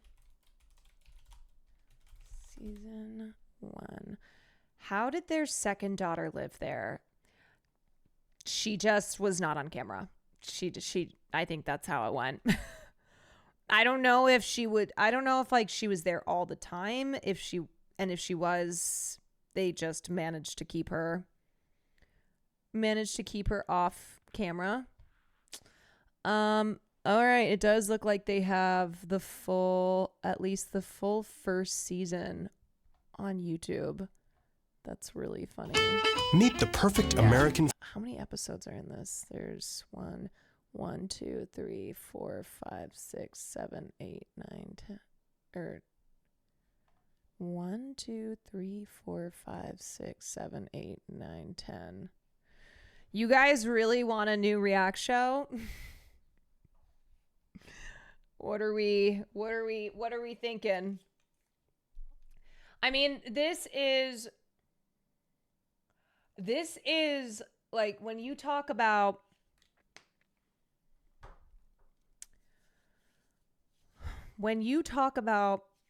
iconic, classic, famous reality shows, the Osbournes.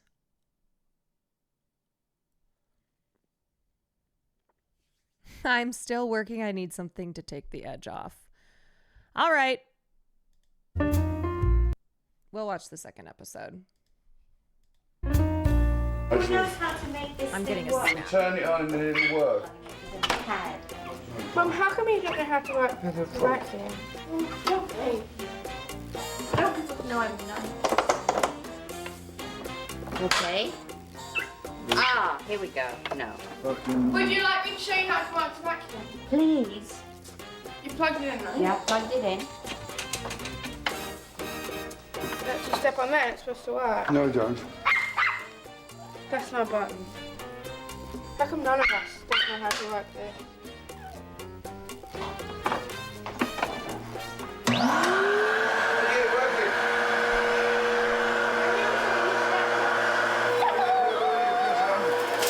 Fucking hate the sound of back.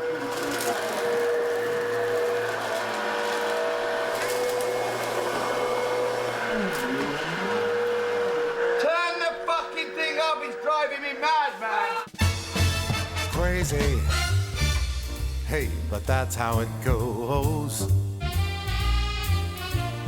Millions of people living as foes.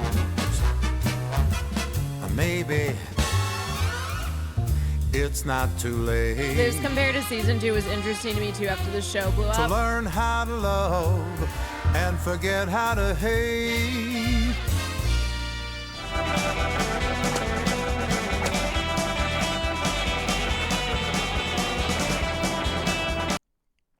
Look, with special guests Elijah Wood and Hannah Wood.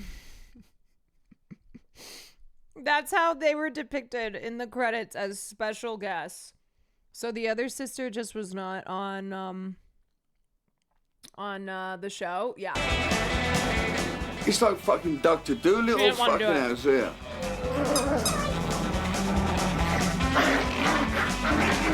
The smell of success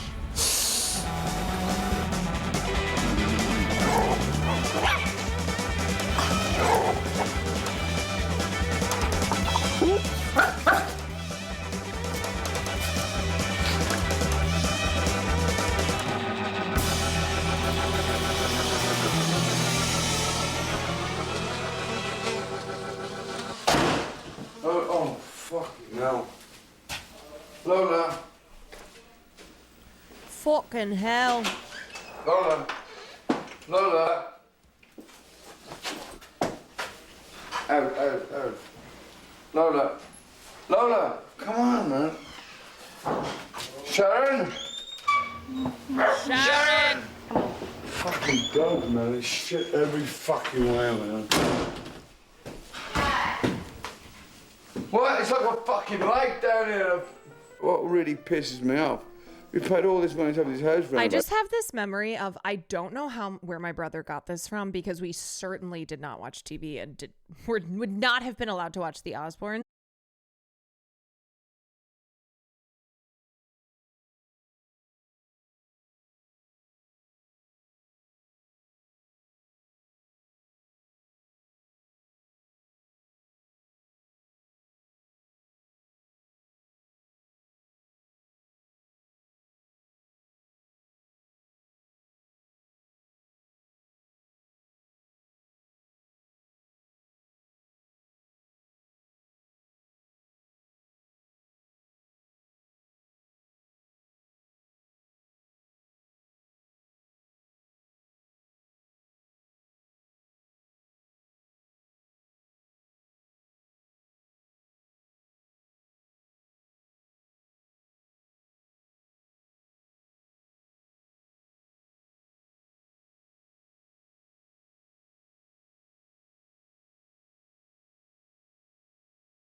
No more animals. The top diva in the house is Minnie. She rules the roost. Minnie can do anything. And then we have Maggie, who's next in line. Maggie I call Heroin Chic. And then next is Crazy Baby. We changed her name from New Baby to Crazy Baby. She's a bit neurotic. And then there's Pip. And then we have the gay one, Martini. Martini Bianco. We have Puss. Then we have Lulu. She grunts a lot and she's got very big. Looks like a seal. Lola is very big and boisterous and adorable, but Get off the fucking... Oh my God. She's demolished the fucking seat. The Osbourne family is a great family of wasting money and saying, well, maybe we have too many dogs and we'll throw the cats in just for fun. Fucking hell. And like the thing is, they live in such a big house, right? Beverly Hills. You obviously know they're rich, but because of shit like this, they just seemed really relatable. They just seemed like they were crazy, but chaotic, but people loved how they felt like relatable people. Sharon! Jack. What? The dog at the fucking chair. Look at the chair. She at the fucking cushion. Lola did. Oh, fuck. You're gonna have to fucking dye a pink because if he comes back here and sees that dog. Oh, there it is. It's so lovely. We're not gonna have two cats in No, the house. I am going to get it well and then put it in a cat rescue. No, you won't. You'll end up keeping it. I'm not gonna Then keep we're gonna do it. this. Oh, this is fucking so dysfunctional. Hey, excuse me. That fucking chair is dysfunctional, okay? That's dysfunctional. Look at the shit on the floor. You know why my Just dog's constantly dysfunctional? Because it's swearing like at me. each other. It's angry at you. Angry at me? For what? He knew about the cat. She knew about the cat. And she's pissed off. Just like me. Notice how she already started getting really mean when Pippi came along. And the cat. Remember in Maui when she first came back? Perfect angel. Then we got Pippi. And we got the cat. And then it went pissed off. I used to walk her in fucking mouth. Was anyone's family like this growing up? Because you were not allowed to say, I mean, I didn't even really know curse words until I think I thought the F word, I learned what it was in 5th grade, and it was fuck. Like, to me, that was the only F word that I knew. But this is so not the world that I came from. I didn't even say, oh my God. I said, oh my gosh. I have a 16-year-old son. We let him say whatever. My mom swore like a sailor, but no one else in the family was allowed to. She's like, that's just for mommy. Those are only words that mommy can use. Yeah, maybe it's the British thing. I don't know, because it wasn't even just my family. I remember growing up and I didn't know anyone who this was the kind of language that they used in their households.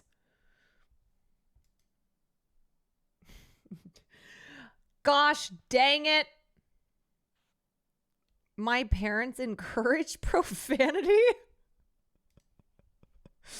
They're like, in this house, you swear. You're going to be a part of this goddamn family. You're going to say some fucking curse words. Shut the fuck off. Right? Hi, Pippi. Hi. Can I feed Pippi to the coyotes? Darn it. Hey, let's talk about Lola and her fucking one-way ticket. Let's not. Let's talk about Minnie's and her ticket to the freeway. Oh, no. Never. I feel like breaking into song every time I see her. Her voice is crazy. Jack, if he sees that dog. Never. Oh. Yes. Such on, didn't think it was going to show me the stray cat. It's about to get into the cage because we put a can of tuna in there. Well, then we'll kill him. That steam room is nowhere near as good as Shook, the thank old you one. for the I keep reset. saying I want Corso, more of a thank you for the powerful bits. jet, and he said it's impossible to get. In California, they make you put this thing inside the shower head. So it restricts how much water and the pressure to save water. When they fuck off, we'll take it off and adjust it. But No, we won't. No, we won't. We won't break the law, Sharon. Ozzy, I don't know what it is with bulldogs. It's really the luck of the draw. I can't stand to see the dog be left alone, you know. I do like Lola. I really do. Darling, don't get me wrong, sweetheart. I adore Lola. But she don't like me. She's trying to destroy me. Have you seen what your dog did to the chair? Yes. Isn't there a fucking boot camp for dogs? Yeah, there is. Josh sent his dog there. She needs a fucking good booting. Why can't we get people get lassie type, dogs that do tricks? But mind you, I'm not picking up another turd. I'm a rock star.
I love the smell of armpits in the morning. It's like victory. What's in your hair, Carl? Chewing gum or something? I know. It's a flower. Oh, I thought it was chewing gum. Kelly, you have to take care. Well, Promise there's me. nothing I can do. I got a ticket, so they put a point on my license. That's it. Yeah, you have to go to driver school. And Yeah, but you only have like a 3-week period to do that. It's a good force really for good you. time with Amy. Not coming to a complete stop at the stop sign. Kelly also always had Hello. crazy hair. No, I have 1 point. It says if I get another point within 12 months, then I could get my license taken away. But all my friends have like 7 points and they don't have their license Jesus, taken 1 away. point, Kelly, you've got to spare. Choose fuck. No, someone told me that if there's clearly no one coming, you just have to yield. Do you know what's really funny about this? Is that knowing me, they were probably like, if I got another point, they'd make an example of me and like take my license away. You're the driver, aren't you, Kelly? Nah. No. I'm pretty shit, but I'm alright. Is she friends with Emma Watson? Shannon, see, you can train a dog to balance balls on his fucking head, but he can't open the door. And it can't fucking shit outside. You know the door was open, wide open yesterday, and the dog took a massive crap there. Was that last night? Actually, No. it was at 4 o'clock in the afternoon. I picked Don't it tell up. her to me. I love with that Emma Watson story. It seemed as if she had a lead foot going, 90 in a school zone, and it turned out she was going 6 miles over the speed limit. I'm not a boy in fucking arm. No, you're not. You're the bestest husband and father in the world. husband. And we love you. I feel like I'm invisible again. Is that cartoon ass voice?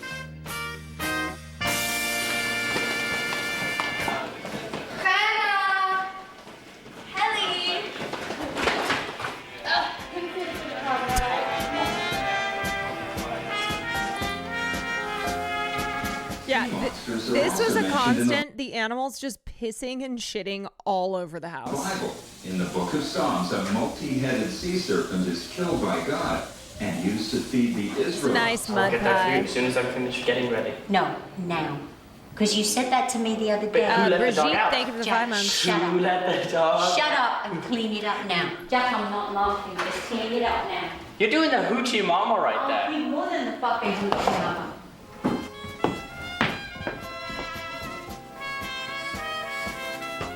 Two hearts Oh emoji. shit. That's tough.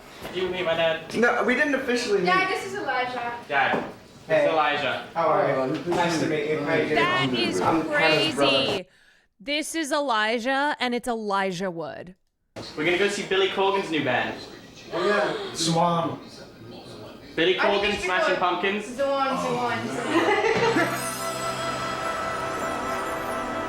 How's a dog that looks like that named Lola? That's what I Because want. it's such a cute name.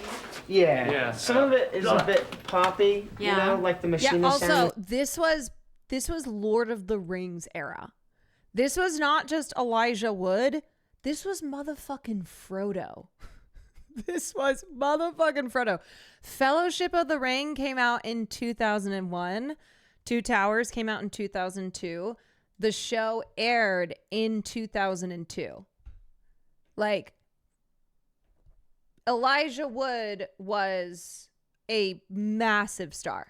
I'm not hugely into. Mom, I thought they really sucked, by the way. What? Oh, you're prejudiced. What? Listen, Kelly. I'm not prejudiced. I just thought it was very boring. This was also 4 years after The Faculty came out, which if you've never seen The Faculty, a classic. It's very boring. It was like elevated background music. It was like, Oh, no, Jack, quick. Oh, my God. She just did that. Jack, pissed on my new couch. Jack, I can't take this anymore. Get rid of the dog. Oh, my Get God. rid of you. It doesn't smell that bad. Oh, you're over there, that's why. Come Is on it really here. bad? I don't wanna Good go whiff there. of it. Well, all right, move. I'll help. Mine don't piss on sofas. Well, she's a puppy. Oh, fuck. She's a year old. Fun. Join the How old are the Osbourne It's a kids? fun I think they're like activity. 16 and 17.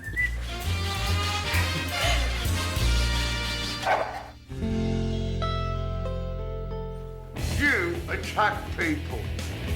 Not in front of Frodo. Stop it!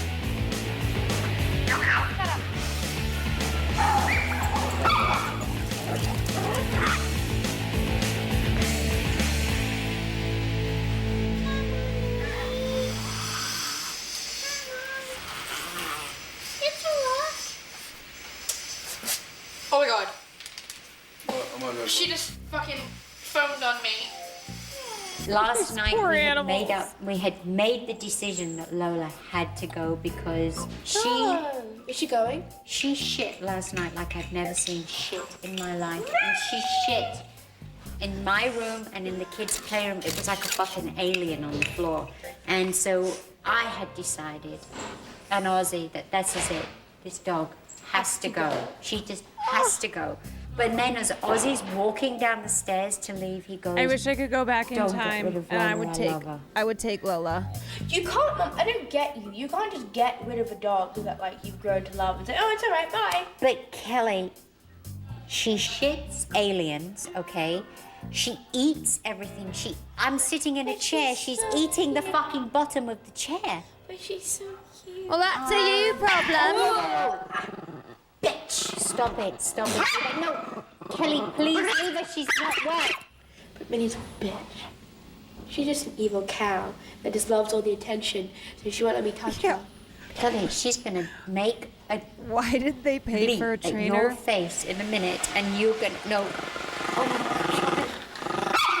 Ozzy, I booked I don't know, 'cause a they're woman fucking who's goof coming nuts. over today who wants to sit with us about the dogs, about the shitting.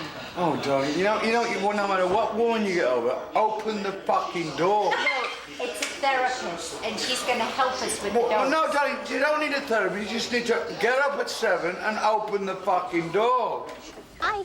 Hi. Hi, how are you? I'm Tamar, the dog trainer. Hi, I'm Sharon. Nice Hi. meeting you. Hi, guys. There are so many. Yeah. She's the only one that doesn't piss and shit on the floor. Oh, no. Really? All of them do? Yeah, Ozzy, this is Tamara. Tamara, this is Ozzy. Hi, I'm the dog Tamara. trainer. What if we got a piece of wood and whack the dog around the back of the head with it? I need you to make you more important in your dog's mind. Okay. Do you know, like, there's this weird thing with rich people in Los Angeles. I swear, they have a lot of animals, and their animals just like piss and shit around the house. I know it sounds crazy, but the Osbournes were far from the only like famous family in Los Angeles who had all these tiny dogs that would just like shit and piss all over their house.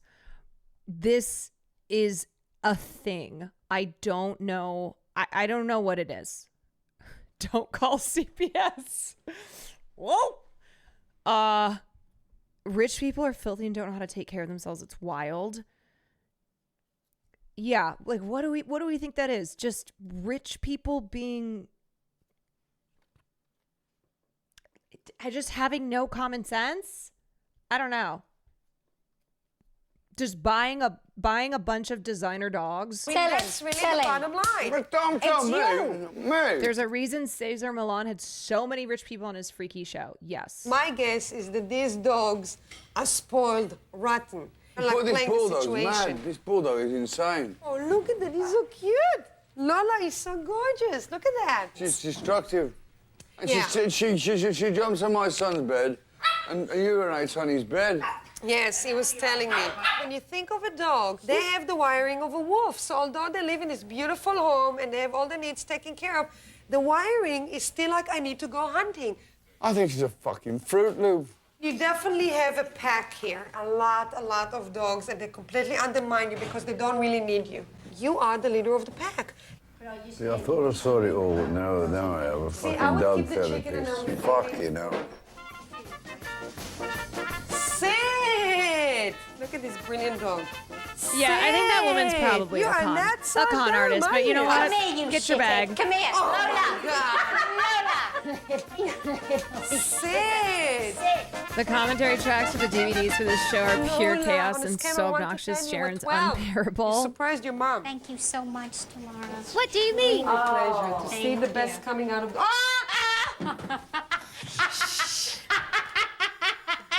We're not working on housebreaking yet. Lola, you're a shithead. No. And the other thing, too, is when animals smell urine and feces, they're going to do more of it, right? They smell that stuff and go, oh, okay, I can piss and poop here. No, this is our fault because we really need, but again, we didn't start on the housebreaking. We'll start with that in a couple of days. See you tomorrow. Bye, guys. Bye. Thank you. That was a nice. I know. That was a nice bon voyage for me. Lola, you fucking dummy. Oh, that looks great. Oh, see, you missed the classic. What? Shit. No, Tamara was leaving and she's going, you were so good, you were so great. She goes over there and pisses. Oh. Not Tamara, Lola. What did you... See you tomorrow. Forceps? When Dad finds out about the cat, he's gonna go fucking ape. He's not going to find out about the cat. To do something that's quite Yeah. complicated. If you want to run a scam and make a lot of money, be in like LA, Beverly Hills, and pretend that you are an animal whisperer. With every passing year, more and more complicated. And also to do something. Animals, I'm not bringing back an animal. Sharon! Sharon!